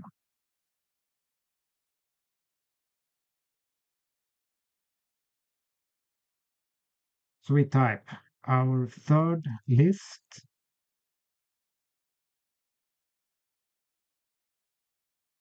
dot append.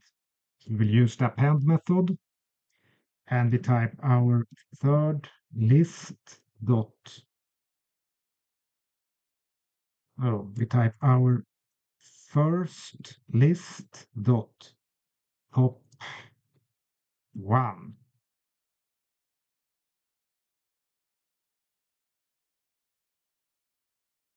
And we print our third list.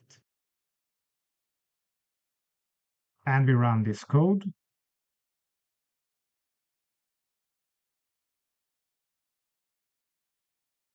And here we can see that the value 2 from the second position of the first list has been moved from the first list to the last position of the third list. And the append function will always add new objects to the last position of a list.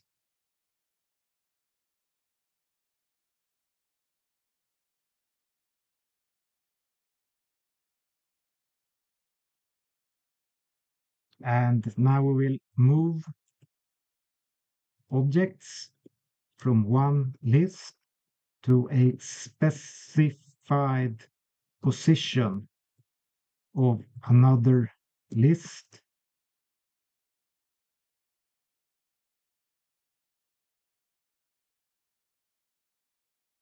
Using the insert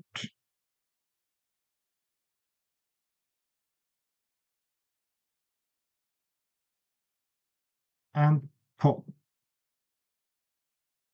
functions. So we type our third list dot insert from our first list dot pop 0. And here we will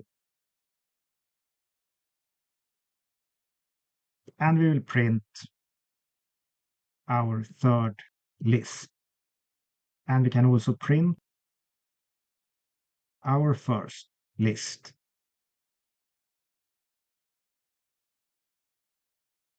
So let's run this code. And here you can see that the first object from our first list has been moved from our first list to our third list. And we have placed it at the third position, which is integer position 2.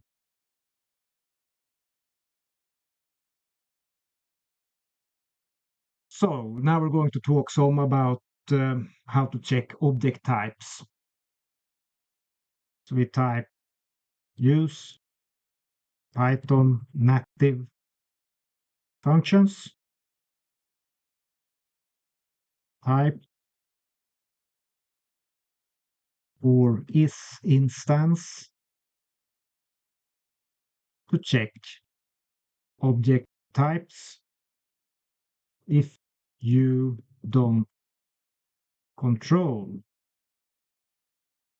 list input or list contents.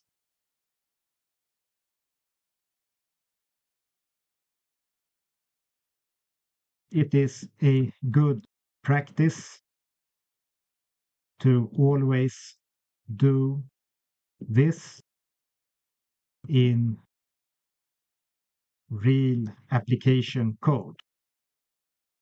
And this is important to remember because for pedagogic purposes, we will not write all this necessary code every time we write code because we must make code simple for pedagogic purposes. We can't do this every time we use a list, although we might be doing type checking if we had a real word application, for example, with images or sounds or movies or whatever occupying positions in the list. So this is very important, and we will show basic functions for this with the assumption of having a list with only integers or wanting such a list with integer contents. Basic functions only. So all right, let's type string test equals 1, and we can type string test2 equals 1, and we type our third list dot append string test1, and we print our third list. And now we're going to use a if statement. We type if type, we use the type function, our third list in the last position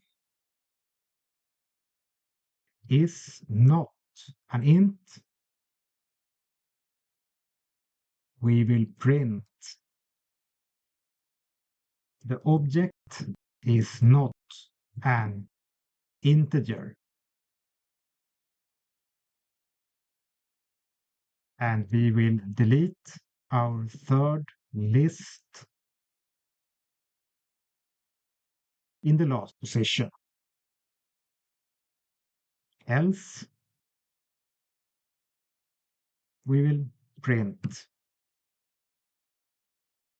the object is an integer.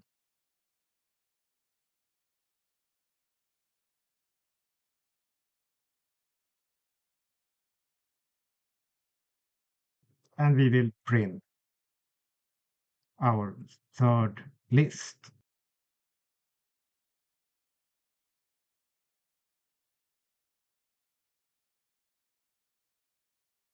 And we will also use the isInstance function. So we type if isInstance string test2 int our third list append string test2,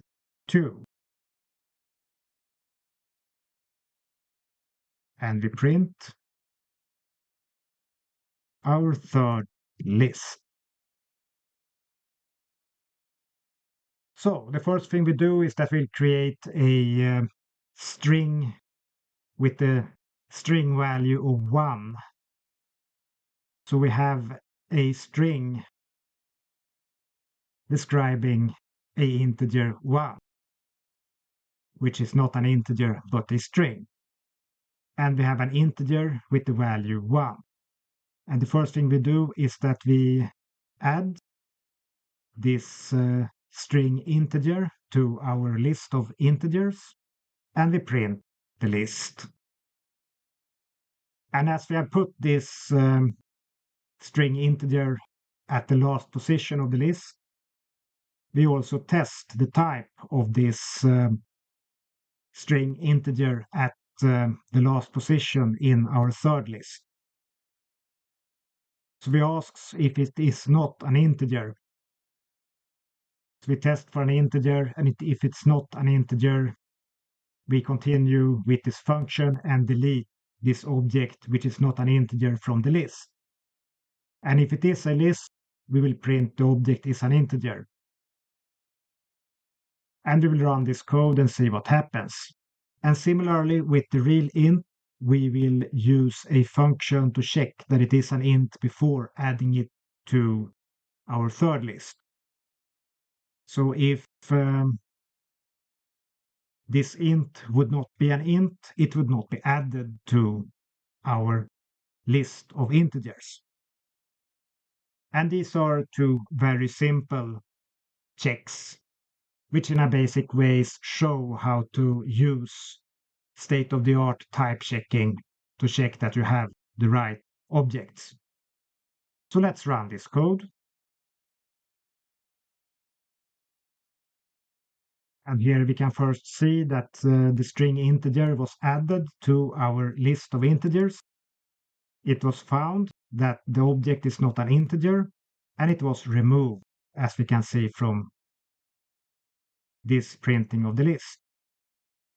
And for the isInstance function test, we can see that our integer was found to be an integer and added to the list.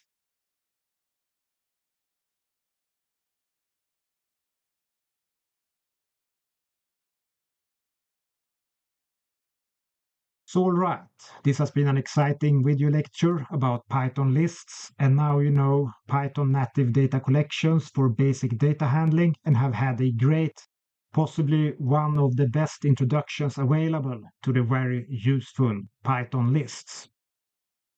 In the next part of this video section, you will learn about loops, control logic, and functions. And we look forward to see you in the next video.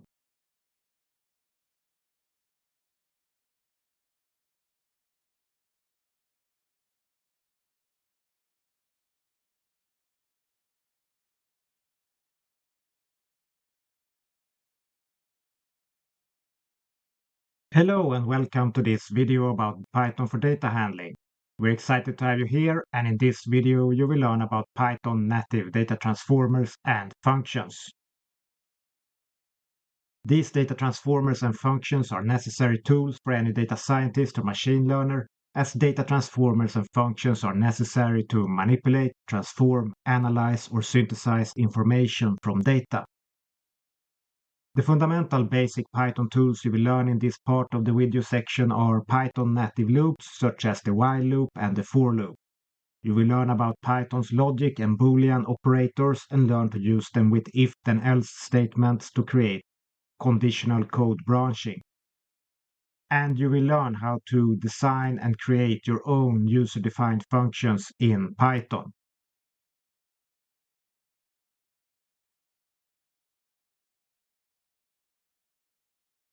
So now we're going to talk about what data transformers and functions are. And data transformers and functions are tools used to change or to transform variables or data objects.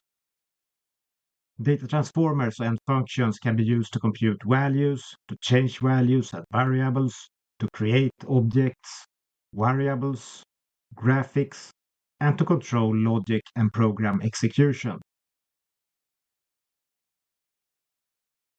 These tools are necessary for data science and machine learning because with these tools we can create information from data, and this information may be used to analyze data, to group data, or to synthesize information from data within data science, or to automate machines or to create artificial intelligence capabilities within machine learning and artificial intelligence.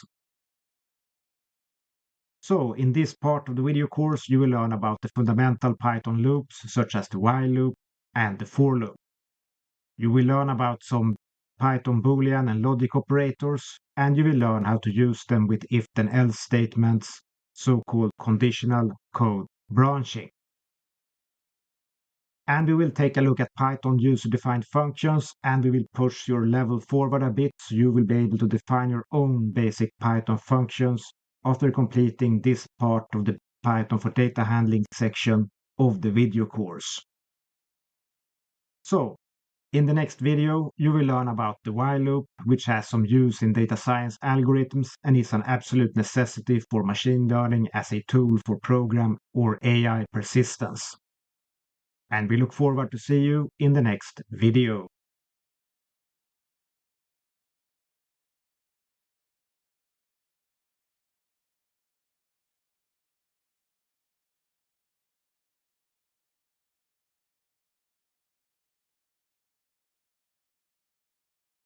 Hello and welcome to this video about Python for data handling. We're excited to have you here, and in this video you will learn about Python's native while loop, which is fundamental to machine learning and artificial intelligence and has some use in data science.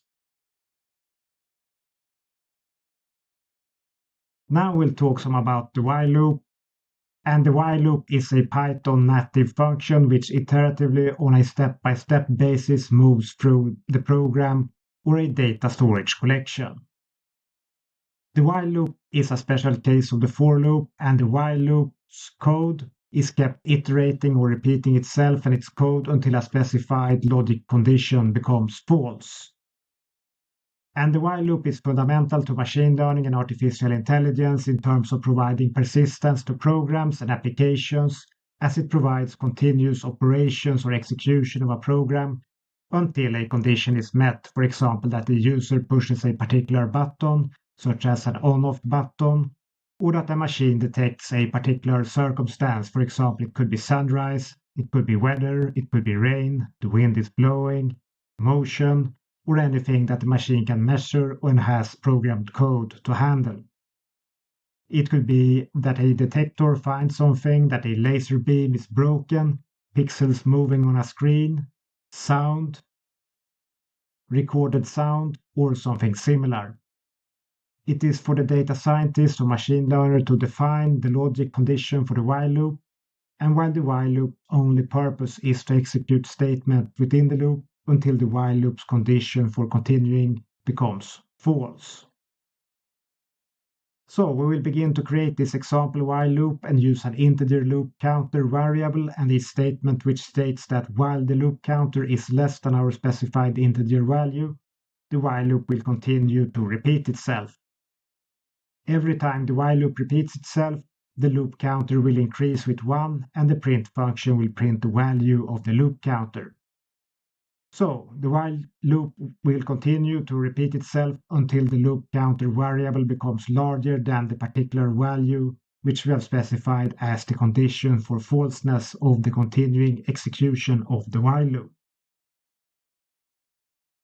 One double-sided issue and useful property of the while loops are that a while loop may continue to execute endlessly unless we have some terminal property, rule, or shutdown function included in the while loop. And this is an issue because while loops may freeze the execution of a program if it is not sufficiently controlled. And this property is also an absolutely necessary property for automated machinery, machine learning, robotics, and artificial intelligence, because this property provides the ability to continuously run a program. And within data science, the while loop has some use for algorithms. So now we'll type some while loop code in the Jupyter Labs notebook. So start up your code editors because we're going to type some code.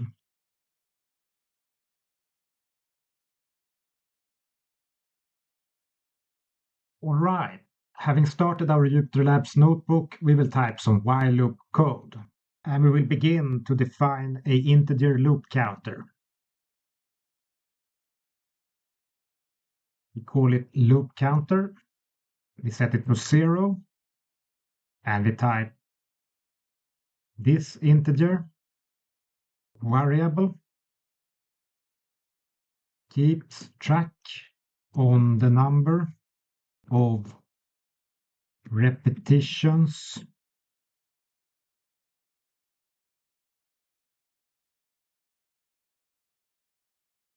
or iterations of the while loop. And we type while loop counter is less than 10, loop counter equals loop counter plus 1. And we print the loop counter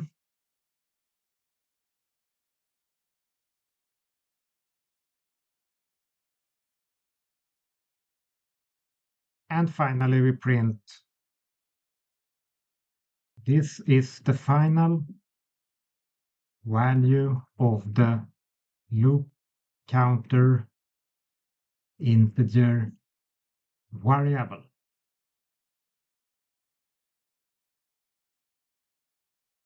Plus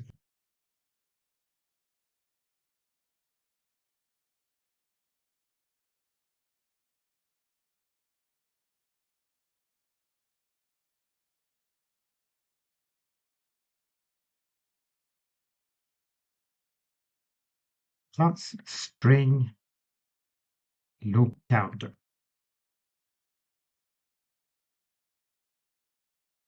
Like this. And let's run this code and see what it does. So we run this code. And as you can see, loop counter was 0. 1 was added to it on the first repetition of this while loop. And we printed 1. And in the final iteration, because every time we repeated this loop, the loop counter variable had 1 added to it.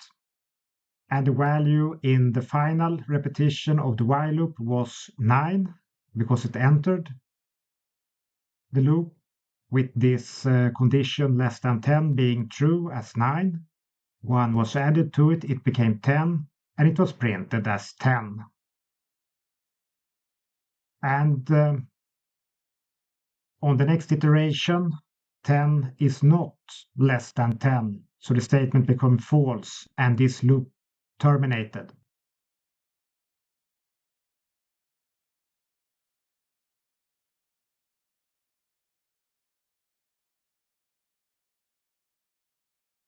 So now we're going to talk about while loop, infinite while loops, and break statements.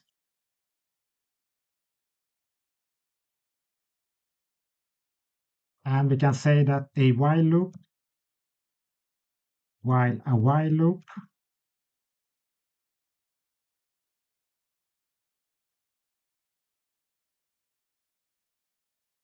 is a great tool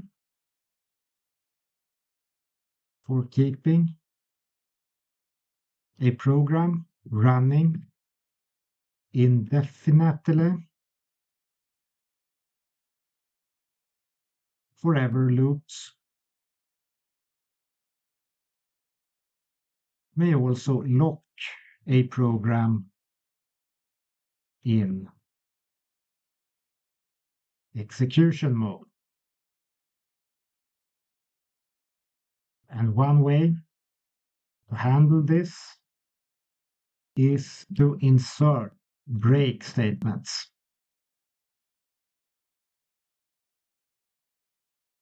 And this while loop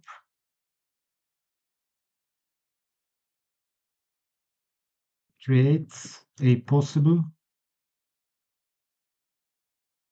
infinity loop without break exits from the loop, without our break exits from the loop. And here we must say that many programmers detest break statements, and this is in particularly true when they have complex loops, because it is very hard to keep track on multiple exits from these loops. So according to the hardest standards of coding on this type of loops, you should only have one exit from a loop. And here we have, for example, 2 exits in the loop we will type now. So we type loop counter 2 equals 10. And we type while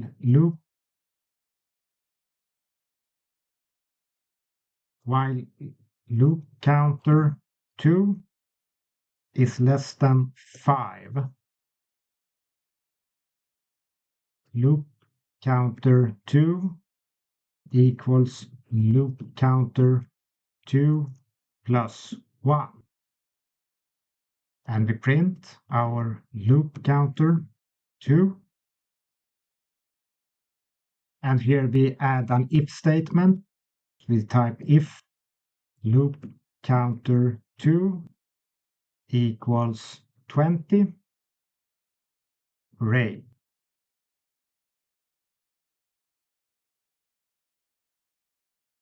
And we print this is the final value of the loop counter 2 integer variable.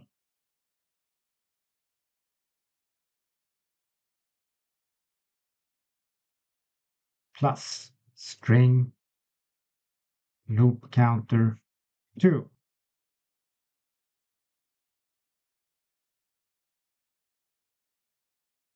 And we change that condition like this. And as you can see in this case, this statement will never become false because we have defined loop counter 2 as larger than 5 and always increasing. And this means that this logic statement will never be false under the conditions which we have stated in this code example. And that is why we have the break statement which will execute when the loop counter 2 becomes 20. So let's run this code.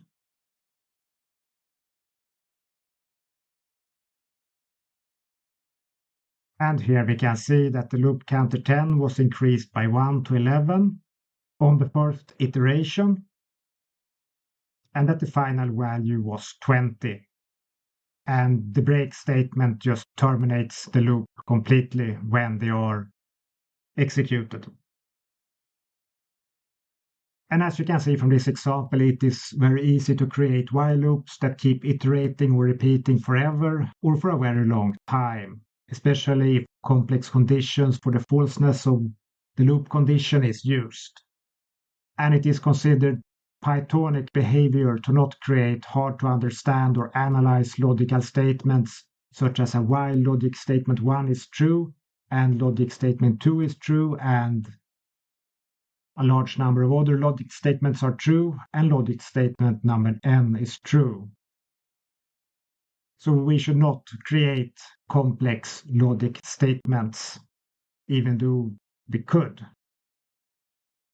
So having complex logic statements is not a sign of a good programmer.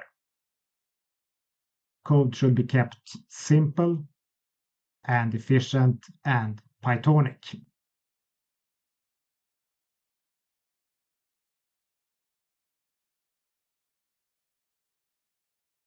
So now we will show an algorithmic way to use the while loop with Python lists. So we type list tested equals an empty list, and we type list untested equals a list of animals. We can have a cat, we can have a dog, we can have a horse, we can have a bull,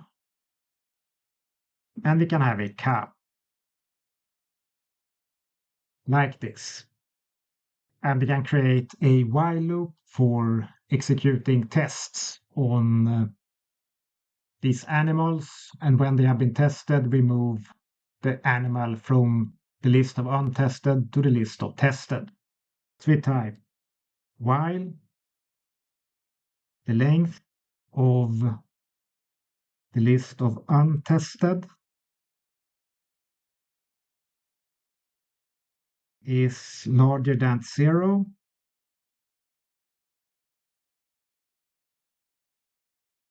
We print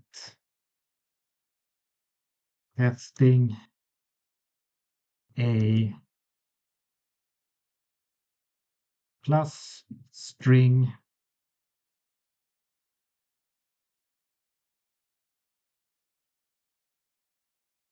list tested at position 0.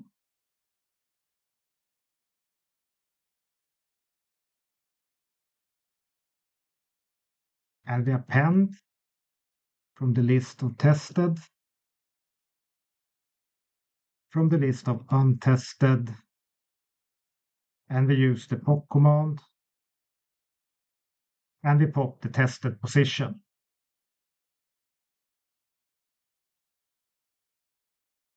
And finally, we type print all these animals have been tested.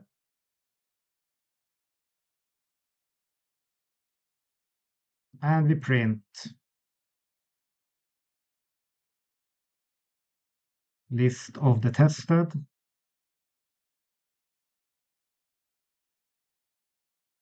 And we use a separator with a comma and a white space. So what happens when we run this code is that we have two collections with lists, Python native lists, and we have a while loop which will execute until the list of untested animals are empty.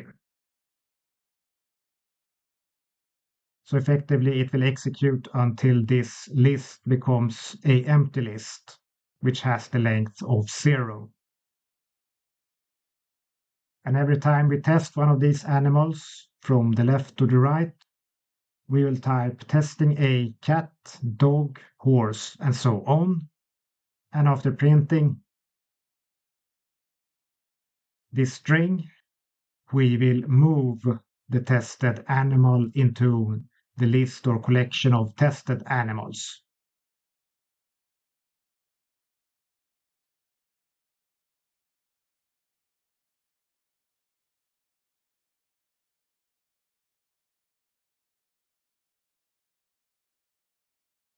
Here we make a little change. So let's run this code. And here we can see that first we tested the cat, then we tested the dog, the horse, the bull, and the cow. And finally, we printed a list of all the animals we had tested. And this shows that all the animals were moved into the list of the tested. So there we have tested the cat, the dog, the horse, the bull, and the cow. And as you can see, this is very useful when you, for example, put model parameters into lists of the tested and untested, and you can move a lot of things around. It could be neural network parameters, it could be regression parameters, it could be cluster units, it could be a lot of things that you move between different parts of collections. So it could be variables, it could be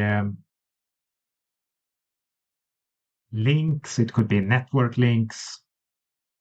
It is only your imagination that puts a limit on what you can create with these tools. So all right, now we have shown you the while loop and some useful and practical ways to use it. In the next video, you will learn to use the extremely useful for loop. And we look forward to see you in the next video.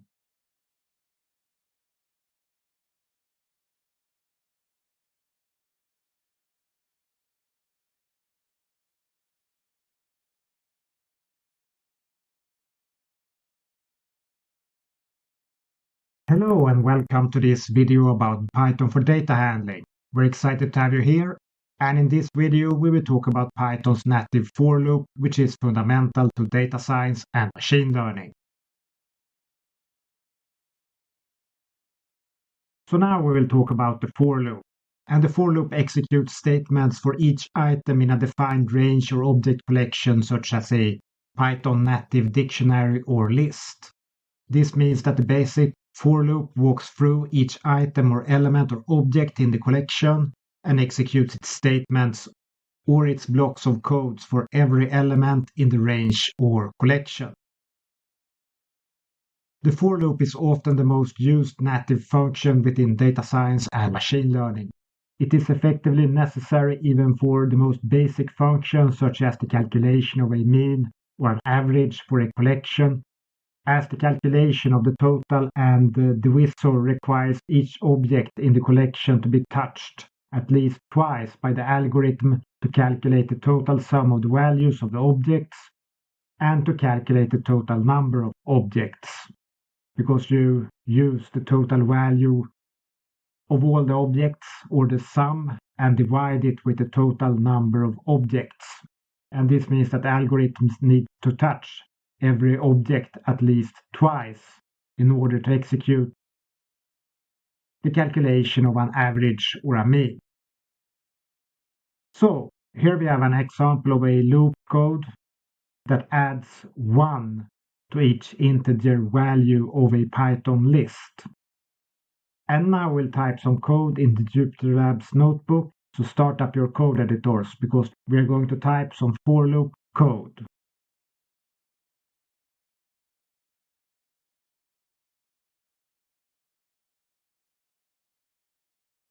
Alright, having started our code editors, we will go back to our last example and we will take our third list, which is a list with a set of integer numbers, is sorted, and we will use a for loop with code to add 1 to every integer in the list. We start typing our third list. So let's type our third list equals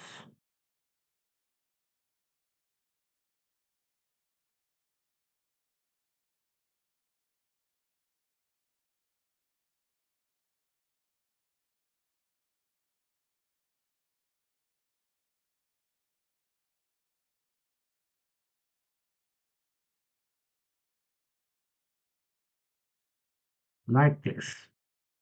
And we type our first for loop for item in range of the length of our third list.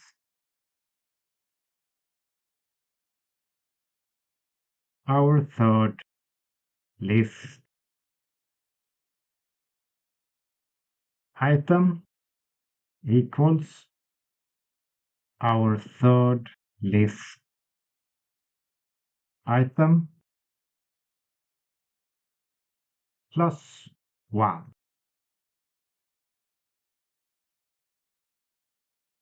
And we print our third list. And this will print 2, 2, 3, 4, 5, 6, 6, 7, 7, 8,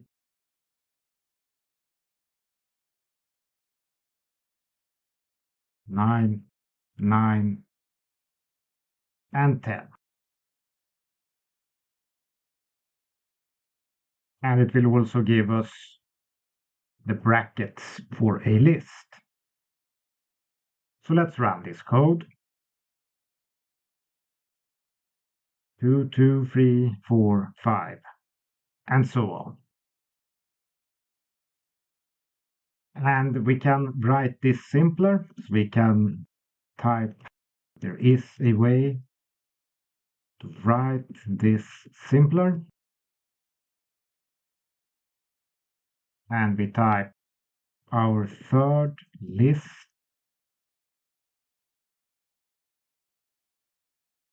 equals item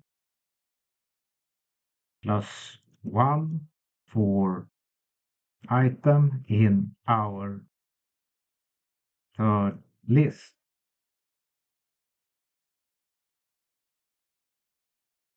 And we can type print our third list. And this will print 3, 3, 4, 5,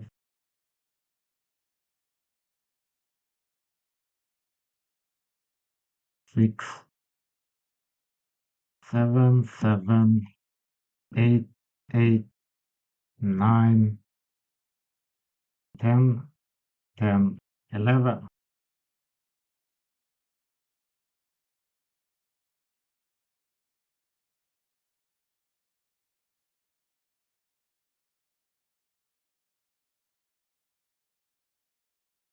All right.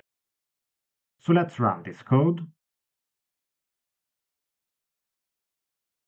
As you can see, 3, 3, 4, 5, 6, 7, 7, 8, 8, 9, 10, and so on. And these for loops can also be used with other operators than plus or add. For example, multiplication. So we type for item in range of length of our third list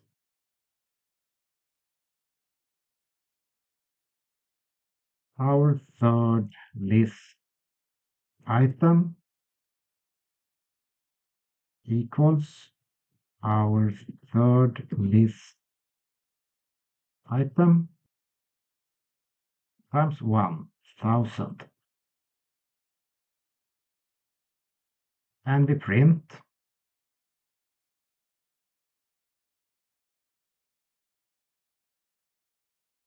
our third list.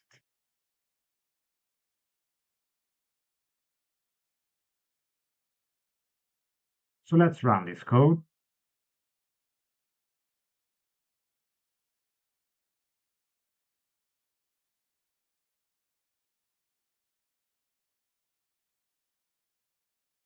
And this code runs on every item in the list and multiplies it with 1000. And as you can see, every item in the list has been multiplied with 1000.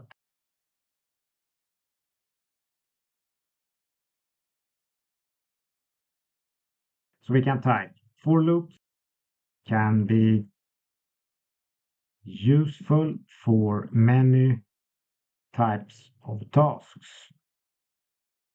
For example, lists. So we can make a list of animals. And you probably recognize this list of animals. Type cat, dog, horse, bull, and cow.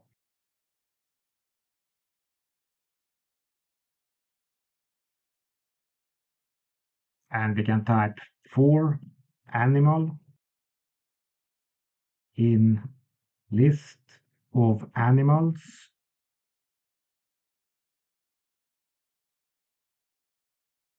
print animal.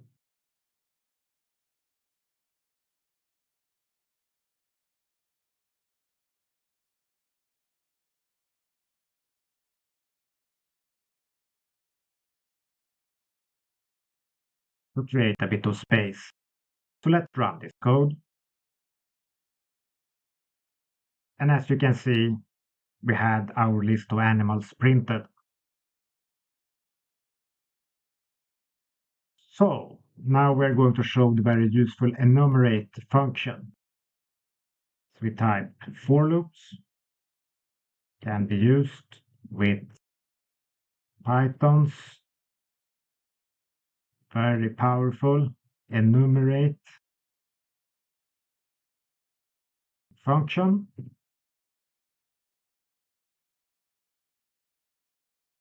to, for example, enumerate objects in a list. So we type for num animal in enumerate list animals, and we will print num and animal.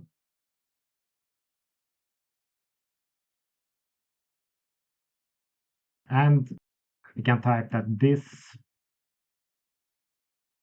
can be a useful trick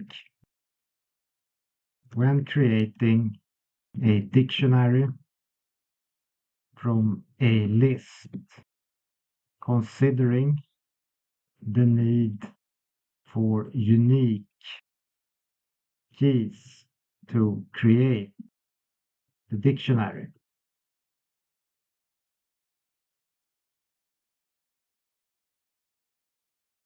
We can also type that this is also useful for many data operations where enumerations are necessary.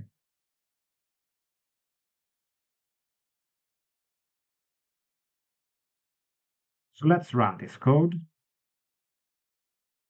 And here you can see that we have enumerated the cat at the first position as 0, dog at the first, and so on.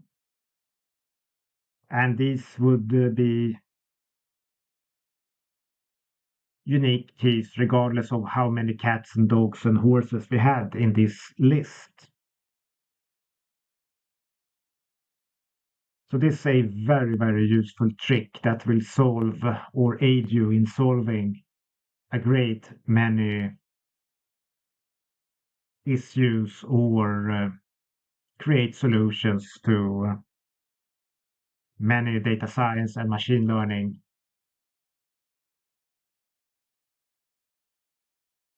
data analytics.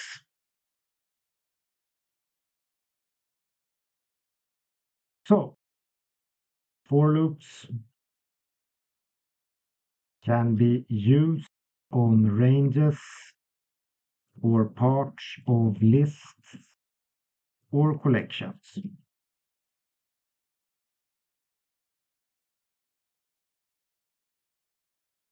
So we can, for example, use list slicing with for loop.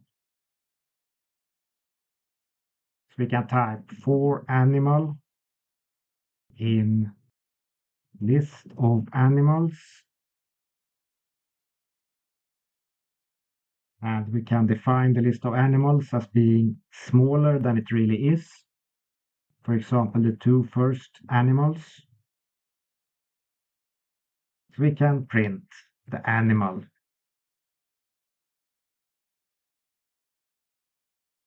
And we can run this code and it will print the 2 first animals in our list. So let's run this code. And we have the cat and the dog. So now we know that list slicing works with for loops and lists. And we can use ranges, the length function, and the step part of the range function. And for example, choose only every other animal on the list. So we can type for animal in range of, we can say 1, and length of the list animals.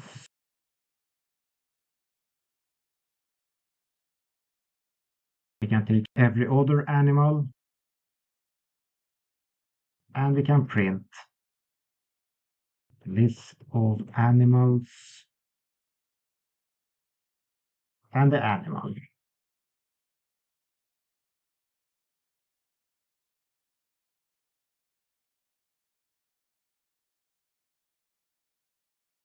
So let's run this code.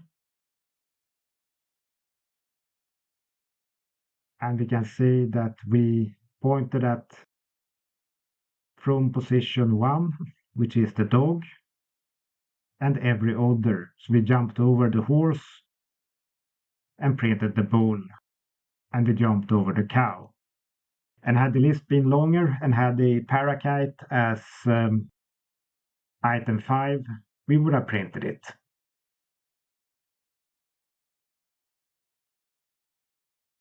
So right, now we have learned to use the extremely common and useful for loop. In the next video, you will learn about some of the logic operators and combine this with, inter alia, the for loops of this video lecture and conditional code branching. And we look forward to see you in the next video.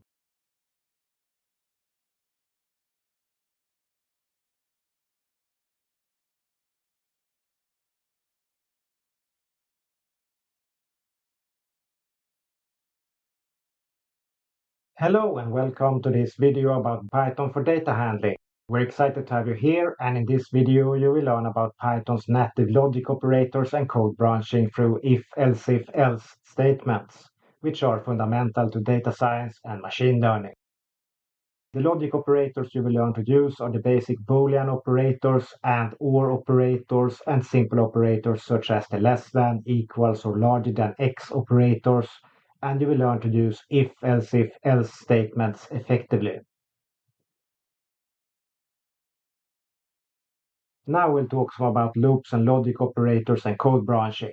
And while there is a large family of logic operators, they all have something in common, and that is that you ask them a question with a statement, and if that statement is true, they return true, and if not, they return false.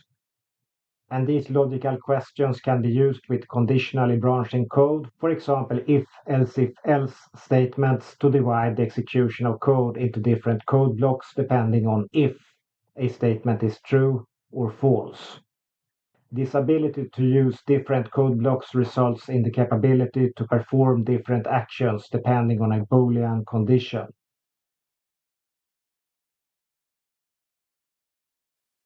So now we have two main concepts, the logic operators with Boolean logic and the structures for conditionally branching code. So we begin to talk about the Boolean logic. So we have, for example, requirements, and we have the requirements for truth.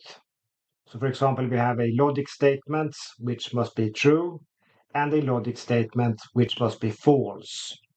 And if we put a AND Boolean logic between them, both must be true. And if we put, for example, logic statement true or logic statement 2 is true, 1 must be true.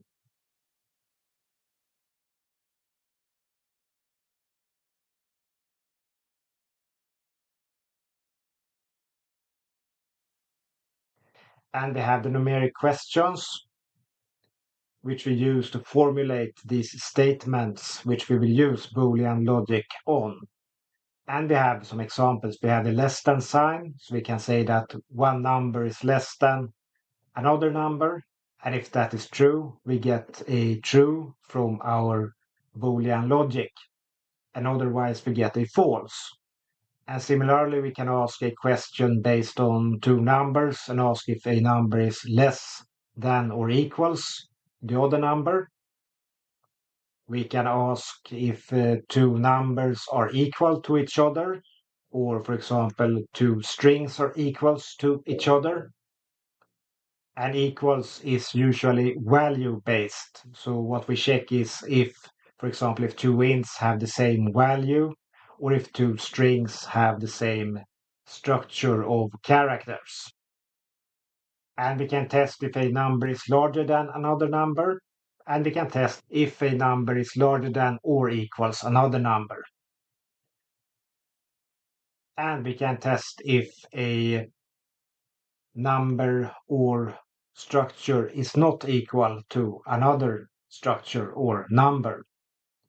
And this is one of the most Pythonic ways of implementing a not equals or not Boolean logic statements.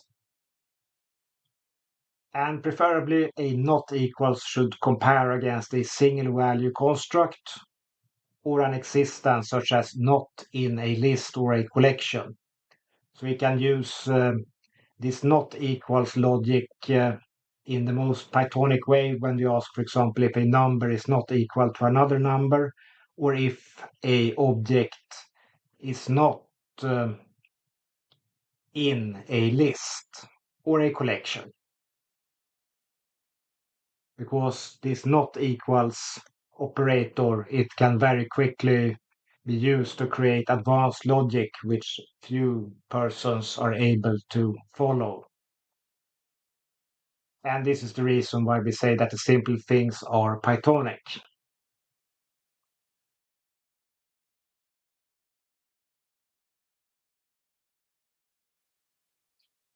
So we also have the conditional execution, and the way we will look at this is through the branching code.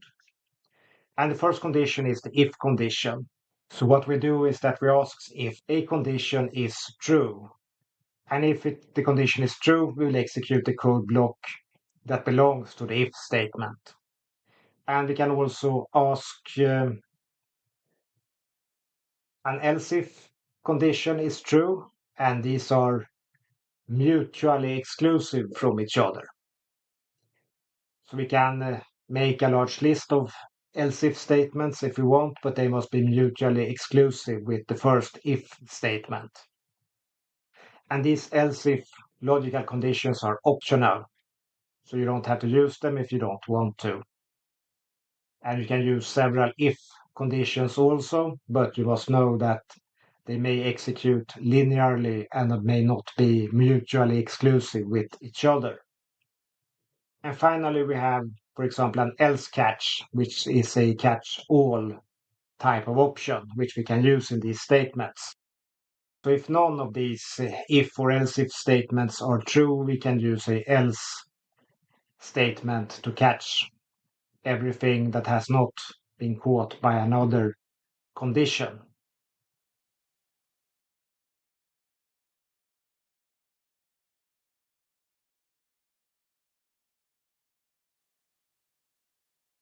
So with these tools, we can execute stepwise or chain comparisons. For example, we can say that the integer y1 is larger than x, and that x is larger than y2.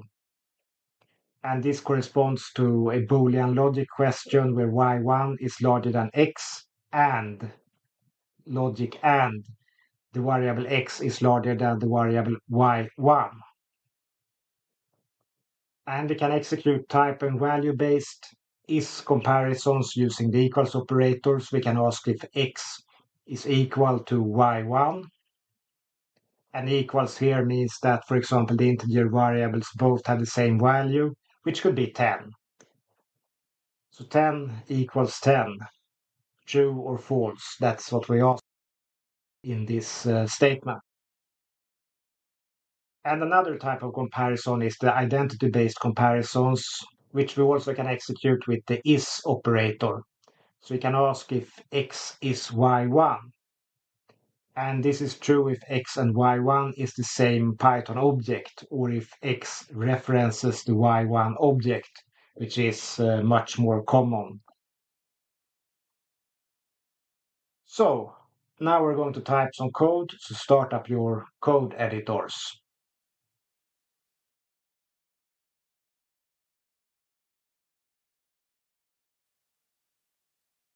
All right, having started our code editors or Jupyter Labs notebooks, we will start by recreating our third list of integers from the for loop code example, and we will recode it into a list of strings named our fourth list using logic operators and conditionally branching code to divide the execution of code. Now we'll start recreating our third list. So we type our third list equals 3, 3, 4, 5, 6, 6, 7, 7, 8, 8, 9, 10, 10, 11.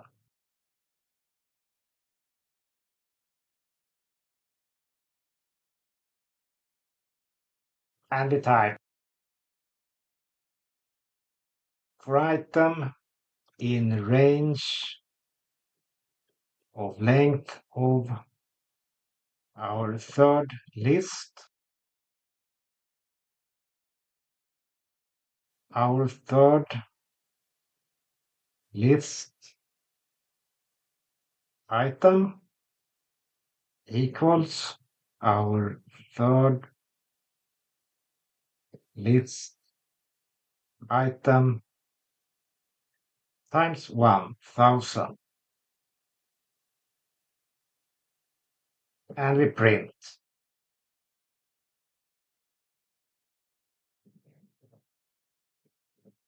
Our third list. So let's run this code. And as you can see, our third list has been recreated. And now we'll recode our third list into our fourth list using a for loop, logic operators, and conditionally branching code. So we type our fourth list is an empty list. So we create our fourth list.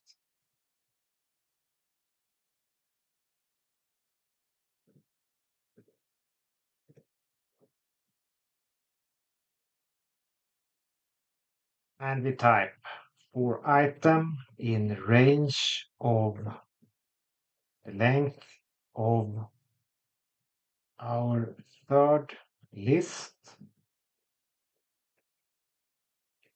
if our third list item is larger than 7,000,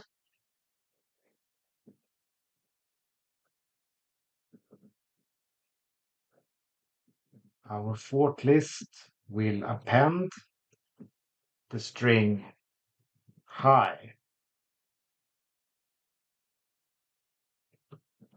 Else if our third list item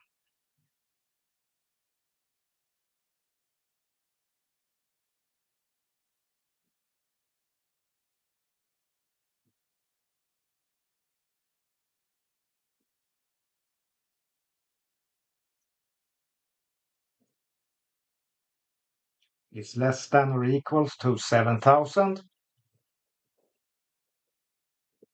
and our third list item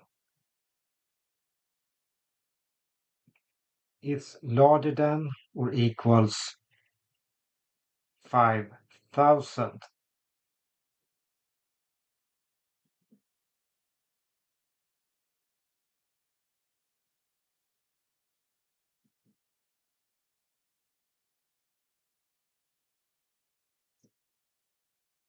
Like that.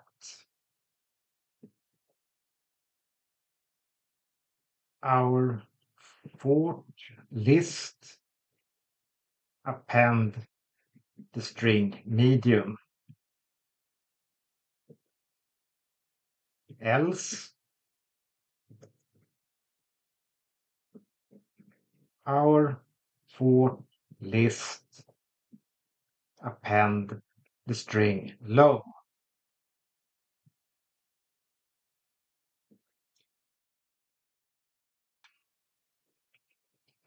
So what this code does is that the for loop iterates over every item in our third list. So it's going to visit every item here. And the first if statement will ask if the item is larger than 7,000.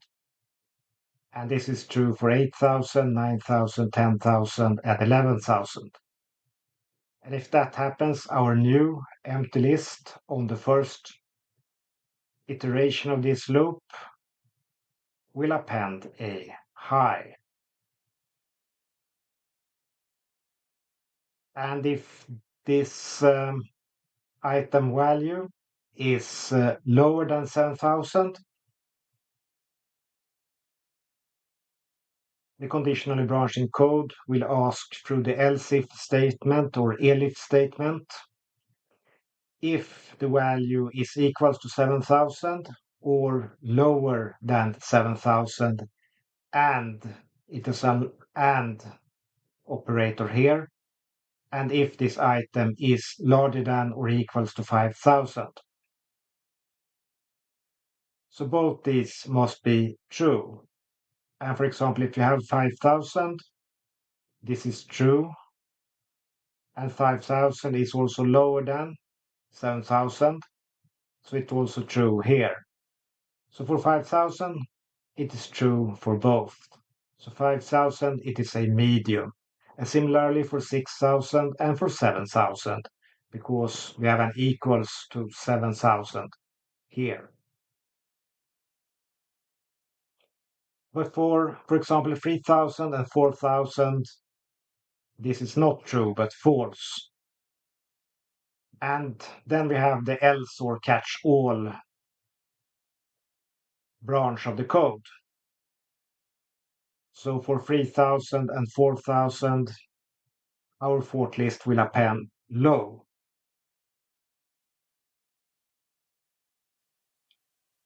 And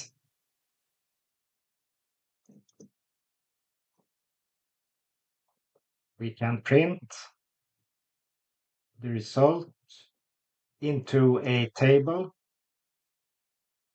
using another loop. And note that in this example, both lists have the same length. So we type for item in range of length of our third list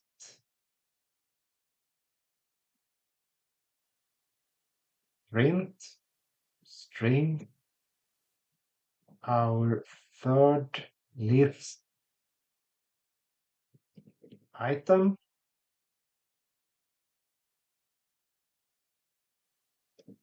plus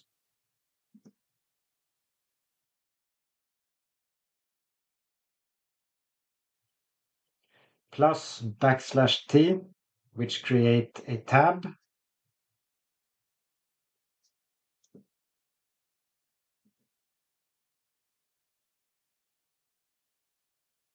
plus string our fourth list item.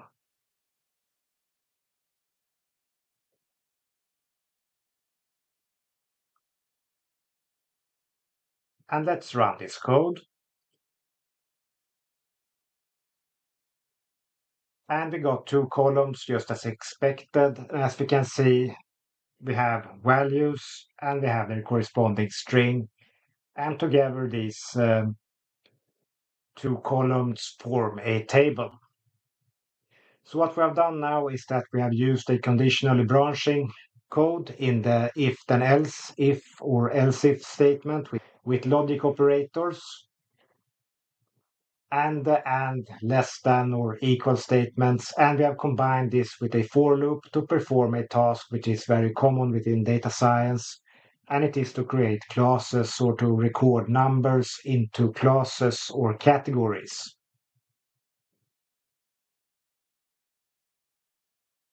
So this is a very useful operation to understand the fundamental mathematics of, although there are prepared functions to do this in most data science and machine learning libraries.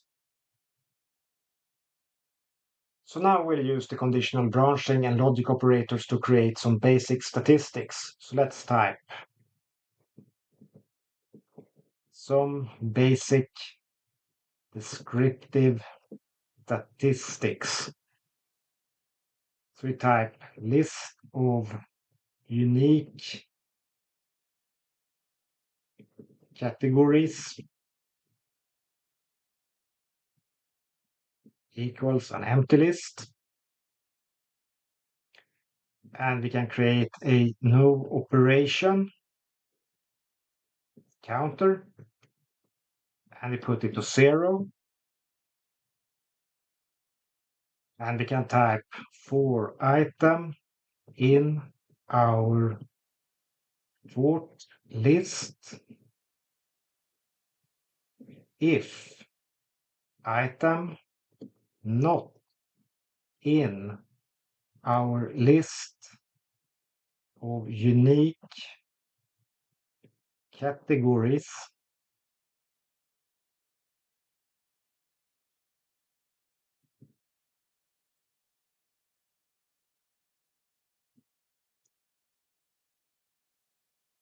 list unique categories append item. And we can print item plus number in category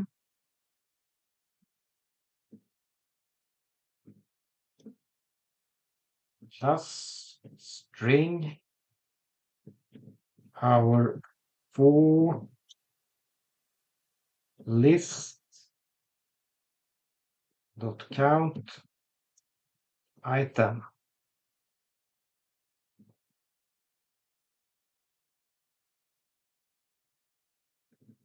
And else no operation counter equals no operation counter plus 1.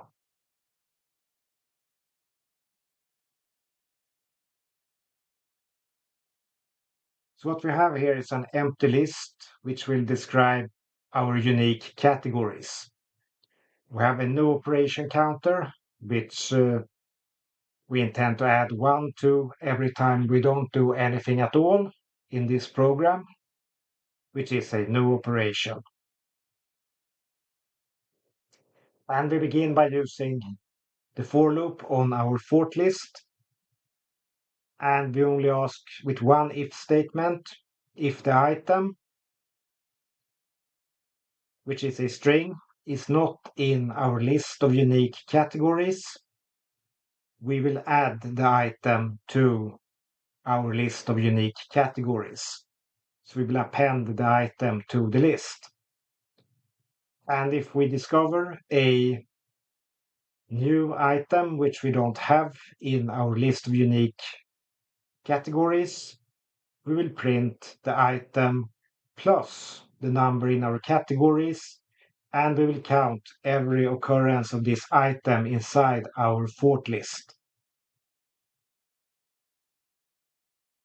And else, that is, if the item is in the list of unique categories, we will do nothing, but add to the no operation counter plus 1. So this is what this code executes. And now we'll print the number of unique categories are length of our list of unique categories, and we will print the number of no operation passes are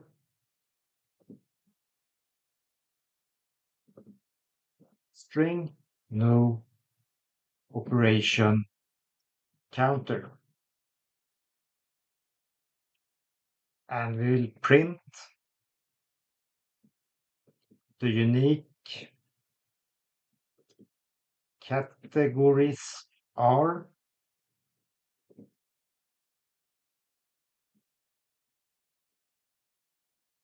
and we will print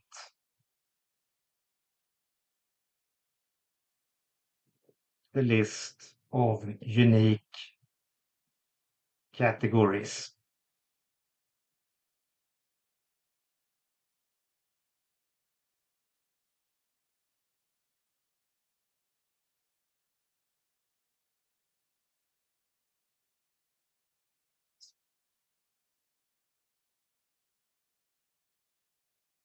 So let's run this code.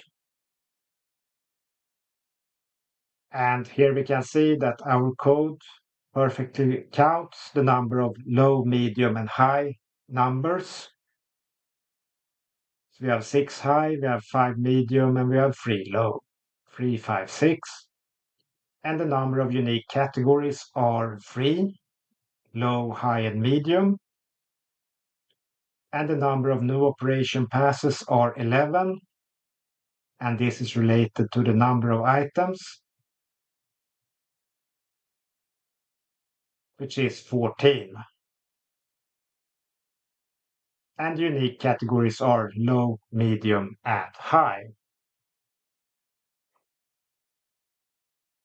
So now we have learned to create some descriptive statistics from a list of classes created from a list of integer numbers. And now we'll create a dictionary version of this.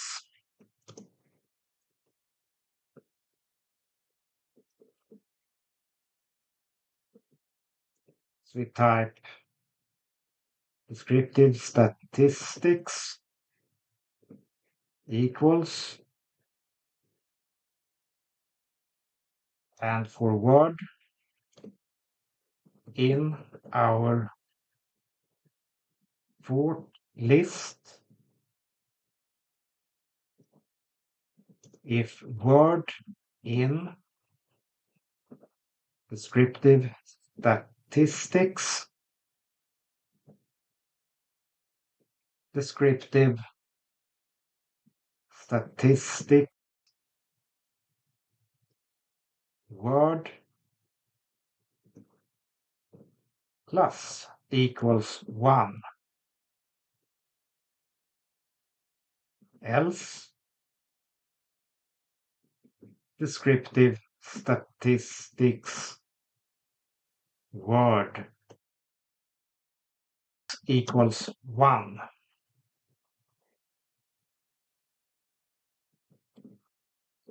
And we can print a sorted output. So we type for word in sorted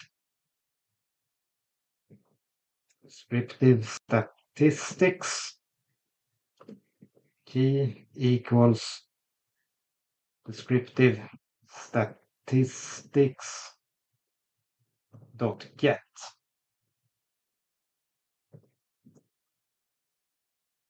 And we print descriptive statistics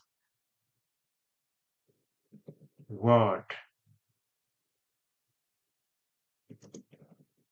and word. And this code creates a dictionary. And for every word in our for list, if the word is in descriptive statistics calculates it as +1.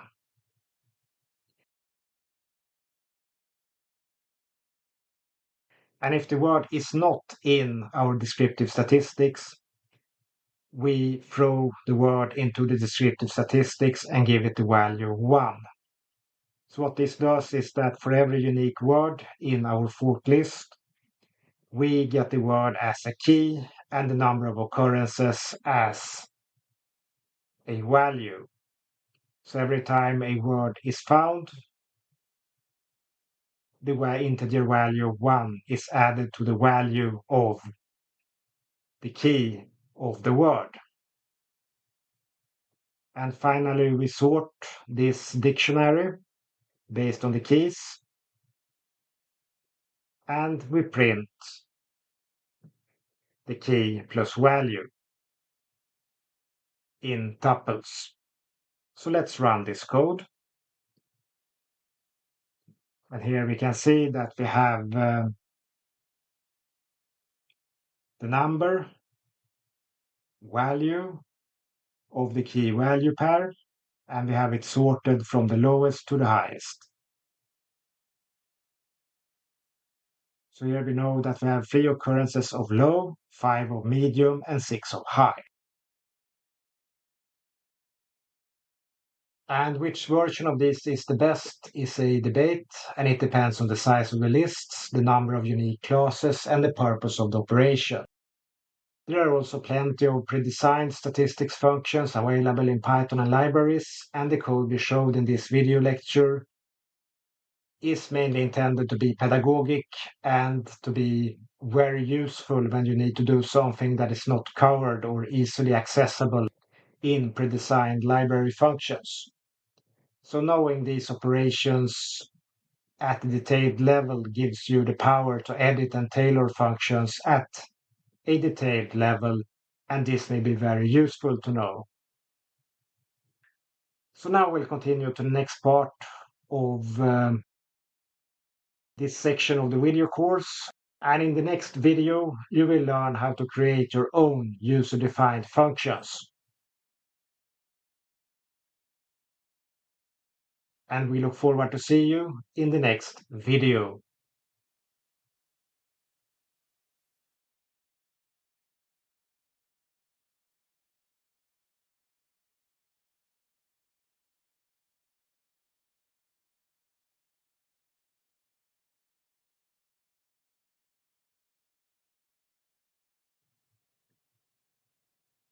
Hello and welcome to this video about Python for data handling. We're excited to have you here, and in this video you will learn about Python's defined functions and learn some fundamental theory to create your own functions using Python, as well as some theory about how to organize code using Python's functions.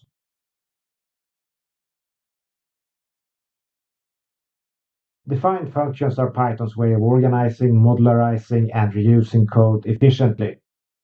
Functions present one way to simplify coding, one way to prevent the same code from being written many times over, and Python's functions also create code blocks that are easier to read and easier to understand through a common coding structure standard.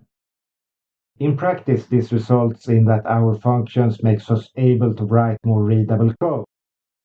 In large programs, the use of functions results in an ability to decrease the code mass considerably, and that is to write a lower number of lines of code and to have a lower number of lines of code to maintain.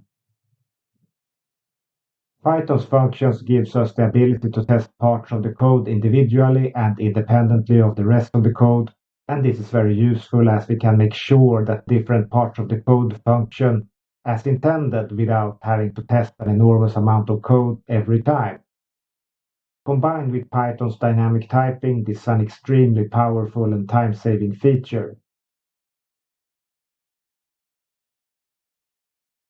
Python's functions also gives us an interface which makes it very easy to copy or import functions between programs rather than cutting or pasting code blocks between programs. So, these are the properties that make Python's functions so very useful to data scientists and machine learners. In this section of the video course, we have already used many of Python's native functions. So we have touched the concepts of functions earlier. For example, we have used the print function, the length function, and the range function. In the next video, we will show you how to make your own functions through examples of functions that calculate the mean of a list of values and return a float as the answer or return value. And we will show you how to make functions with some basic protections against bad code or bad data. And we will show you how to make functions of useful code, which we have used in earlier videos. So we will teach you how to use the code, which you have already learned, and how to transform it into a function for use. And we will teach you how to generalize these functions to near advanced uneven, multi-type, and two-dimensional lists of lists. And we look forward to see you in the next video.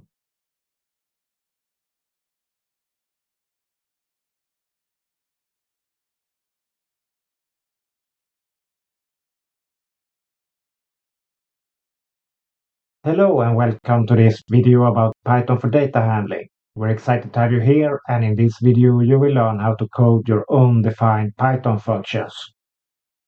We will begin with a very basic function for calculating means, and we will teach you how to code some basic protections for your functions against bad code and bad data. You will learn how to make functions of useful code, which we have used in earlier Python videos, and we'll teach you how to generalize and reuse these functions to very near to be advanced, uneven multi-type, and two-dimensional lists of lists. So start up your code editors, because we're going to type some code.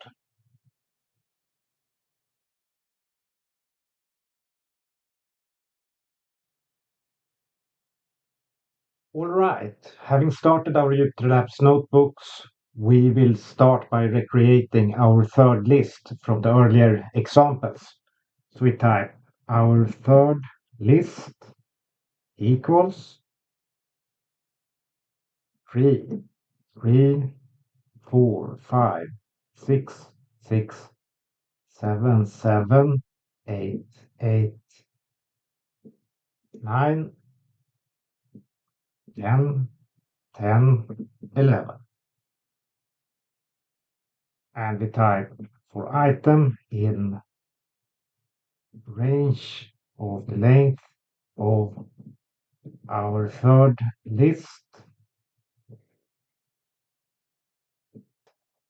our third list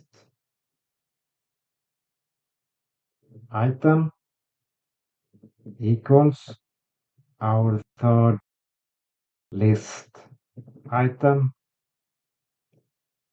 times 1000.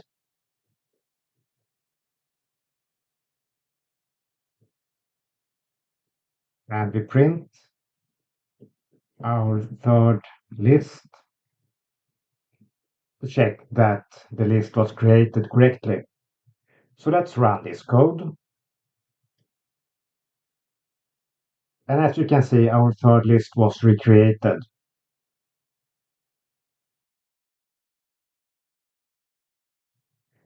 And now we'll create a user-defined function to calculate a mean from a list of integers or floats, and to return the calculated mean or average of the list as a float.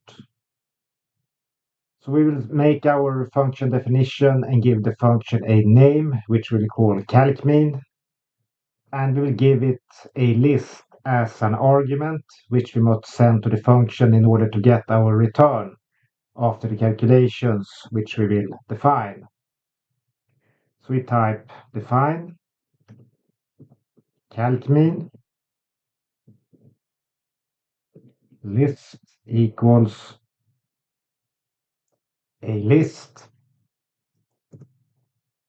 and we type sum equals 0.0, and here we define sum to be a float with the value 0.0, and we type for item in range of the length of our list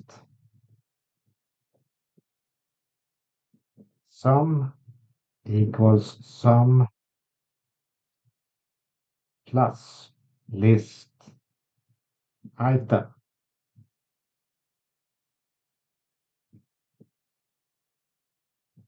And we calculate our mean to be equal to the sum divided by the length of the list. And we return our mean.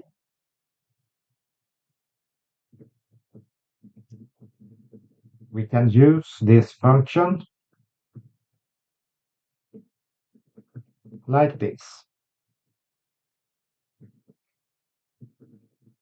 Our mean equals calcmean from our third list. And we print our mean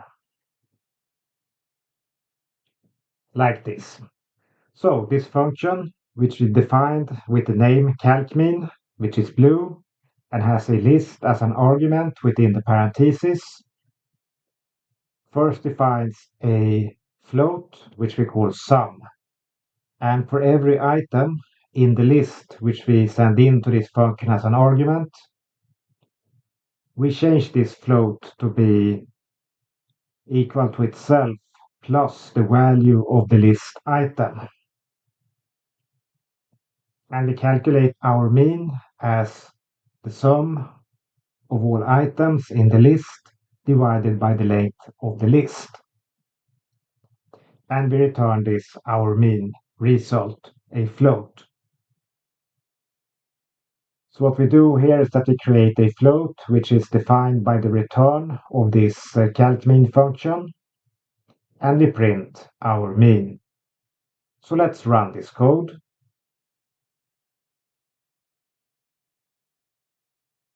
And here we can see that the mean is 6,928.57 and so on. So now we have shown how to create a user-defined function, and as you can see, it is quite easy to do so.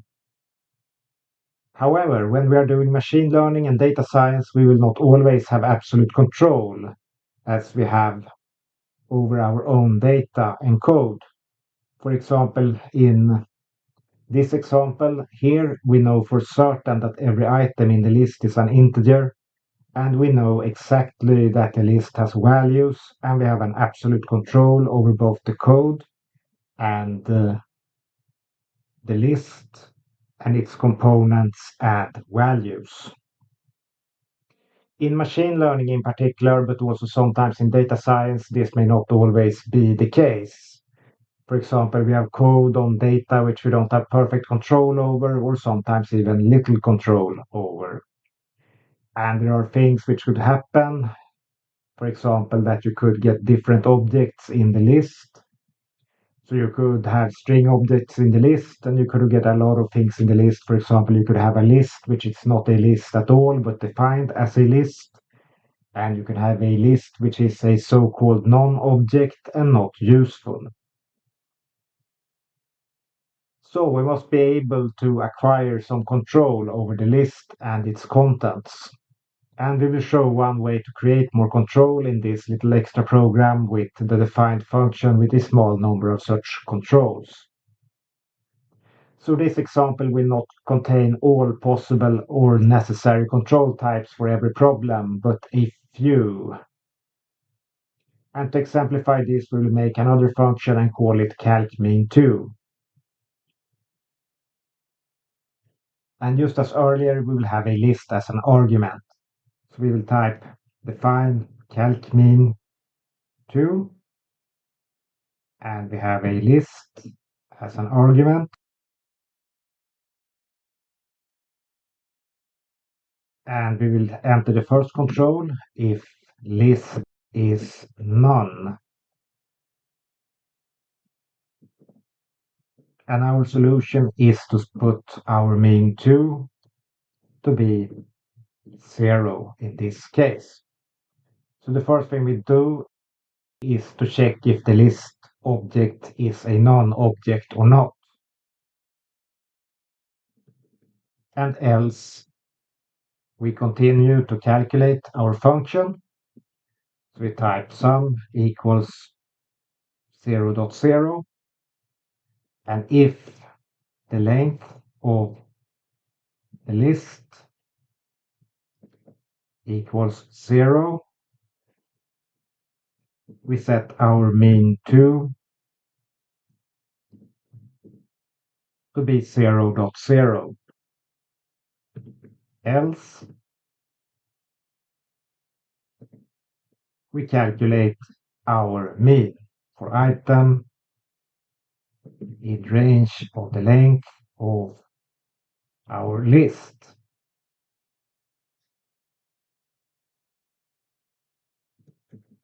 Sum equals sum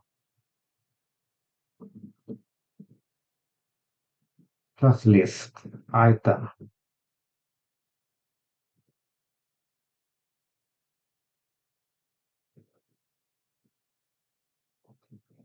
And our mean2 equals sum divided by the length of the list.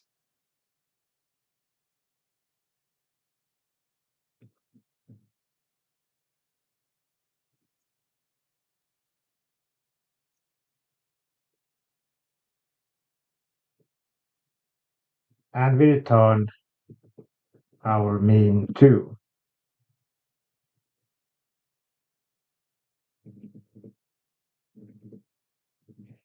And we can now use this function much more safely.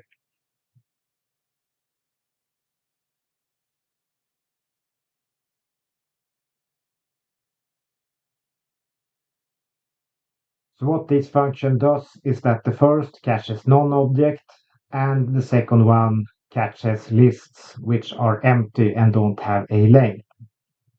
So they don't have any objects at all. And a third check which we could include is, for example, if the list would have a length, but the objects inside it would be empty or non-objects,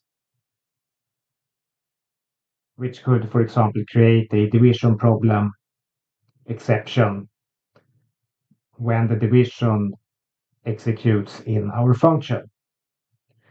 So that could be an interesting exercise for a student. Now we'll type our mean2 equals calc mean2, and we will send it our third list, and we'll print our mean2. And we will run this code, and we received the same mean or average. So, and this extra code results in that we can use this code with that little bit more safety and run this code with our third list as an argument. And these extra control checks which we have entered in the code means that we can use this code with a little bit more safety and protections. So now we'll take a look at the generalization of the functions and connect this video lecture to the earlier video lectures about collections, lists, and dictionaries. So in these functions, we will have no protections for the execution of the program because we will show this generalization and how to use functions more practically. So we start to type. Let's make a more general function and count the number of unique items in a one-dimensional list or other list similar connection.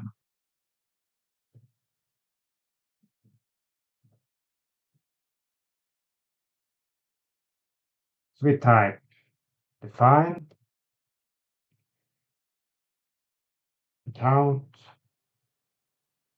unique items We give it a collection.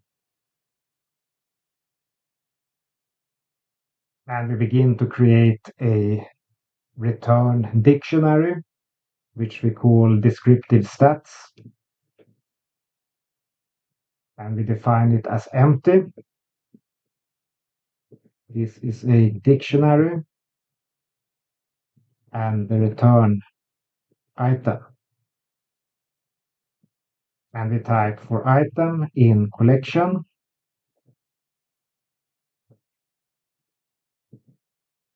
If item in descriptive stats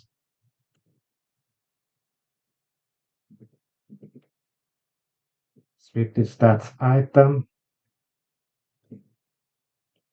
plus equals 1. Else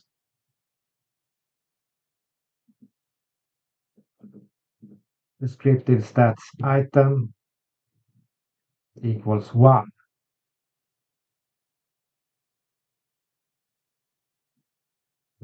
And we return descriptive stats. So what this function does is that it takes any iterable collection as an argument,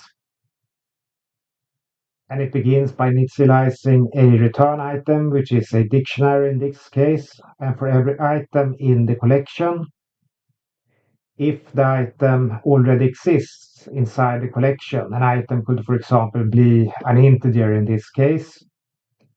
If that item already exists in our dictionary, we just add 1 to the value of the item. And if the item does not exist inside the dictionary, we add the item. And at the first initialization of the item key, we add 1 as the value. And finally, when we have counted all the items in our collection, we return the dictionary filled with the counts of all unique items.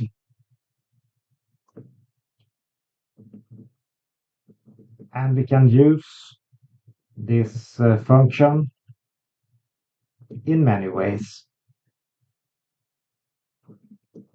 We can call it as part of another function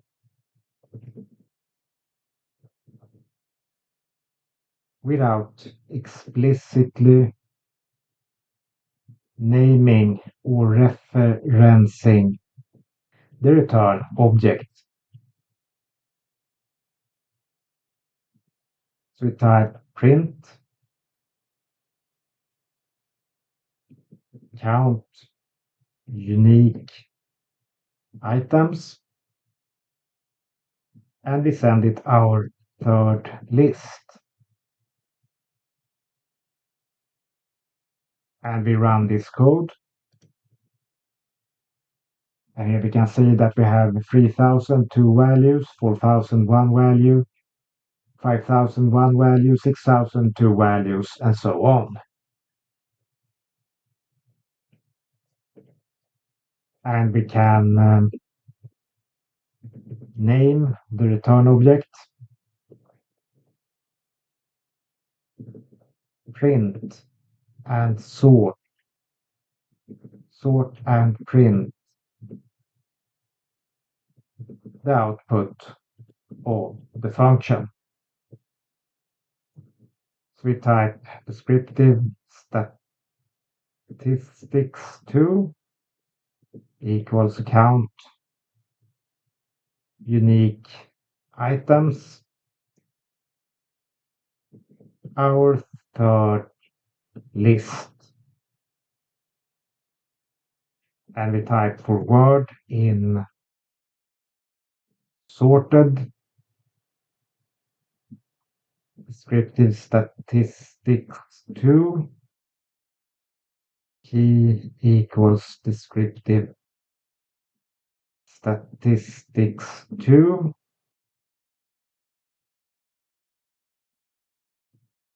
dot get. print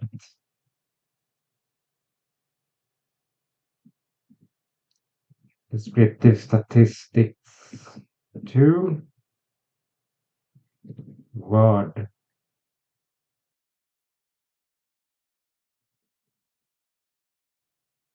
And Word. And we run this code.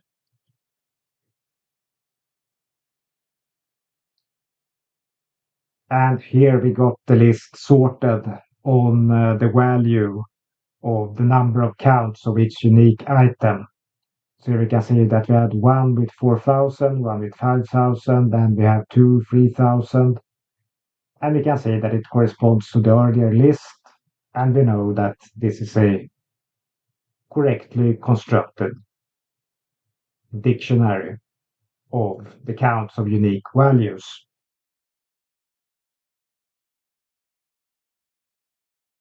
So we can make an even more general function able to handle uneven multi-type to the list of lists.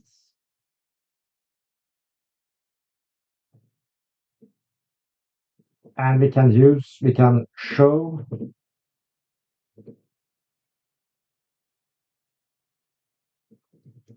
how functions are able to reuse code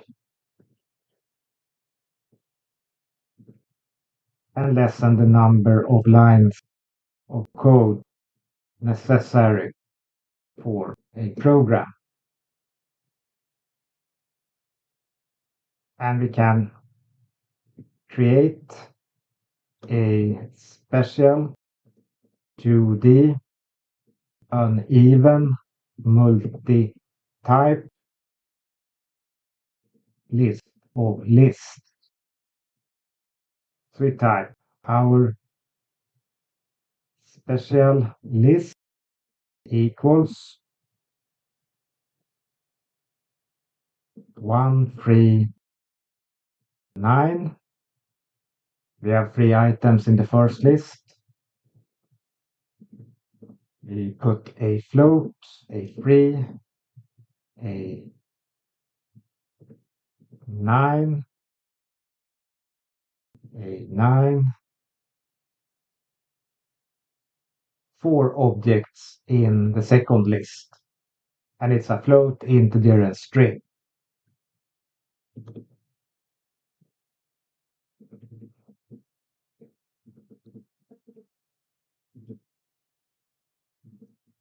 And we can put 5 items in the final third list.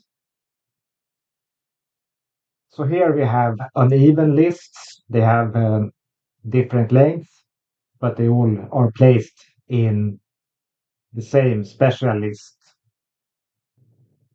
And these uneven lists has objects of many types.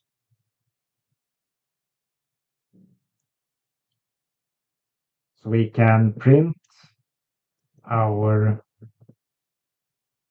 special list and we run this code. And here we can see our lists. So we have one list with 3 items, one list with 4 items, and one list with 5 items. And the first thing we will do is that we will create a standard function for adding dictionaries together. So we type define add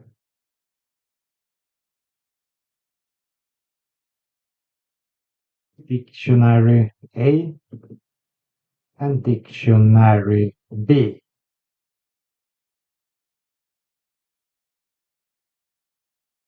And we type dict equals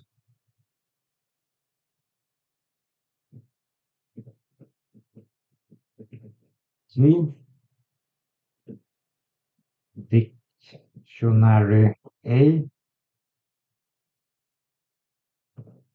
get key 0 plus dictionary B, get key 0. For key in set dictionary A,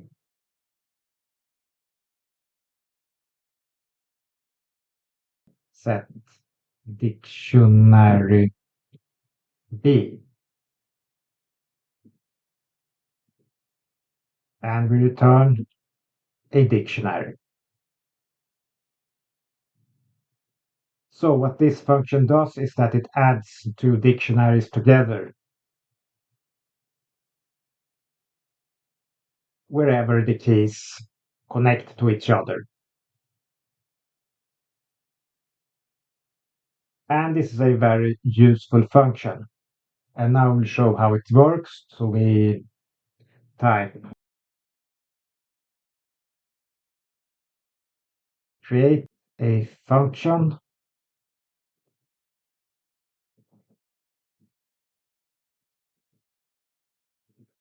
creating dictionaries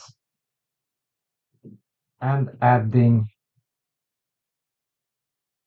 them together with our add function.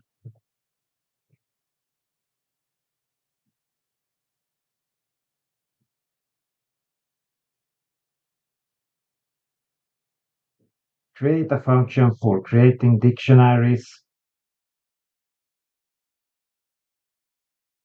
a list or collection,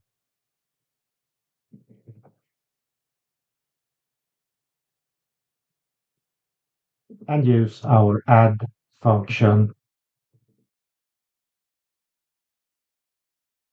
to add them together.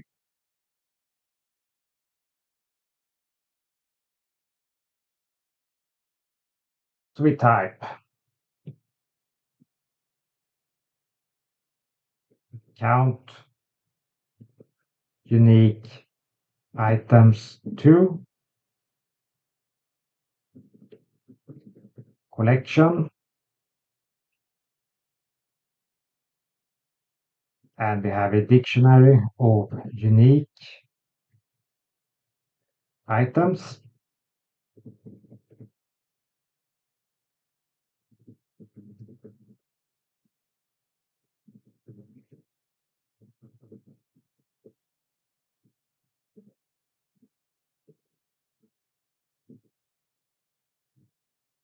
And it is a dictionary and a return item. And the type for item in collection, dict item equals count unique item items, and dictionary unique items equals add dictionary of unique items and dictionary item, and we return our dictionary of unique items.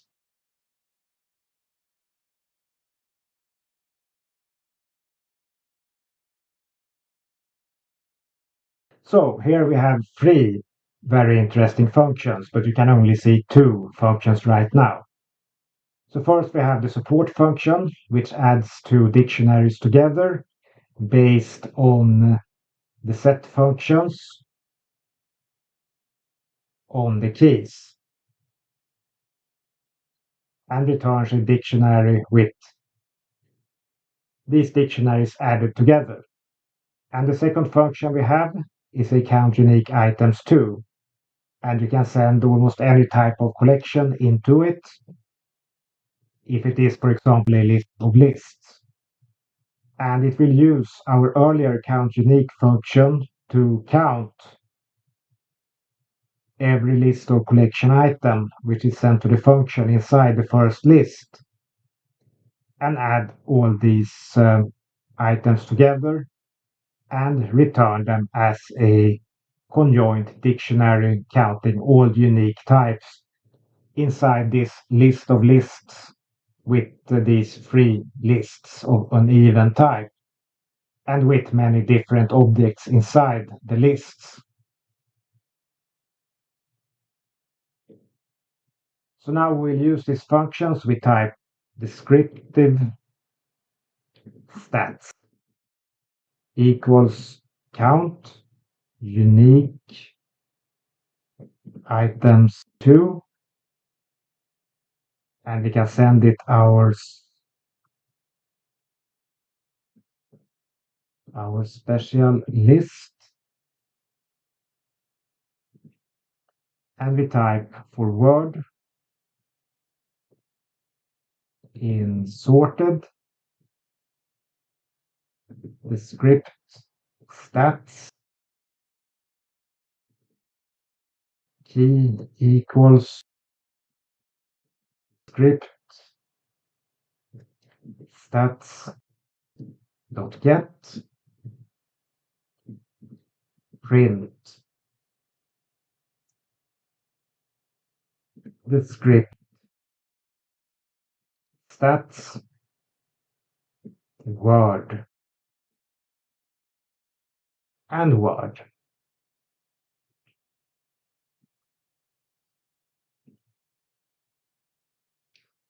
And we will fix some small things. Items, item,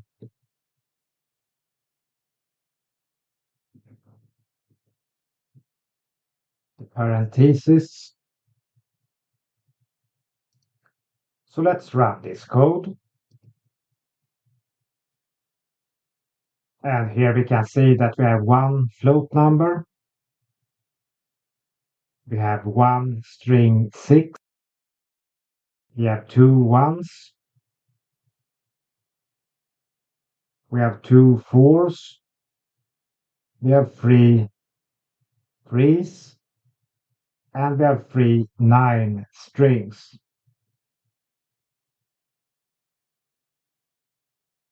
And as you can see, this is very useful to know.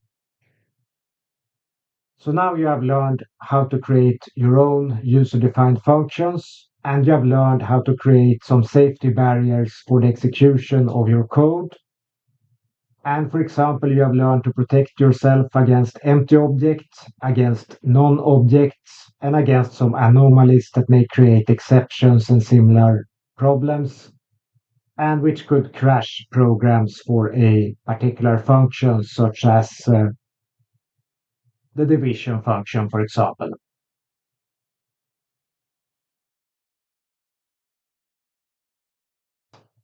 So you have learned how to create functions by using materials from earlier video lectures, and you have learned how to generalize functions to arbitrary object types and advanced list constructions.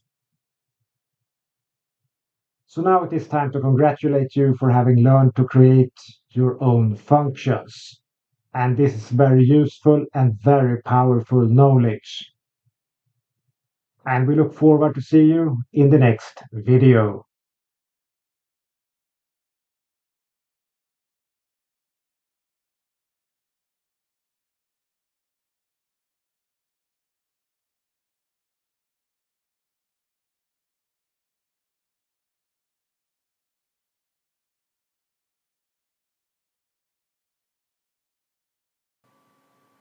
Hello and welcome to this video about Python for data handling. We're excited to have you here, and in this video you will learn some theory about Python object-oriented programming. And we will concentrate on the parts most relevant for data handling. Objects and classes are one of the most important parts of the Python language and a major component of object-oriented programming, or OOP. Class definitions enable you to create Python objects or custom Python objects. In the Python language, every Python-defined entity is intended to be an object. Python data types and storage containers are all objects. Integers, floats, strings, sets, tuples, dictionaries, and lists are all objects. The Python objects are containers for data and include methods used to access or change data inside the containers.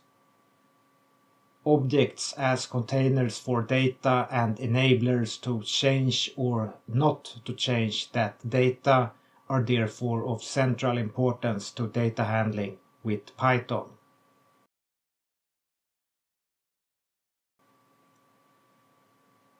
So what is object-oriented programming, or OOP? Object-oriented programming is a programming model based and focused on the concept of objects.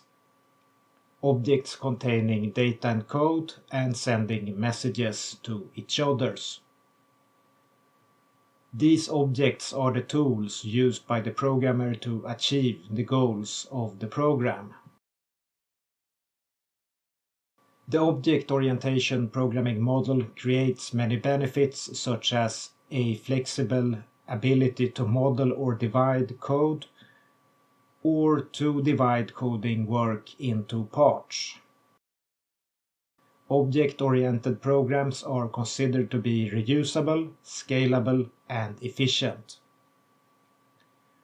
Object-oriented programming uses classes to define objects. A class is a type of blueprint or description for objects belonging to the class, and describes how individual objects are defined, with members such as data, which is called attributes, and functions, which is called methods, when they are inside an object, and an object as a modeling entity can correspond to a real-world physical object or an arbitrary abstract entity, sometimes only known to the programmer.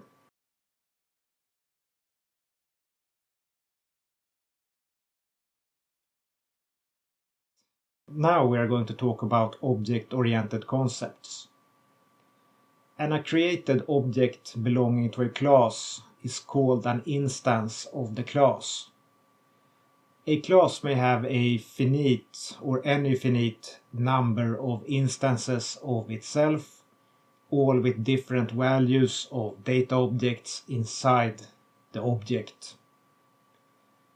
Classes can contain many different data types and hold a number of functions which are called methods when contained in a class or object of a class. So we can say that a class has methods and data objects. And the concept of a class or object holding data is usually called encapsulation. And the word encapsulation is taken to imply that the data is protected from being contaminated by neighboring data values, for example overwritten or similar things. So this encapsulation is a type of protection for the data values inside the object in the class. And classes can be derived from other classes, and this is usually called inheritance and means that a new class can be one or more already existing classes. So we can say that a new class is of another already existing class. But these inheriting classes may have changed class mechanics. And some programmers view this as a type of copying, so you are reusing an object and changing it a little, and they call this efficient. and other programmers see this inheritance as something you are using as a modeling features. So for example, you may have a class of animals, and you can inherit and create many new different types of animals. So you can have dog animals, you can have cat animals, and they are all animals and have the animal class's feature, but they inherit and change parts of the class depending on which type of animal which you have inherited from the animal class.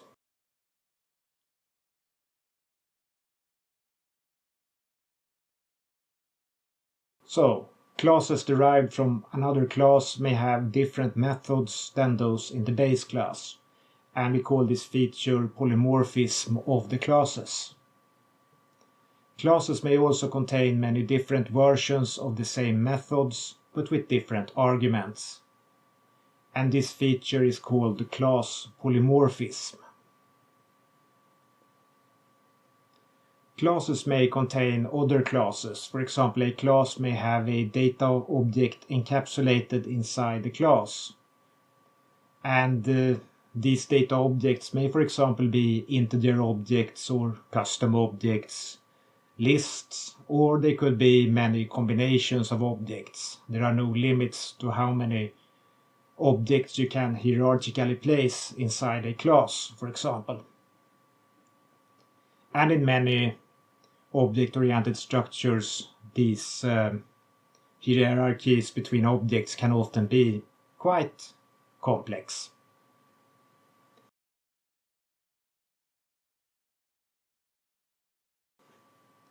An object is created by a constructor method and may be destroyed by a destructor method. And Python also has an automatic cleanup function which uses a destructor method to clean up objects that are not going to be used by the code anymore. And objects in Python are also by default standards different and more object-oriented than in many other popular programming languages. And a few examples of these differences are that in Python everything is intended to be an object, and the degree of object orientation is desired to be 100%. And this means that everything is an object, even the classes are objects, and the instances of classes are objects, and class objects are also objects. In Python, everything is public as a default standard, and this means that objects and their content members are accessible from anywhere inside or outside the class or object as a standard. And native Python supports 3 types of access modifiers, and these are the standard public modifier, the private modifier, and the protected modifier. And in Python, a private modifier means that the object's members can only be accessed within the object class and not from the outside or another class. And the protected modifier extends the private modifier to objects which inherits from the private or protected class methods.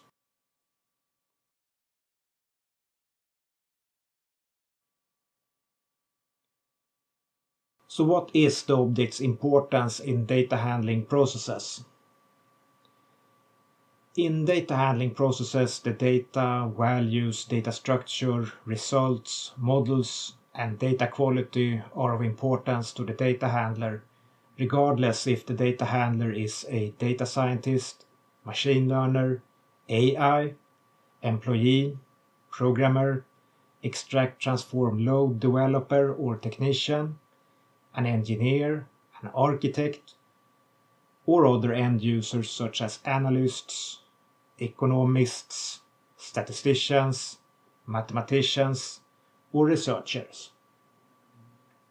And this means that what is important for data handling is quite different from the ordinary programmer perspective and discussions on the properties of programming languages and the correct, optimal, robust, or reliable way to use these properties in the most advanced, simple, senior, junior, intermediate, Pythonic, or non-Pythonic way.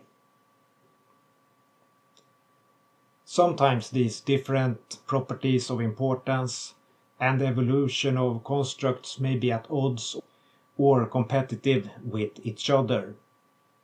For example, over decades, a data construct such as a database may evolve through many technologies, data storage standards, taxonomies, and event-modeled structures, or contain such data from different standards used by different companies, municipalities, counties, states, governments, and governance systems. In practice, such systems often evolve from traditional tabular Excel spreadsheet databases spread over many database tables into object-oriented, varying hierarchical structures, which may be very unfriendly in various ways to standard query language queries and tabular data analysis systems. As a direct consequence of the evolution of structures, technologies, and the mixing of different data from many sources, the requirements for skills in data handling and object-oriented data handling is ever increasing.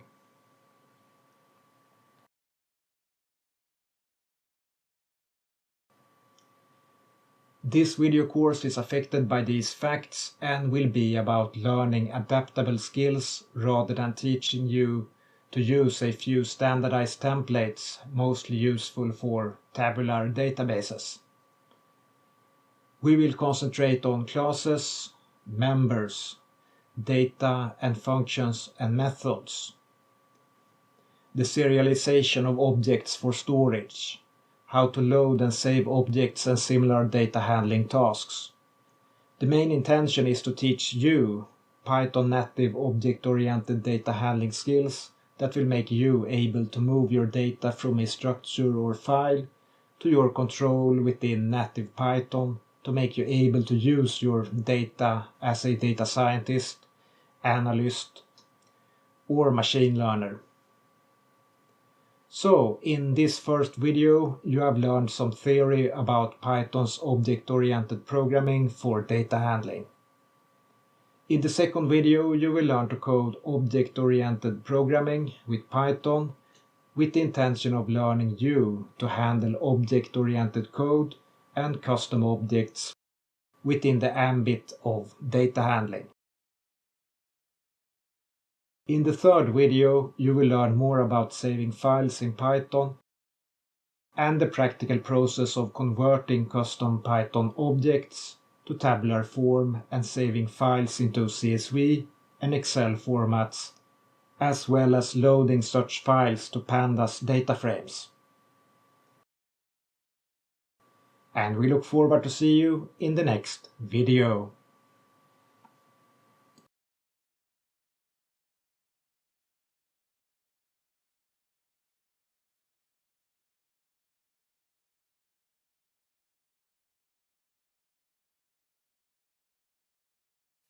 Hello and welcome to this video about Python for data handling. We're excited to have you here, and in this video you will learn to code object-oriented programming with Python with the intention of learning you to handle Python object-oriented code and Python custom objects within the ambit of data handling. So let's start our code editors because we are going to type some code.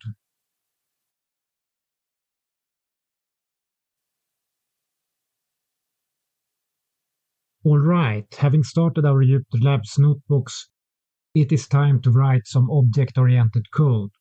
And we will begin to import the pickle library, which we will use to serialize our object-oriented program constructions and save them to a binary file as the final action of this video lecture. So we type libraries,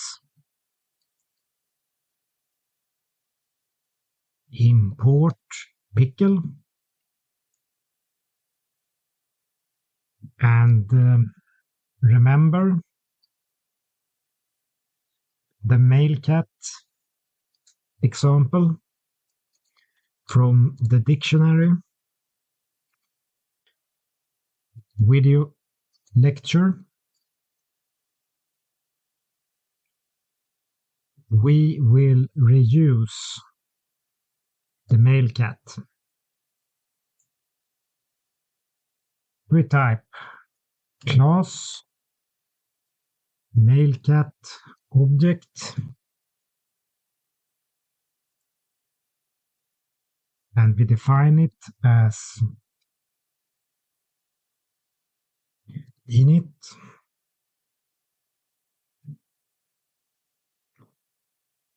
self id name mail address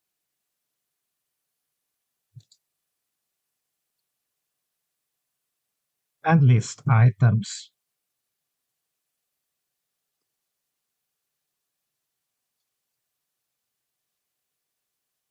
And this function creates an instance of the class. So in practice, this is the constructor of this class. And we type self idnum int. And we will use this as an id number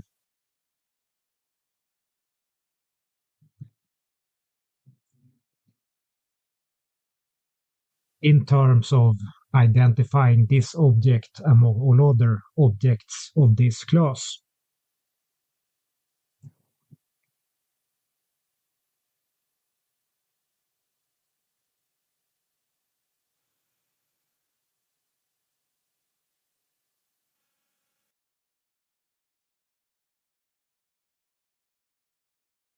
The identity name, which will be set equals to id name. And it will be the name of the record in our mail catalog.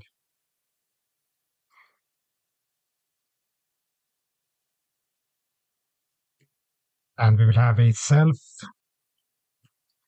mail address,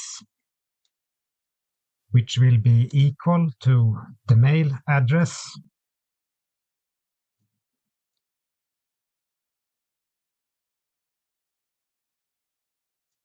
mail data. And we will have a self list items, which will be equal to list items.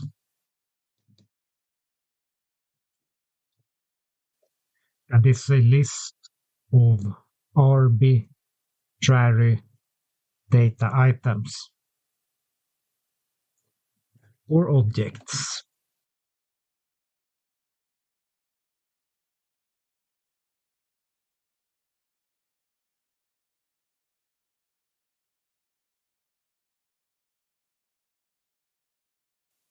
And we will define a number of methods. So we will type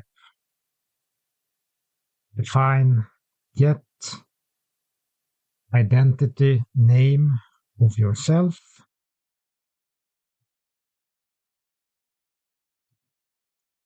These methods to create methods in objects. So here we will return self identity name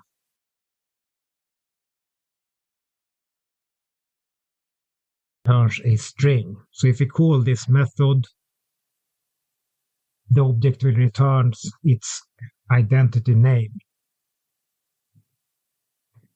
And we can type define get mail address.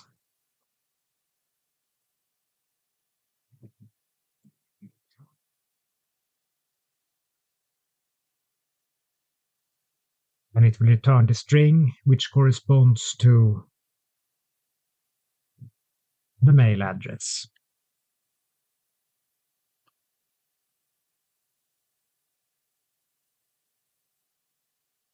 And we will have a get list items.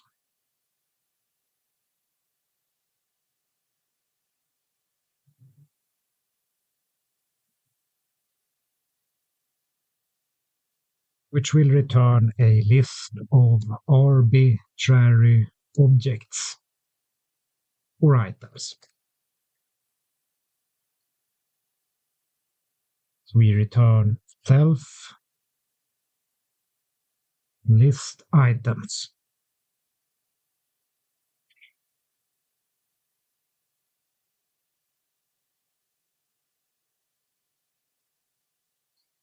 So here we have the definition of every object in the mail catalog.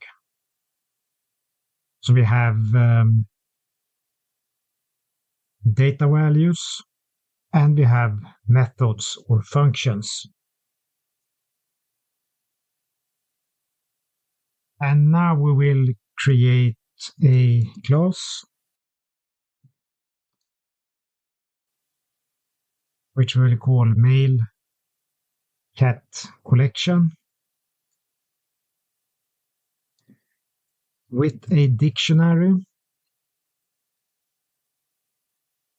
using identity number as key. So we type class mail cat collection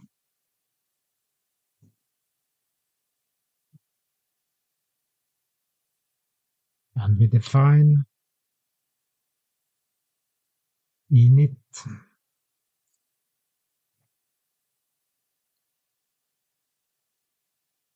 self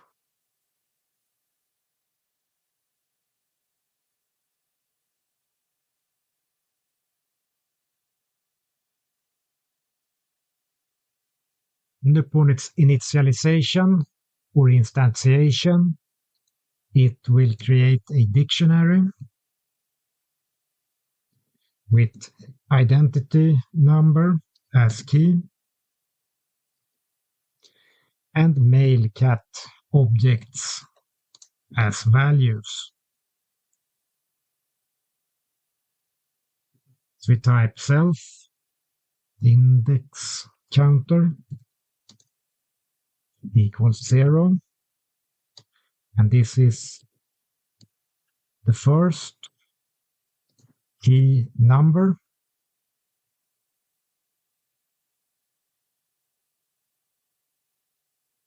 And we define add mail catalog object self mail catalog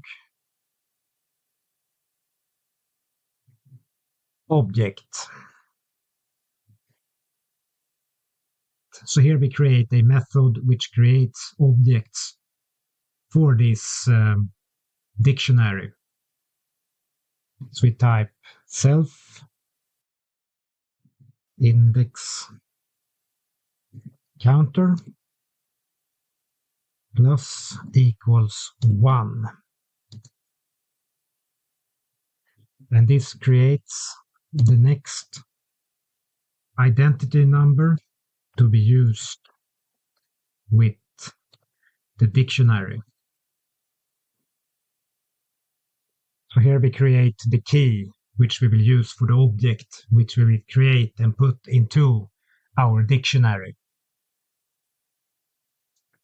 So we type mail cat collection id number equals self index, which is the key number. And we type self mailcat.update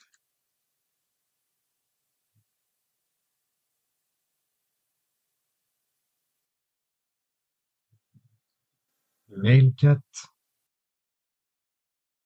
collection,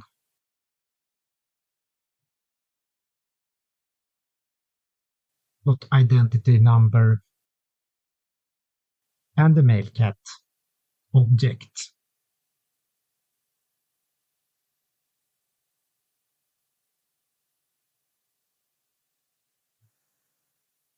And this line updates the dictionary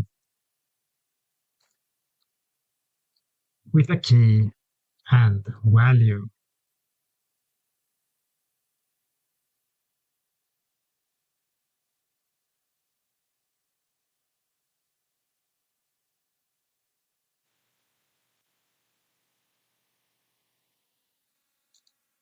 So now we will create a class which encapsulates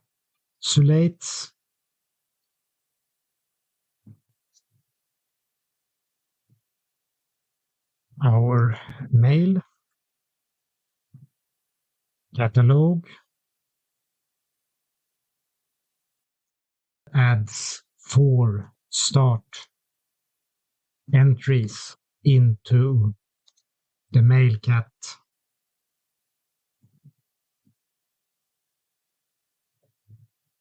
collection object.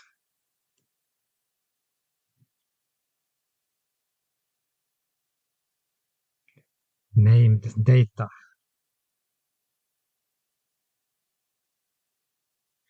And the class will have 2 functions for printing and flattening the object's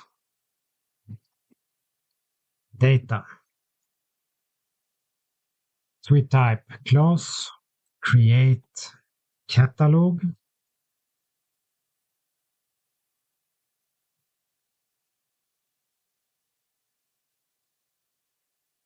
and we type define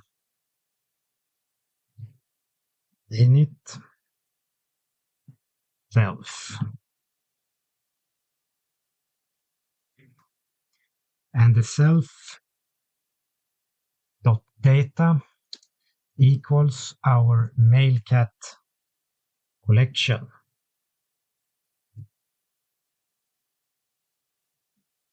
So we type self data add Mailcat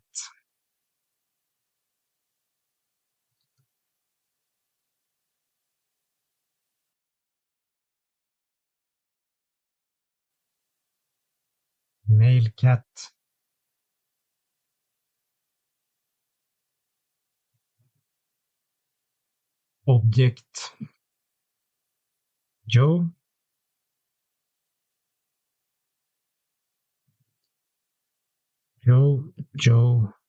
at gmail.com.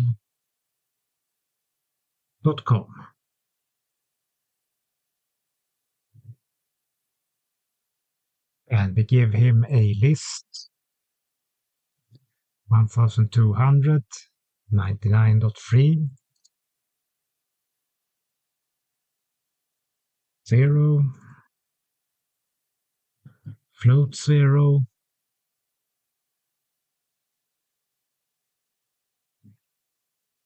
value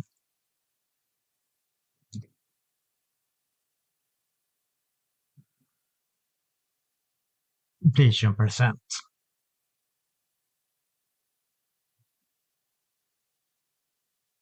And we type self data. And here we can simply copy this line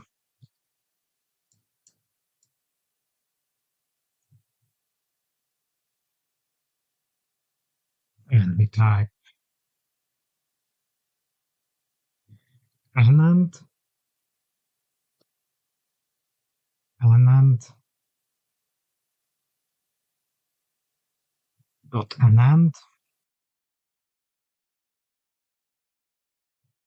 at americaonline.com,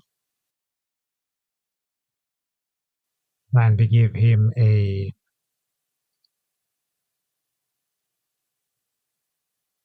set of numbers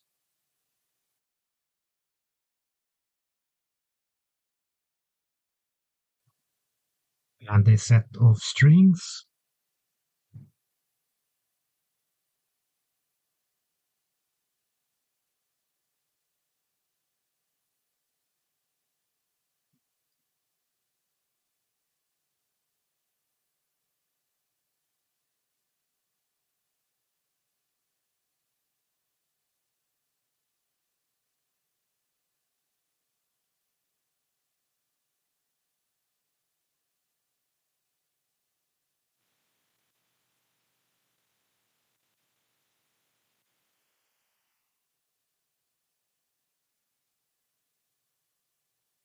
And answer %.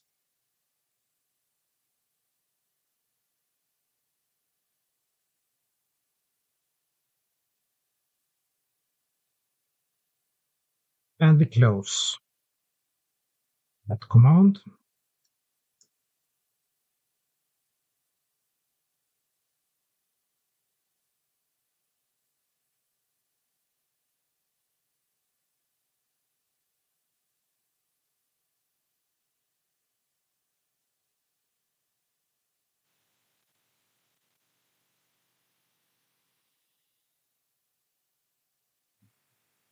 And we create the next object,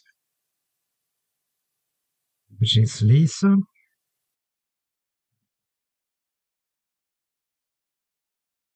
gmx.com.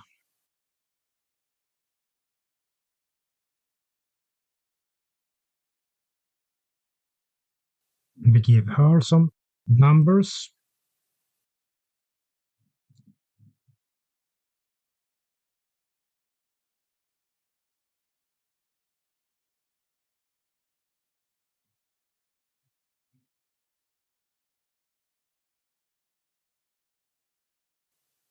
Value and completion %. And we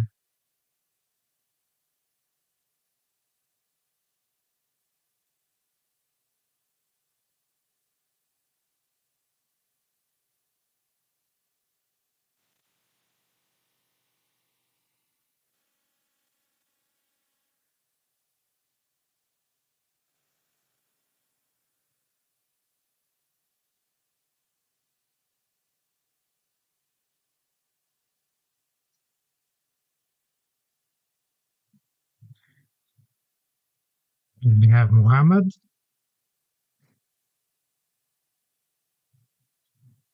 Mohammed@gmail.com.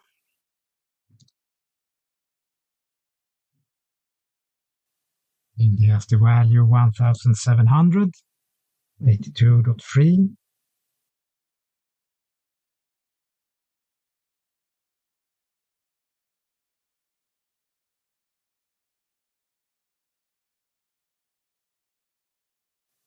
And value and completion %.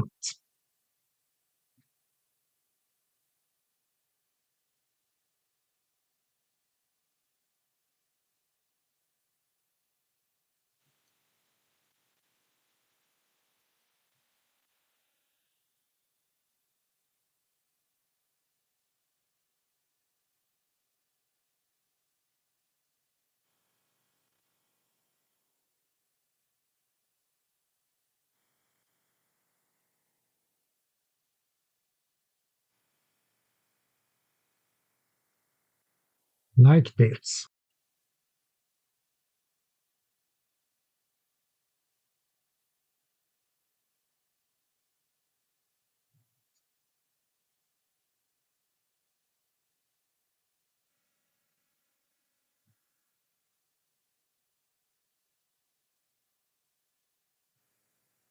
Now we'll create a function which will print all these objects to screen. So we type list mailcat objects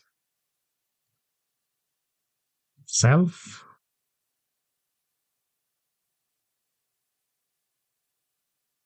and we type dictionary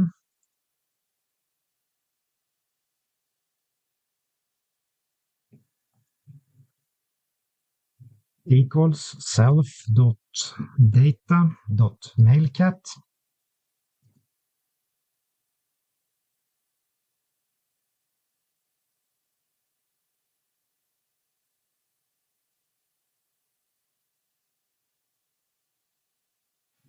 And for key in dictionary,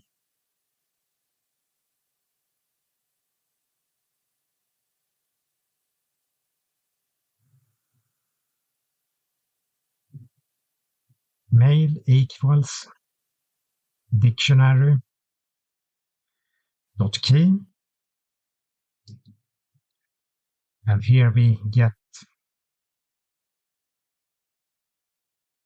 the object instance and print the relevant data values and objects.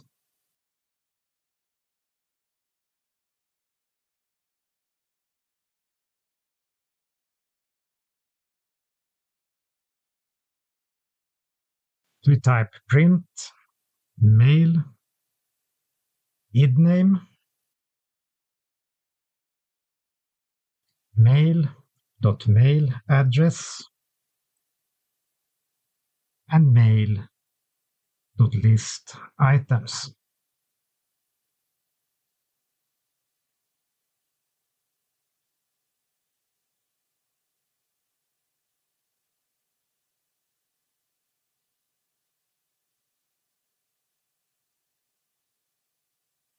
And we define another function which serializes our objects in the mailcat collection.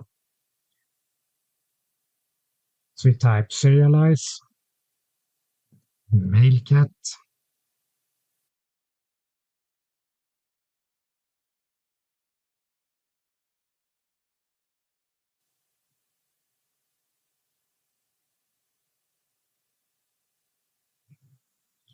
and dictionary equals self dot data dot mailcat.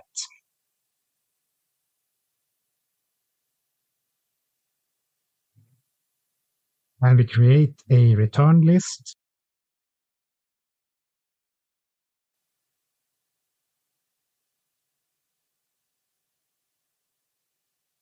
and we create a header string which we have a name in.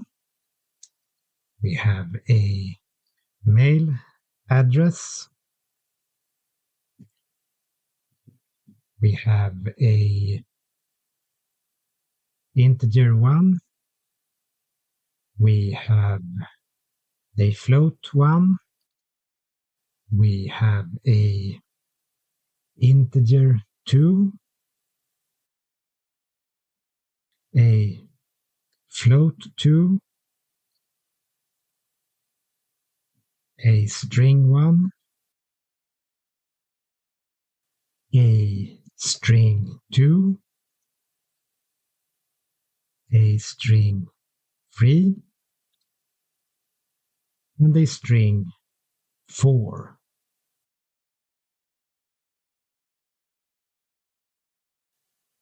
So this is our header string. And the first thing we'll do is that we take the return list and append our header.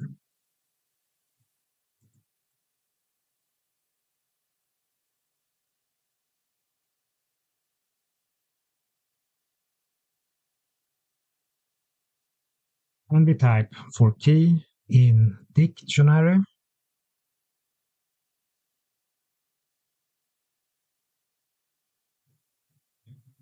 mail equals dictionary key.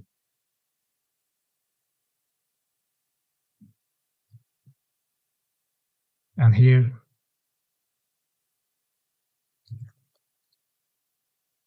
we deliver the object instance to our function and print relevant data values and objects.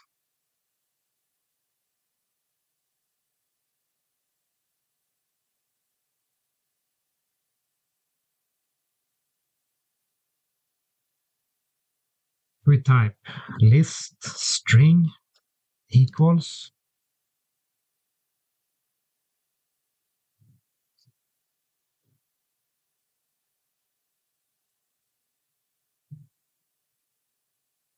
join,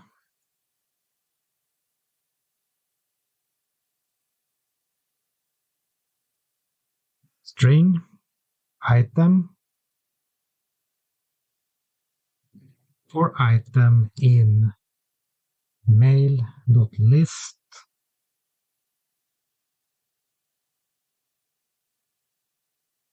items.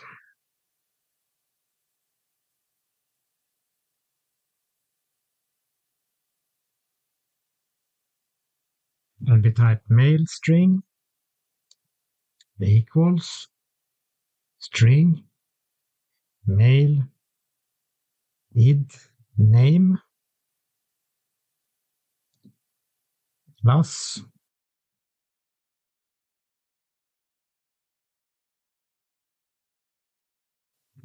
string mail address plus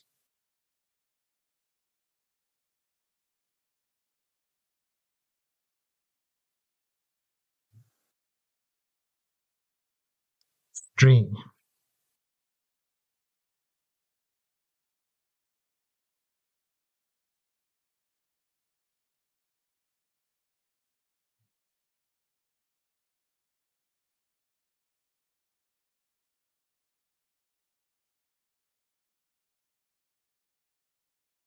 And we append our mail string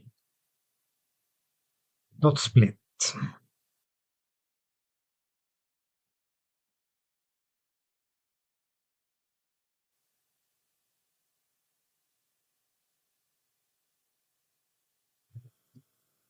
And we return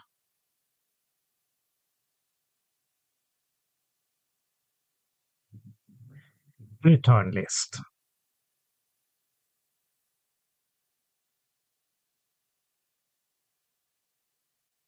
So what we now have is a object which we use as a program function, which creates and encapsulates our Mailcat collection, creates 4 Mailcat objects instances, and adds to our dictionary inside this create catalog class object instance.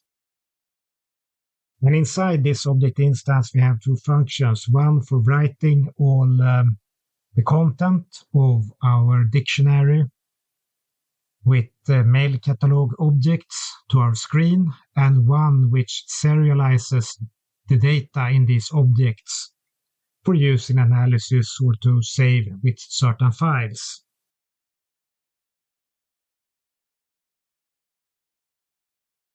This means that we now have shown a simple and easy and common object-oriented textbook way of treating data with encapsulation. And I've also included a double hierarchy of objects, methods, and the 2D data objects, or list of data, which is the second hierarchical data dimension. And this is a quite complex data object to handle in reality, but is also a very simple structure to show how these objects can interact with each other. Because in complex object-oriented hierarchical databases, you can often have objects which are intertwined, connected to each other, and often contains each other in lists of lists and many other constructions, which can make the data structure very complex to handle and hard to move to a serializable and tabular form, which we want to use for our analysis in most cases.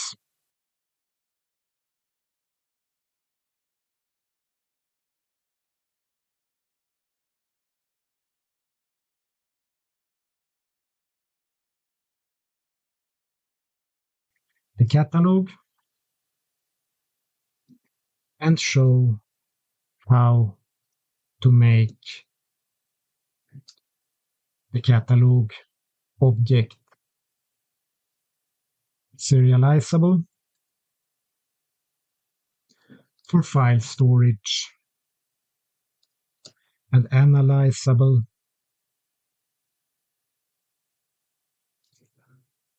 with standard.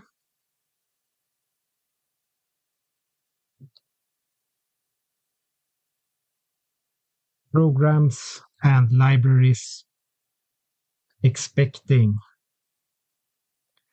tabular or column data.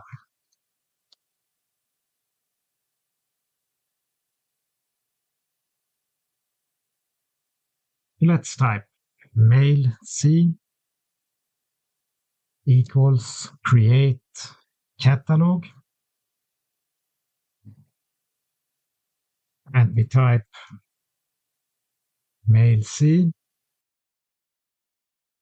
dot list mailcat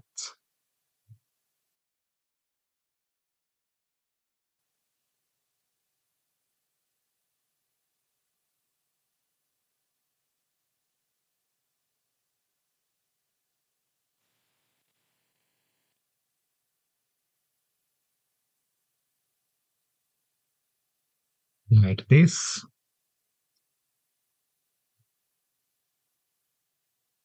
So let's run this code.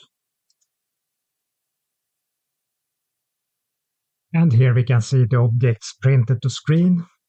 So we have Joe, we have Anand, we have Lisa, and we have Mohammed.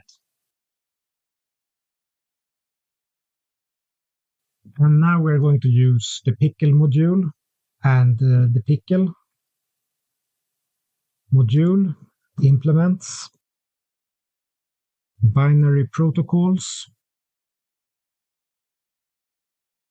serializing and deserializing Python object structures. And we can say that pickling is the process of converting a Python object hierarchy to a byte stream, and unpickling is the inverse process of converting a byte stream back into a object hierarchy. Pickling and unpickling are also called serialization or flattening of files. And the opposite is deserialization or the flattening. So now we're going to use Python's pickle module to serialize or flatten this object structure to save it to a binary file. And after creating and saving the file, we will delete our mailc object and recreate it from the file. So we type file equals open mail C object write byte, and we type pickle dot dump mail C and file, and we close the file, and we delete mail C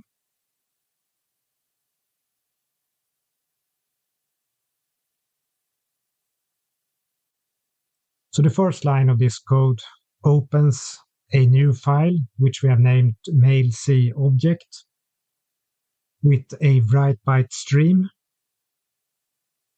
and we uses pickle to dump mailc to our file. And this serializes the mailc object with all its included objects and saves it to a file. And it closes the file, and we delete the mailc object. So let's run this code. And now we will print the mailc object. And this will trigger a error because mailc does no longer exist. So now we'll recreate mailc. So we type file equals open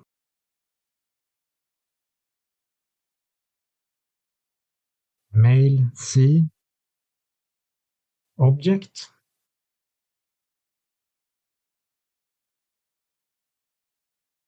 read byte, and we type mailc,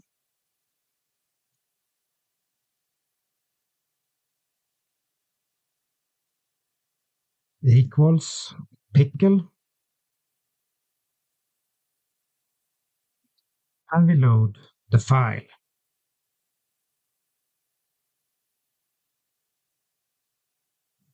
And we close the file.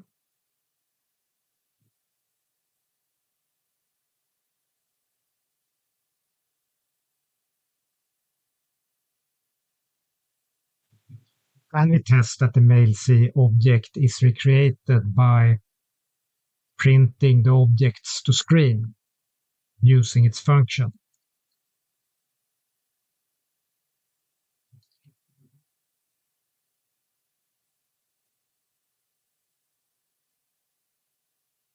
So let's run this code.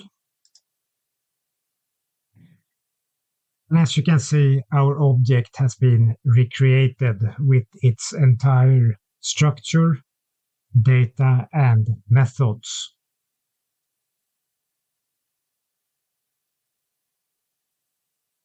So now we have shown you one way to permanently store Python objects, and we have given you a thorough first taste of object-oriented methods in Python. And in the next video, we will take a deeper look at common file formats, CSV files, Excel files, and Pandas files. All for the purpose of data handling and to get to this tabular structure, which is so important to be able to use object-oriented data structures for data analysis, data science, or machine learning. And we look forward to see you in the next video.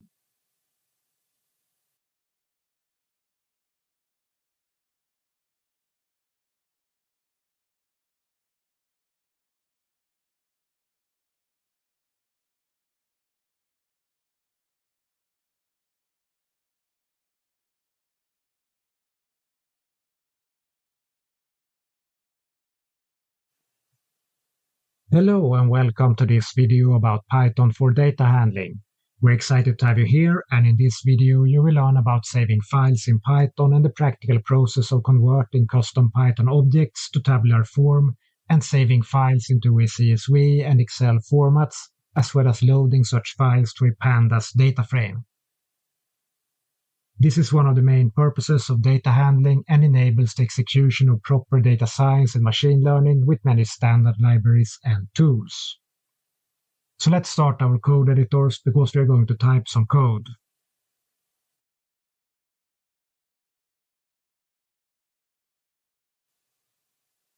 All right, having started our Jupyter notebooks, we must begin by defining the objects which we will use in this program. And we will use the objects from our last video lecture. So we will have the Mailcat objects, we will have the Mailcat collection, and we will have the create catalog class, all defined and to be run. So we will run these classes to initialize them into our program, like this. And the first thing we will do is that we will import libraries. And the libraries we will use for this video lecture is the Pickle library, which we know from earlier video lectures and which we will use to load our stored objects. And we'll use the CSV library, which is about comma-separated files, and we will use the OpenPy Excel, which is about Excel workbooks. And we will use the Pandas, which is the Mighty Pandas library, one of the most useful and powerful platforms for data science available. So we begin to type libraries, and we type import CSV, import Pickle, import pandas as PD, and from OpenPy Excel we import workbook.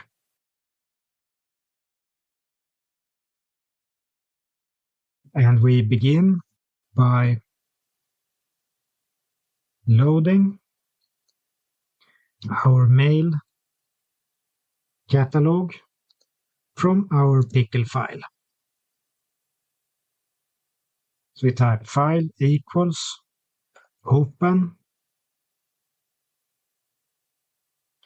mail object and read byte stream.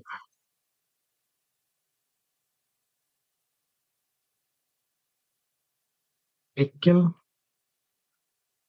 and we use pickle to load our file,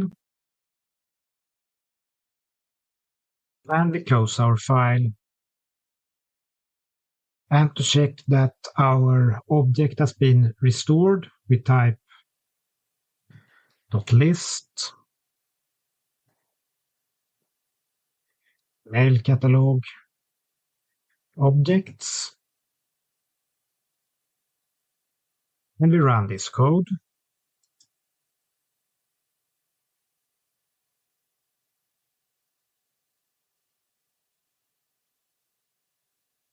And as we can see, our objects has been restored.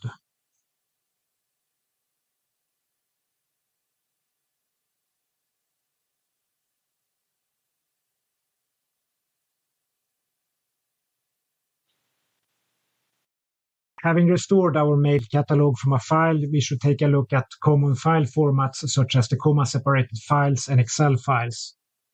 And the tabular form will often be desirable for data handling purposes because most Python programs and libraries are adapted to it.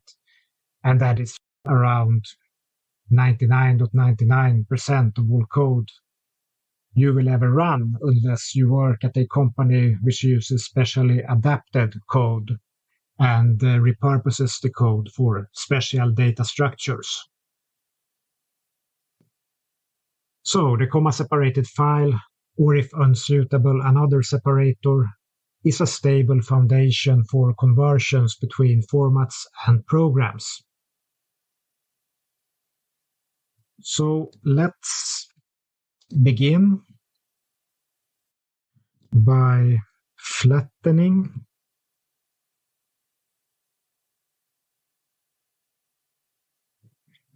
our objects into strings on the tabular form and create a CSV file, which is a comma-separated file. And this is a very old standard which has been used since the advent of personal computer computing. And in principle, every program is able to somehow use comma-separated files in various dialects. So this is a file format which everyone can use, with the caveat that there are many dialects of the comma-separated file. So what we will do now is that we will use our second function, the serialize mailcat objects function. So we type mail C2 equals mail C dot serialize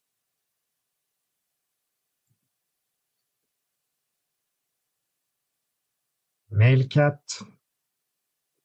objects and we print mail C2 to screen. And for item in mail C2, we print item. And the reason that we does this print to screen first is to check that our function has been properly written because we didn't check this code in our earlier example. But now we will run the code. So let's run this code.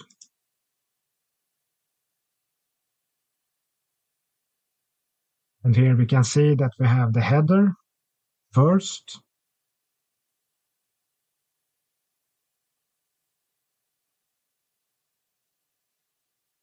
The string.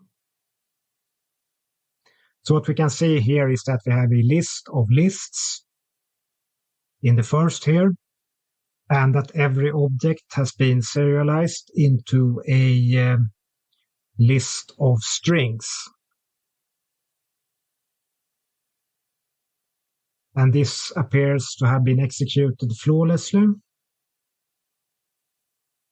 And to make this a bit clearer, we have listed every of these lists of strings inside the list on their own row.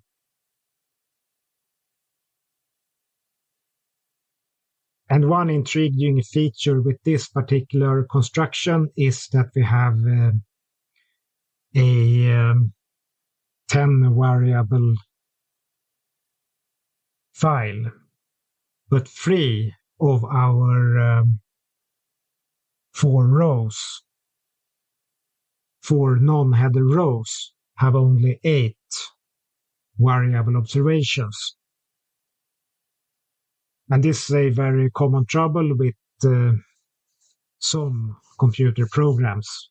But we will show the power of pandas in this program and how to handle this particular feature in our code. So, the first thing we will do is that we will create a CSV file, and we will begin by opening a CSV file in write mode. So we type with open mail cat.csv,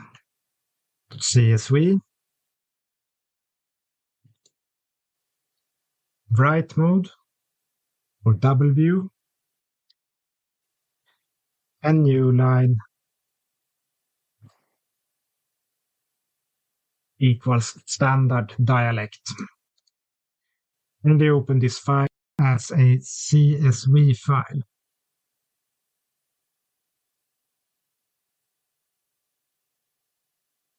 And the next thing we will do is that we will use CSV writer object to write the list to the CSV file. So we type writer equals csv.writer CSV file. And we type writer.write rows mail C2.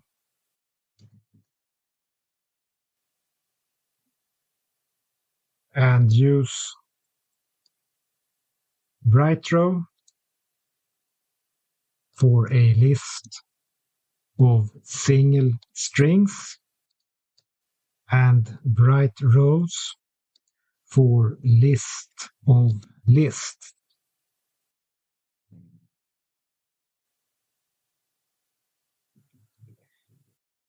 The file closes after finishing the with code block.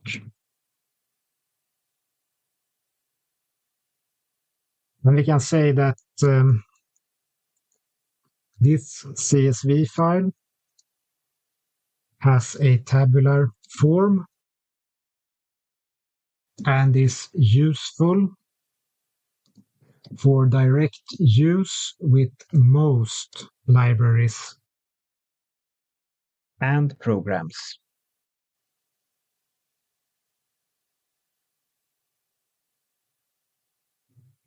So,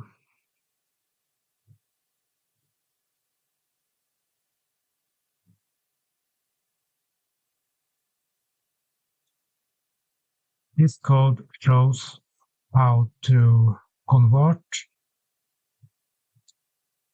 this CSV file to an Excel workbook and how to load the CSV file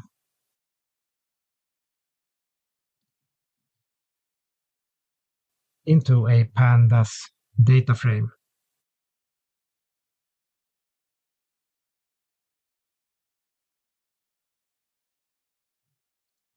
So let's begin with Excel, which is the main data storage standard for everyday home or business data with an estimated 100 to 500 million unique users. That's something to think about. This is likely the biggest data storage program and format for everyday data. And as such, it cannot escape being treated in a course which is called data handling. So we begin by creating a temporary storage file for our CSV data.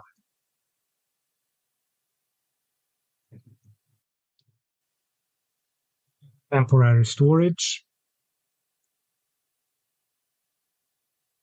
And we begin to type with open. Mail catalog.csv.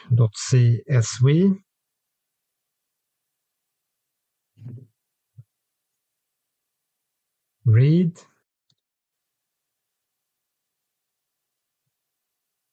New line equals standard. A CSV file. Reader equals CSV reader.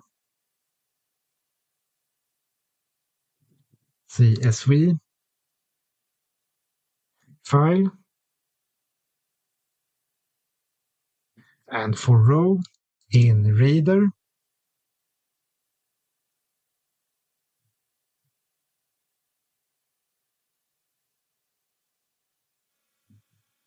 CSV temporary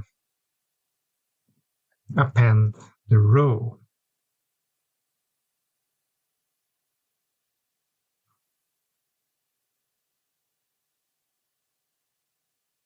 And we will create a workbook.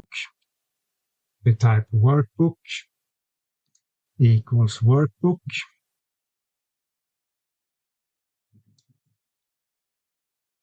Create a new workbook. And sheet equals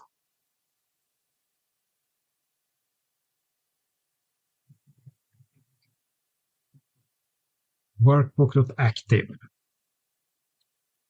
And this sets the sheet as active sheet in the workbook.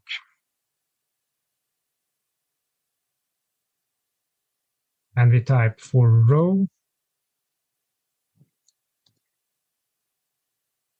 in CSV temp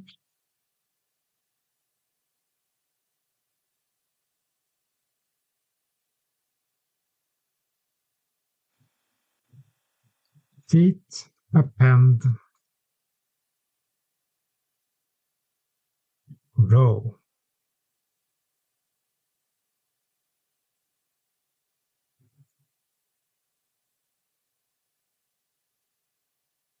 And we use a function to save our workbook as mail cat XLSX.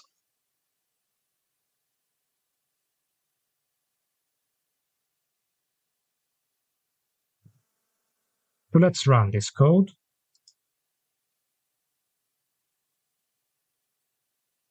And the first line of code opened up and created a CSV file.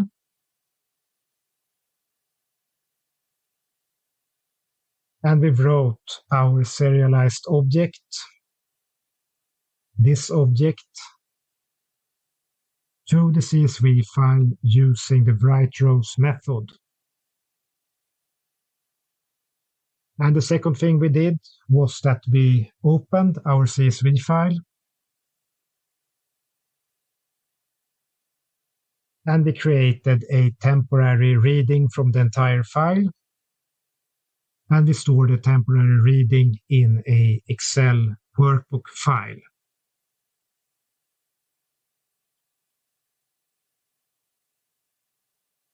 So now we will print the Excel document file using the Open by Excel library. So we type for row in sheet, iter, rows,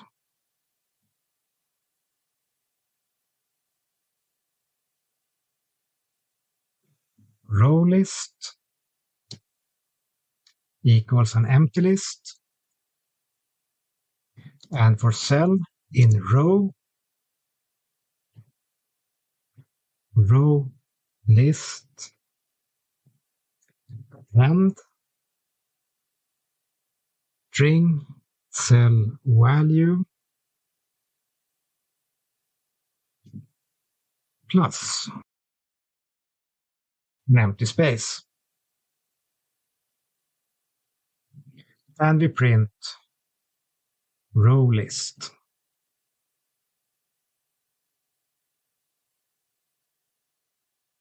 And this code creates a specialized for loop on our workbook sheet, which we have called sheet. So it uses the iterRows function to create a for loop over the spreadsheet. And we create an empty list, and for every cell in a row, which is a Excel row, we will append every value which it finds in a cell, and we will cast it as a string, and we will add an empty space behind the object. And we'll print every row in the Excel file. So let's run this code. And here we can see that we have a perfect Excel file with 10 variable headers, followed by 8 variables, including missing values, followed by 10 values, including now missing values.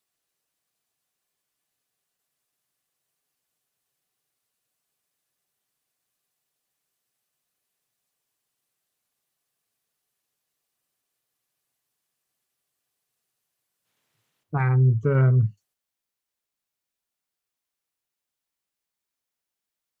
we can load our CSV file into a Pandas data frame for use with Pandas. And Pandas is a Python library with a very large user base, estimated at 5 to 10 million users.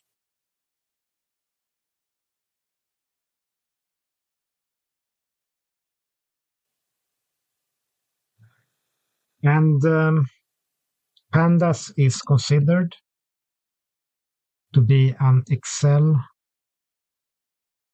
spreadsheet with extended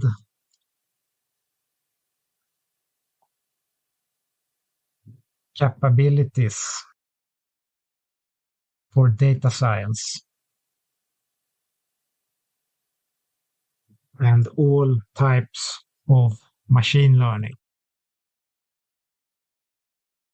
So Pandas, it is a great and useful library which you should learn. It is also extremely powerful. And we will show some of its power now. So we will type mailcat data frame equals pd read CSV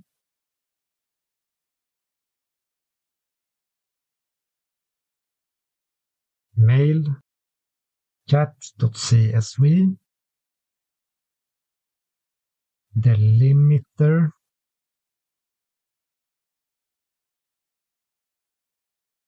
is the comma.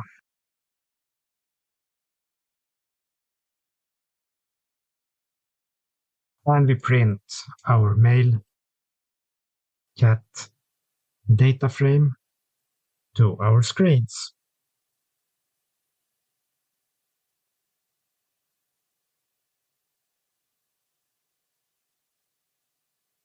So let's run this code.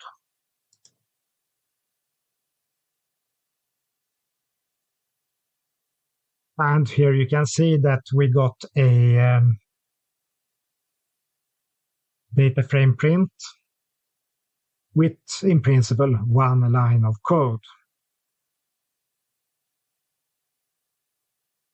And as you can see, Pandas is an extremely powerful piece of software with highly useful components, and it's also extremely fast. And it can do a lot of advanced work on complex and also huge size data without writing too many lines of code.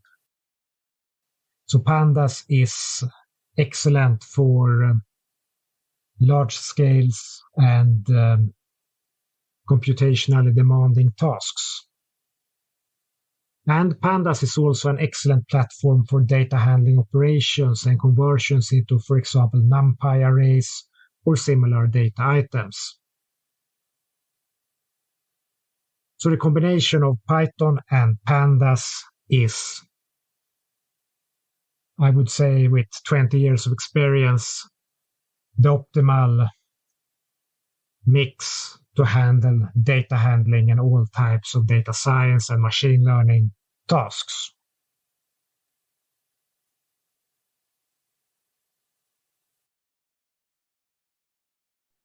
So, all right.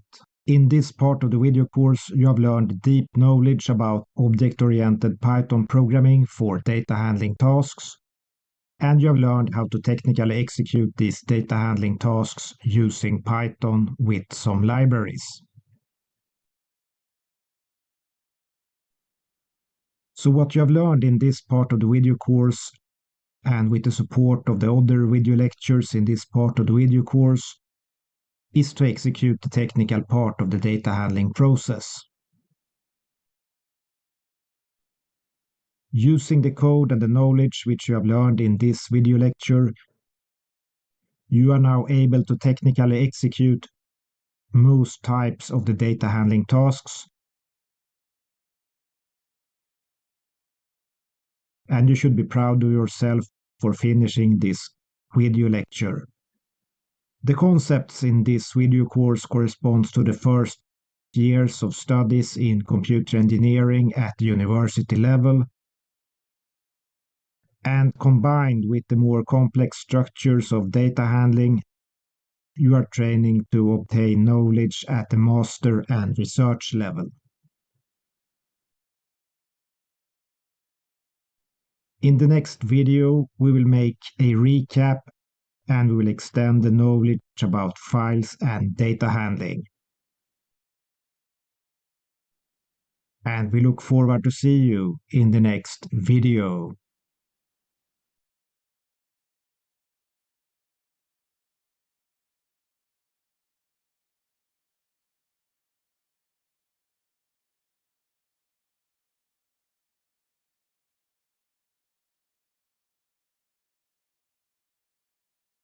Hello and welcome to this video about Python for data handling.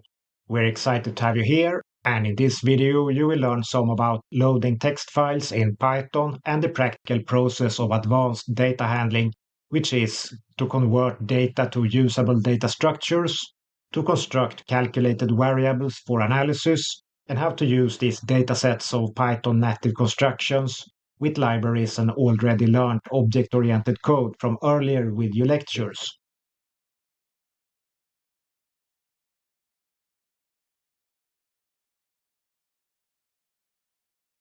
So in this video we will do a recap of already learned knowledge and we will extend the knowledge. So we will take a look at loading data from text files and how to develop loaded data into tabular analyzable form. We will do this by using already learned knowledge from earlier video lectures and assemble these parts of knowledge into useful knowledge in this recap.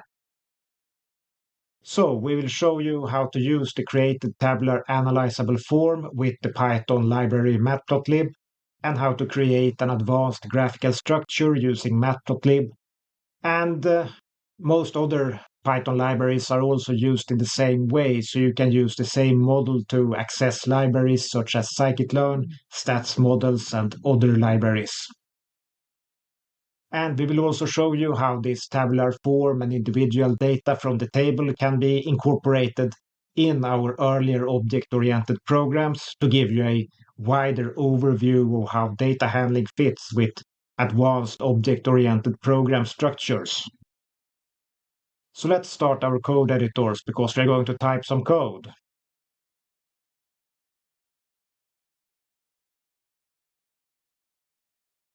All right, having started our Jupyter Labs notebooks, we will start to type some code. And the first thing we have here is that we have some code already placed in our Jupyter Labs notebook.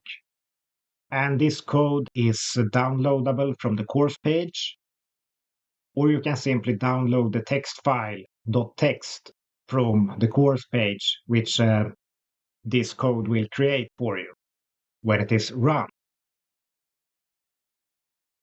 So this code will create a dictionary of lists where the lists have names as keys and lists as values.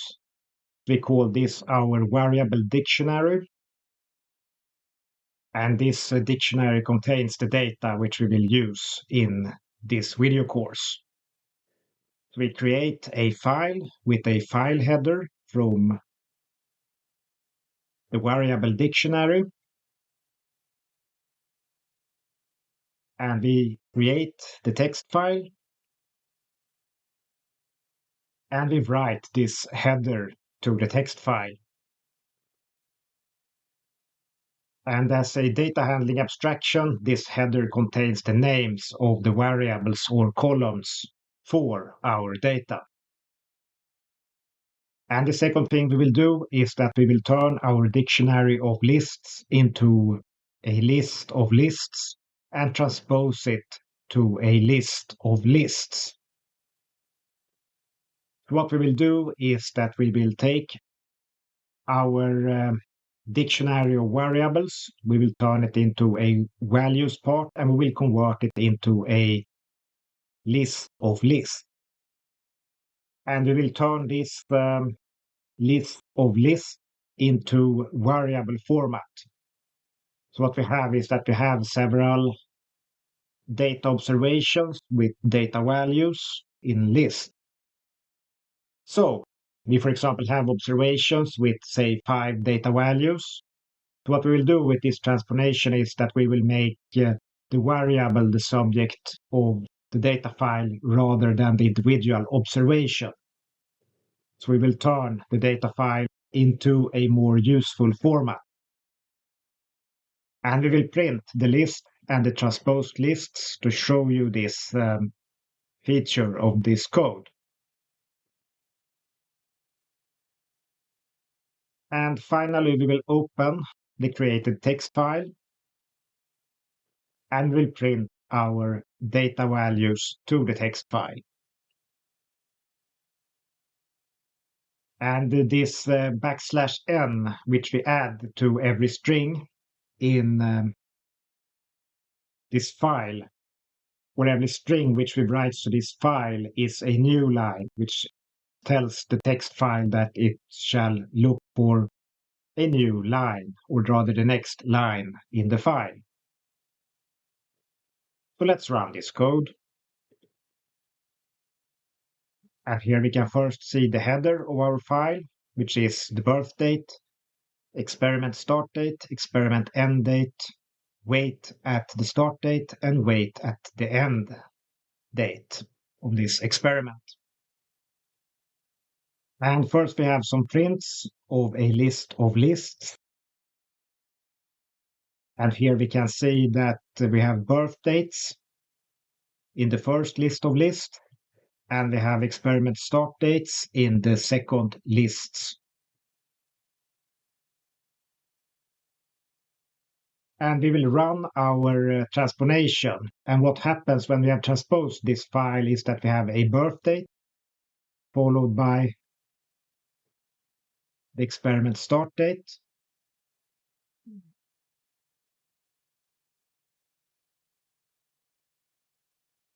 followed by the experiment end date. Here we can see that we have transposed this matrix of variables and observations. And this is a very useful code to know and understand when you work with tables. And finally, we have a printout of the data values of our file.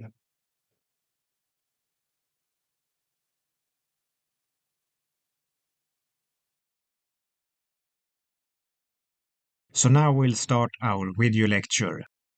So after running this code, or after downloading the file from the course page, we have the file in our active directory.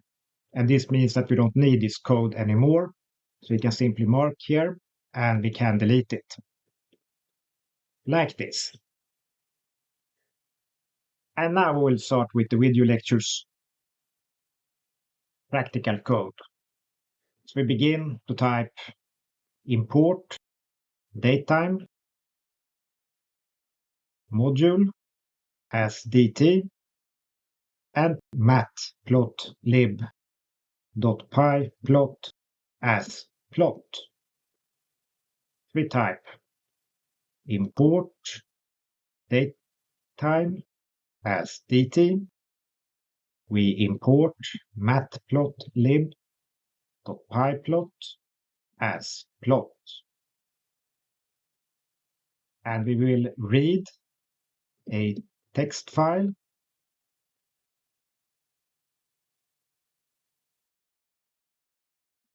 into a read data's list of strings. And the file can be downloaded from the course page or be created with a downloadable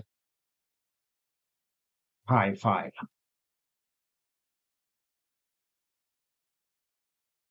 And this read text file code can be adapted to almost any type of text-based data file. So it is very easy to generalize the code we are going to write now. And the Py file is interesting to study because of its advanced data handling code.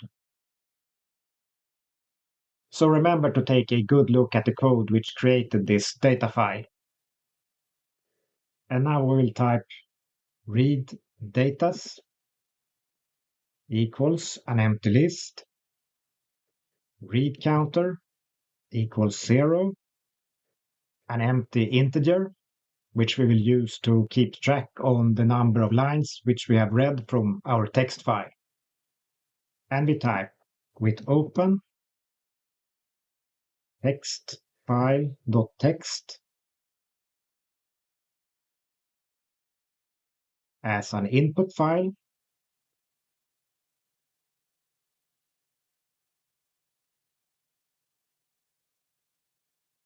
We can type for read data in input file,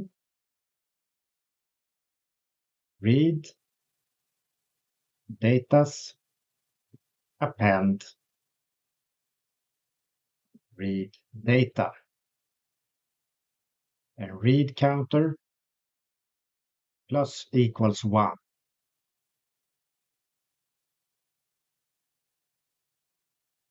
And we can type input file close.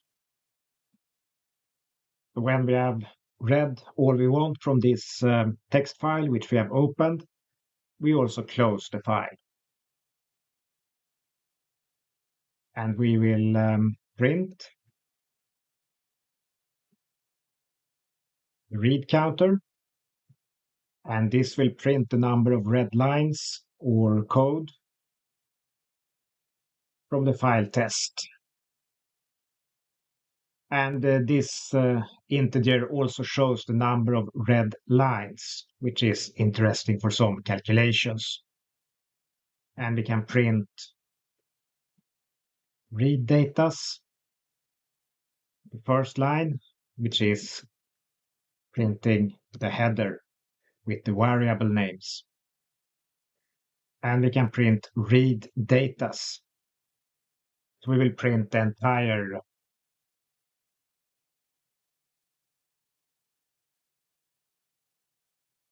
list of strings. So let's run this code.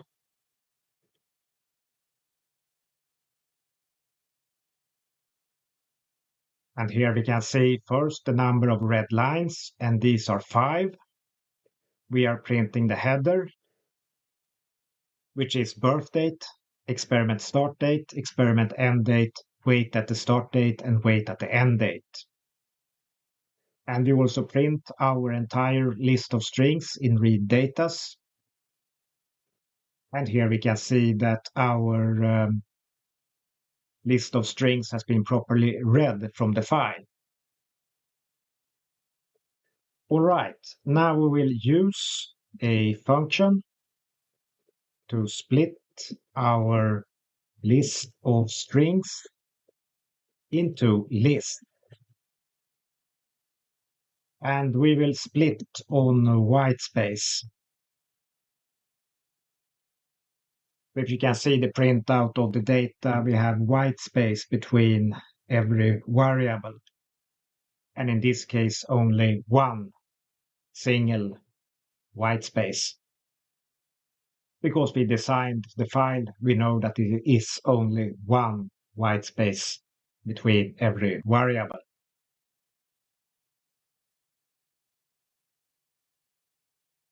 Let's type define split data, and we take a list as an argument, and we create a number of lists. The first is a header, birth date,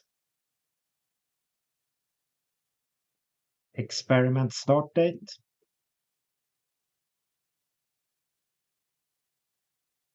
experiment end date, weight at the start date,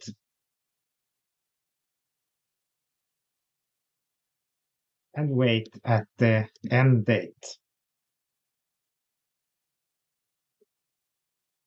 And for the new lines, we need a list. And we type for data in read datas,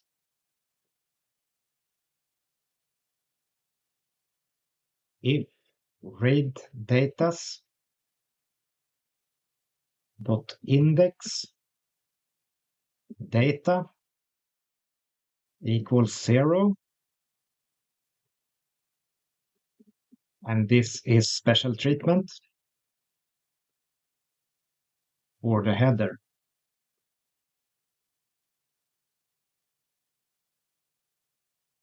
Header equals data.split on the white space. And we delete header -1. And this will delete the new line at the last position of the header list. Else, words equals data.split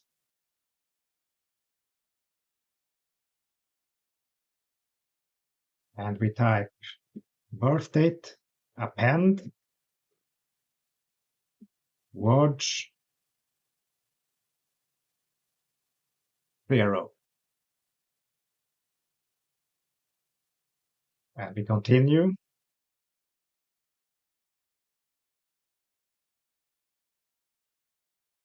And we can make this very much quicker by copying some.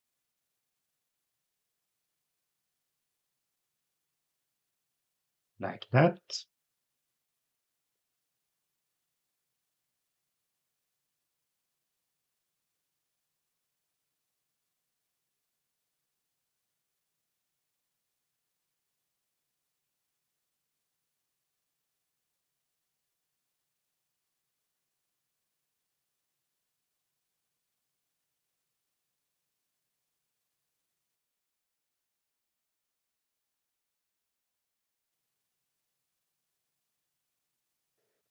And finally, we will delete the new line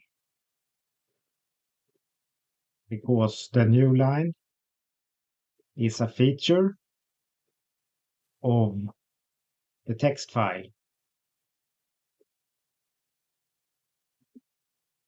And it is used in the text file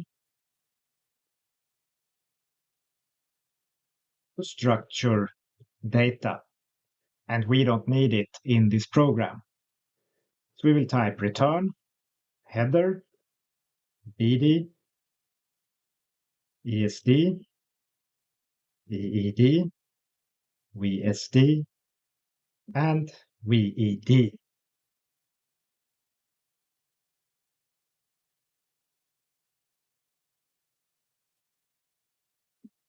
And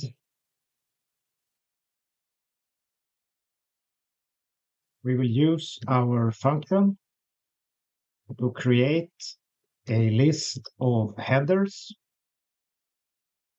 and 5 lists of red variables.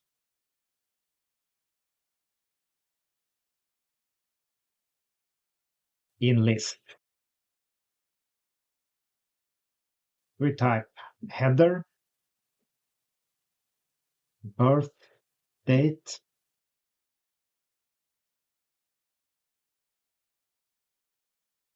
the start date, the end date, wait at start date, and wait at end date. Equals split data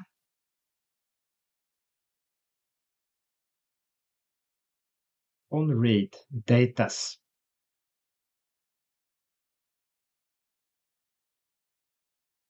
And we will print the variables to check that everything executed properly.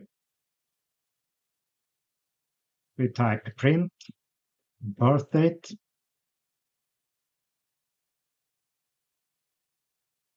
print wait at end date, and we can print the header. So let's run this code.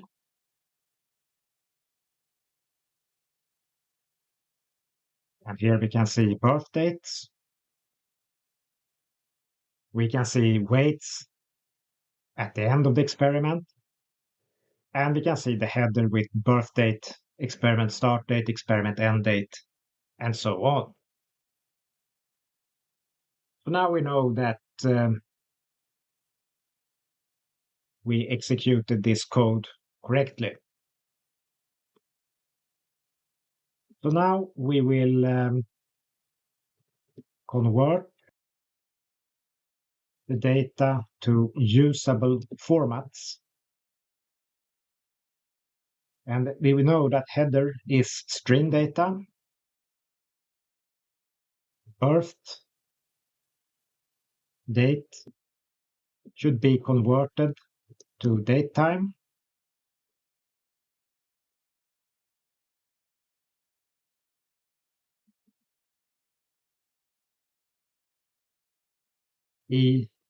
Start date and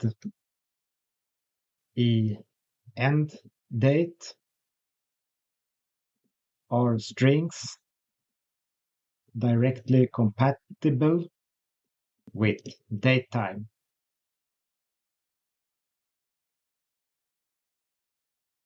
We start date and we wait at the end date are strings directly convertible to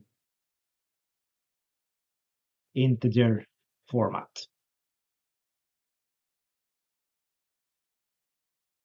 So we will create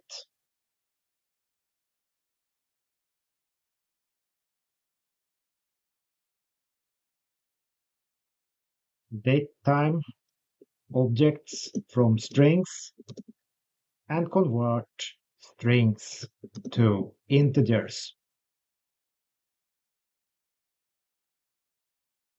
And we will do this with a for loop. So we type for date in range of the length of the birth date, and we type birth date date equals datetime datetime strip time.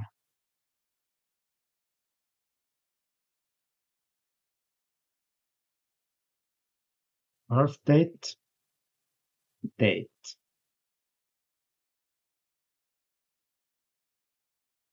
And here we will use a particular string format. We will type percent large Y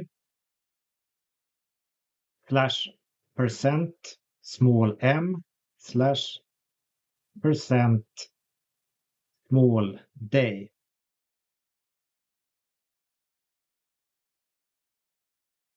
So this format will read these strings and convert it to a datetime format and replace the string in the birth date with a datetime with a similar value. And we will convert experiment start date date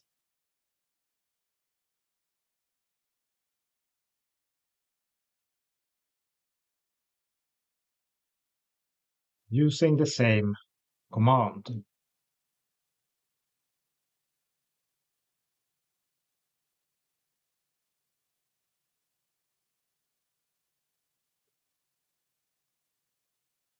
But with a different type of strip time.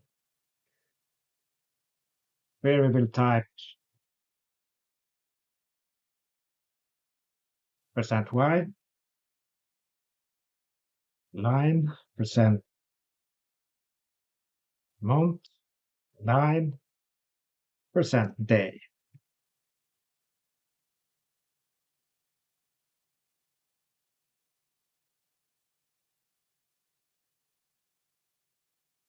And we will use the same code to convert the end time, which has the same format.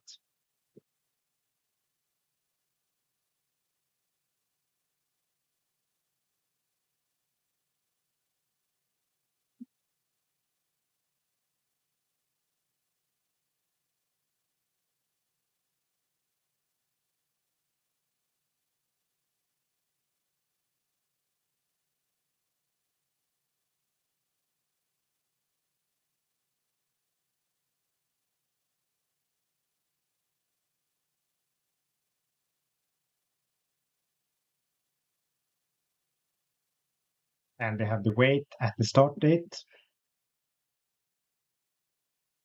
which we will cast as an int.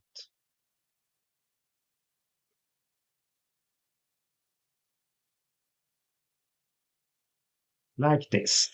And we have the weight at the end date, which we will cast as a integer.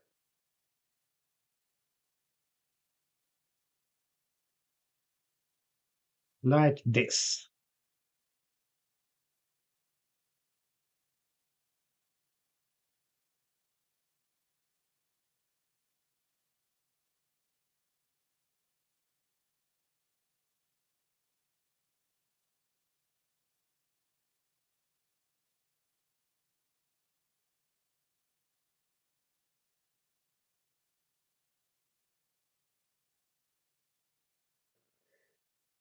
And we will print birth date of 0. And this is an interesting feature of datetime objects and lists.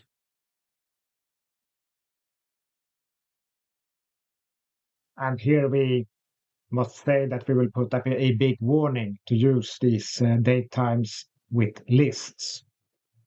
And you will see why very soon. So we'll print the end date, which is a datetime object, a list with datetime objects. And we will print the weight at the end date, which is a list of integers. So let's run this code.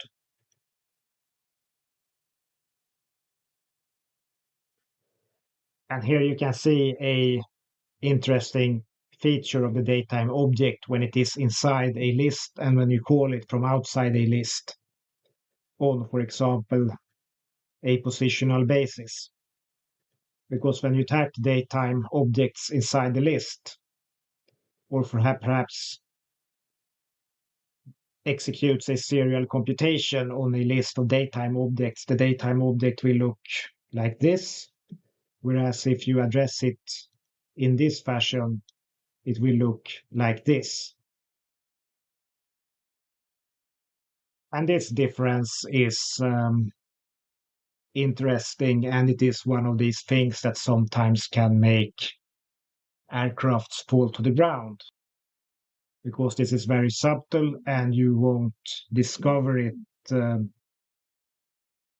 until you check the realism or the difference between different calculations. And one stealthy feature of this, you could say feature of the datetime object and the list, is that it is very stealthy.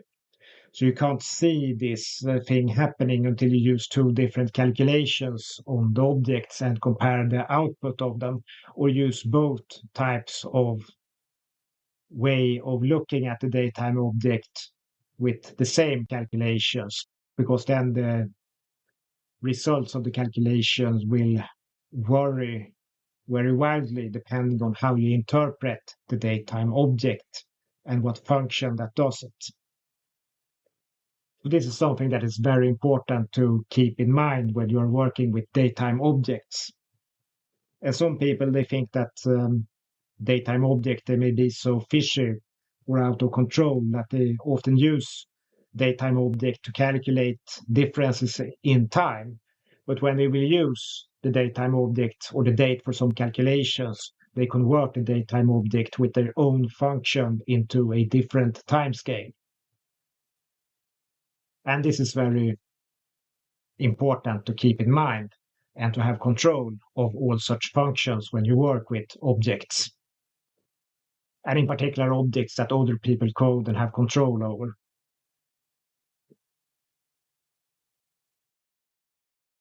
Now we will calculate more variables with practical use. We will calculate the experiment duration in days. We will make it an empty list. We will calculate the age at the experiment end in years. We will create a zero list with zeros. And this zero list is very useful combined with, for example, the duration of days lists. Then you can say that all experiments start on day 0 and they end at a later numeric time or day. And we will create a list of labels for each participant in our experiment. So now we will create all of these lists. We type for date in the range of the length of birth date. We type duration in days dot append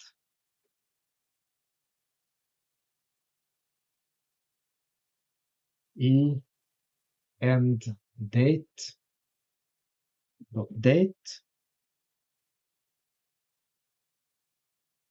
The experiment end date minus the experiment start date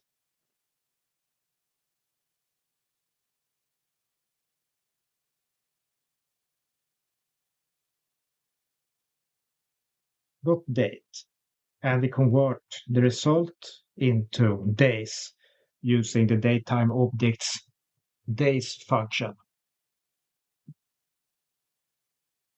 And we type age at experiment in days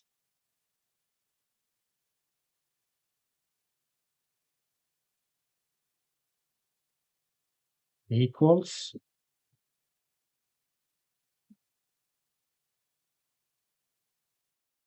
days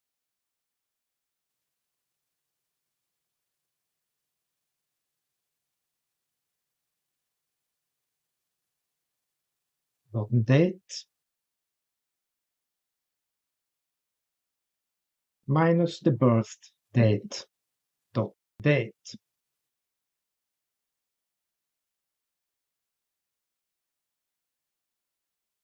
And this is a variable which we create in the execution of the loop. So this is a datetime object which we will, a datetime delta object which we will write over time after time. We type age at experiment dot years equals dot append age at experiment days floor divided by 365.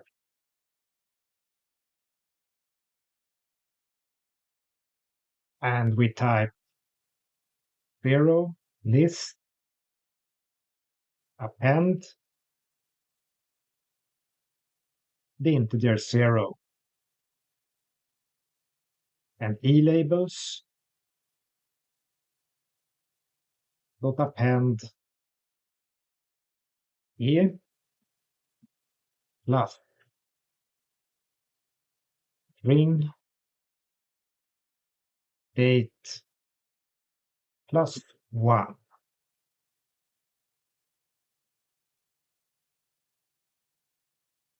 And we will print duration days. We will print age at experiment years, and we will print the labels.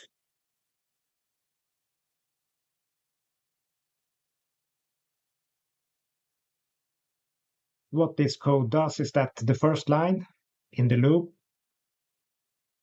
creates the duration of the experiments. The second line creates, or rather calculates, the number of days old that each experiment's participant is at the day the experiment ends. And the third line calculates the age of years of the participant at the day which the experiment ended. And the zero list just fills an list of zeros, 1 0 for each experiment. And the labels of the experiments are created with an E for experiment and the date plus 1. So the first data object will receive E1, the second E2, and so on.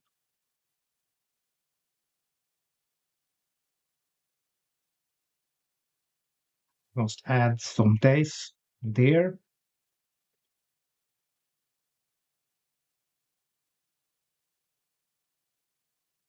Let's run this code.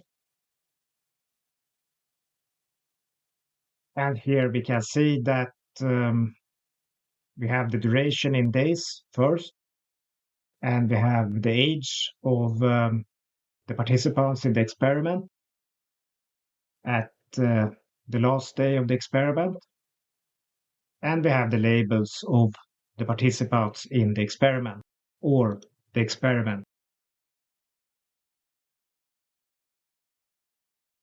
So we have a list header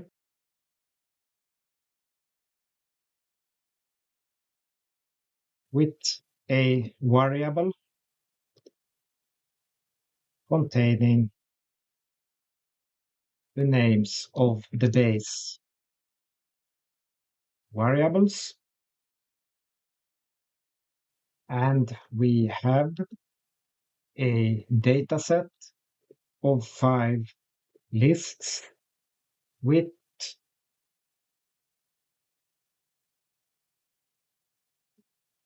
base variables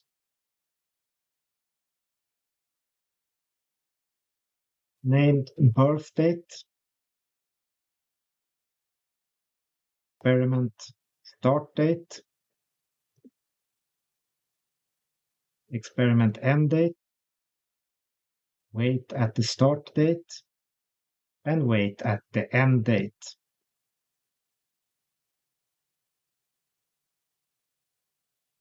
We have 4 lists with calculated or created variables.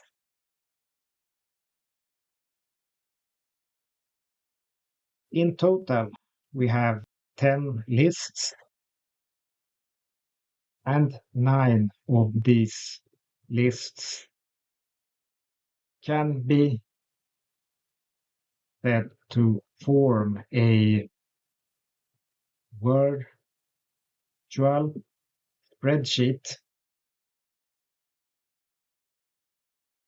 or columns linked to each other through the order of the data elements in the lists.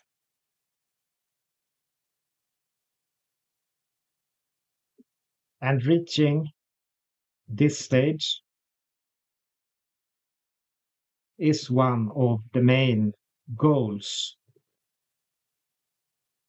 of data handling. From here, you can use most, if not all, Python libraries. And to show this, we will graph some of our variables using matplotlib. We will show you how to use the spreadsheet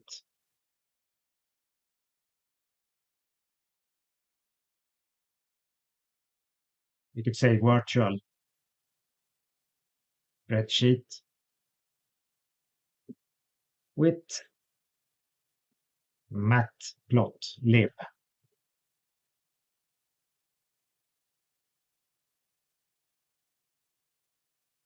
We will create a graph from the created or calculated variables or virtual Redsheet table.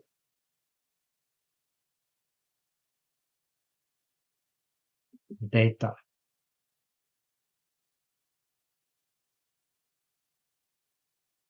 And we will begin by creating two scatter plots. We type figure x equals plot subplots. So here we tell matplotlib to create a figure object, an x object, and to be ready to create subplots. And we type x scatterplot, and we give it the zero list, and we give it the start date weight.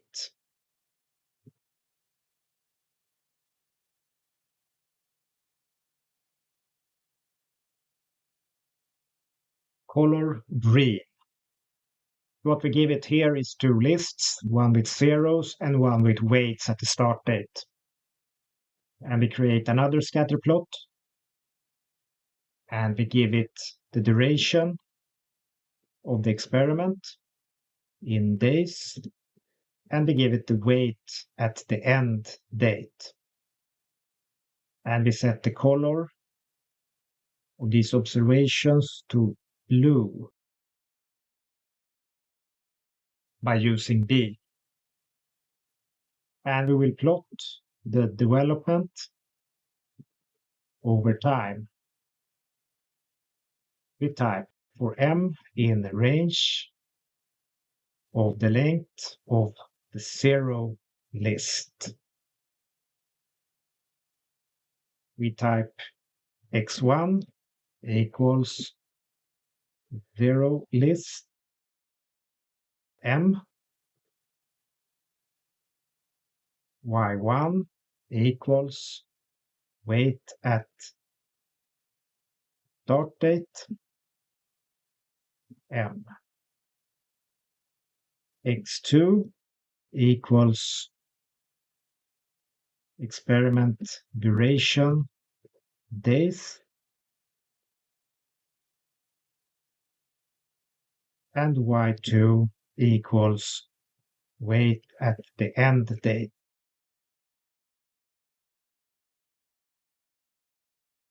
And we plot the development over time as x2, x1, and y2 and y1. And we color the development in red.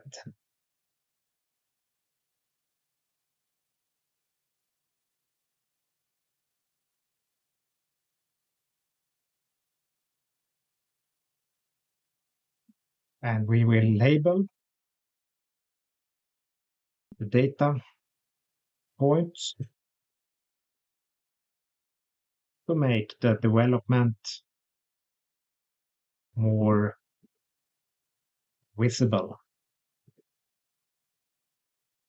We type for n and dates in enumerate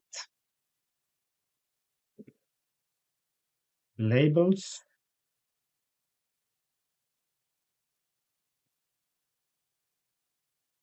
x.text 0 list n wait start date n dates, and we set the color to green. So here we label all the observations at the start date of the experiment. And we type x.text duration in days. And we use the wait at the end date, dates, and the color we set to blue. So this code will put labels on the data points in the graph, which we will create.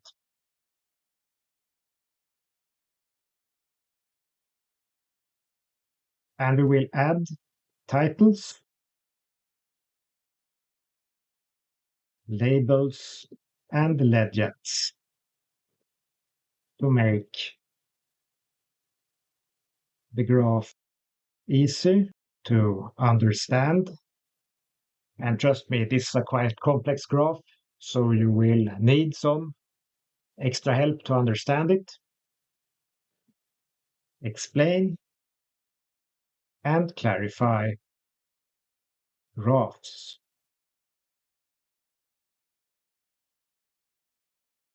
We type plot title,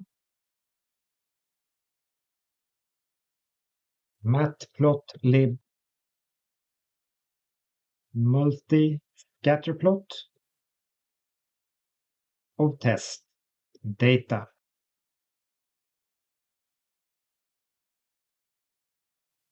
Add that we also have a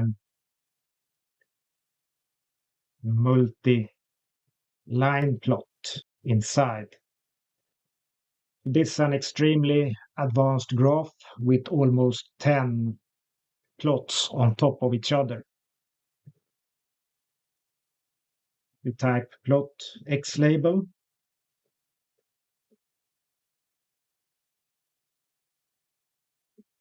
test duration in days, and we plot the y label as test weight in pounds. And we can add a legend.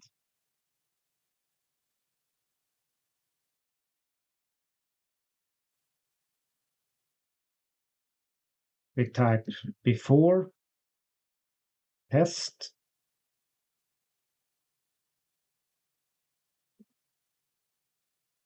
after test,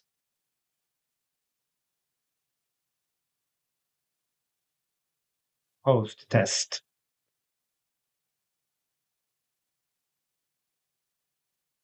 and difference.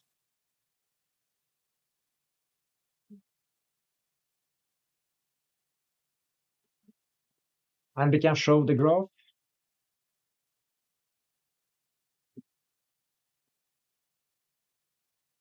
We type plot show.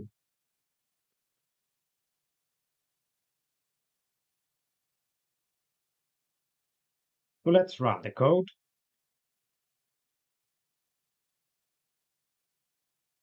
And here we can see that we have a matplotlib multi-scatter plot, multi-line plot of the test data.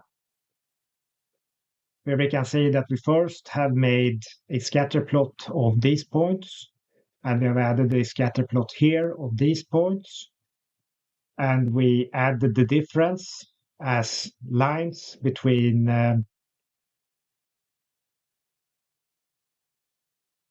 the position at the start of the experiment and the position at the end of the experiment. We printed a line between these points. And we put labels on these data points here at the start of the experiment and at the end of the experiment. We added X labels, test in duration of days. So here we can see that experiment 3 had a duration of above 190 days.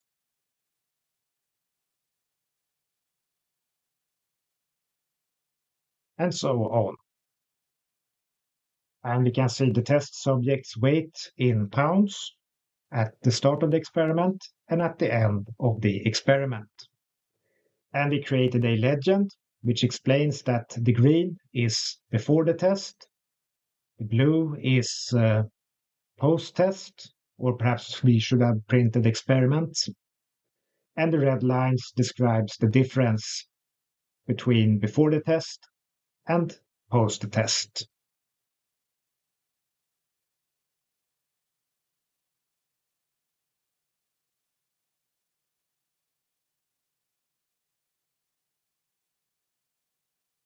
All right, this is a complex graph utilizing complex coding on a small sized dataset. And when you understand this code,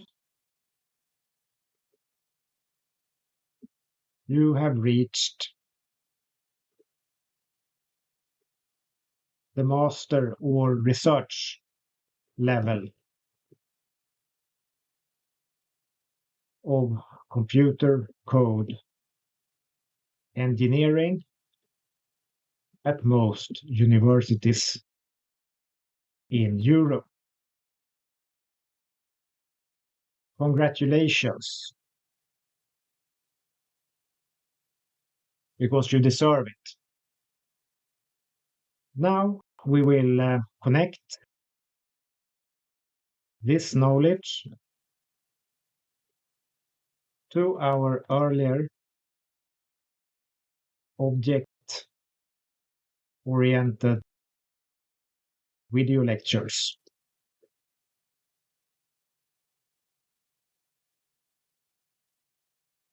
And we will cut and paste some code.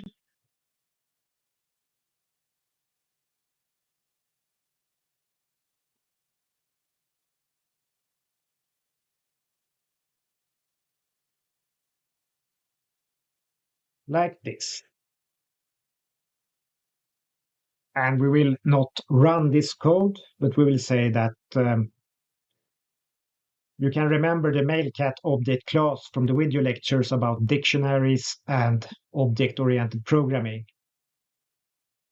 And one way we will connect the code which we have typed in this video lecture with the code from the earlier video lectures is that the OOP classes which we used to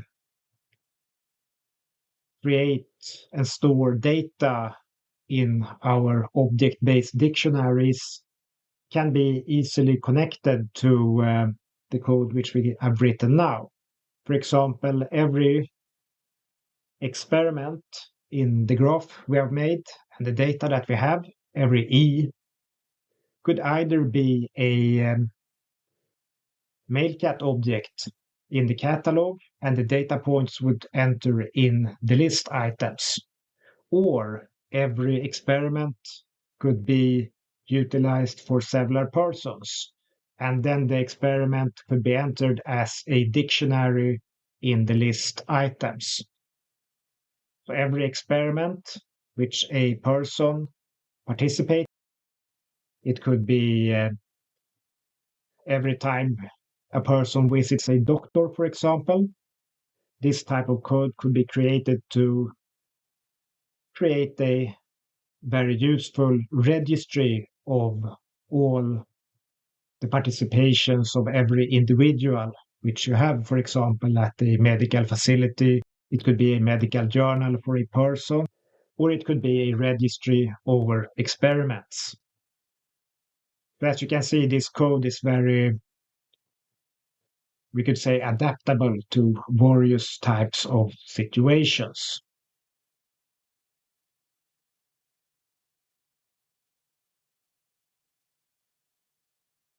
So every experiment could be given a key and all this data which we have created for it in the header and the variables could be entered in a list in this dictionary as a value.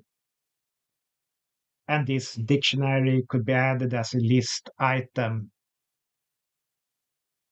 for this particular person, or as a dictionary of dictionaries inside the list items if you want to make sure that the keys to every experiment is unique at the list items level.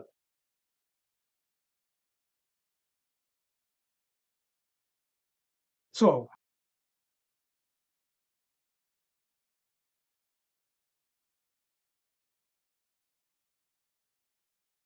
now we have reached the master and research level of computer code engineering. We will once again say congratulations. So, in this part of the video course, you have learned about object-oriented Python programming for data handling tasks. And in this video, you have had a recap and an extension of your already learned knowledge about data handling. And now you master Python for data handling. And we congratulate you once again for completing the lectures of this video course, and we look forward to see you in the next video.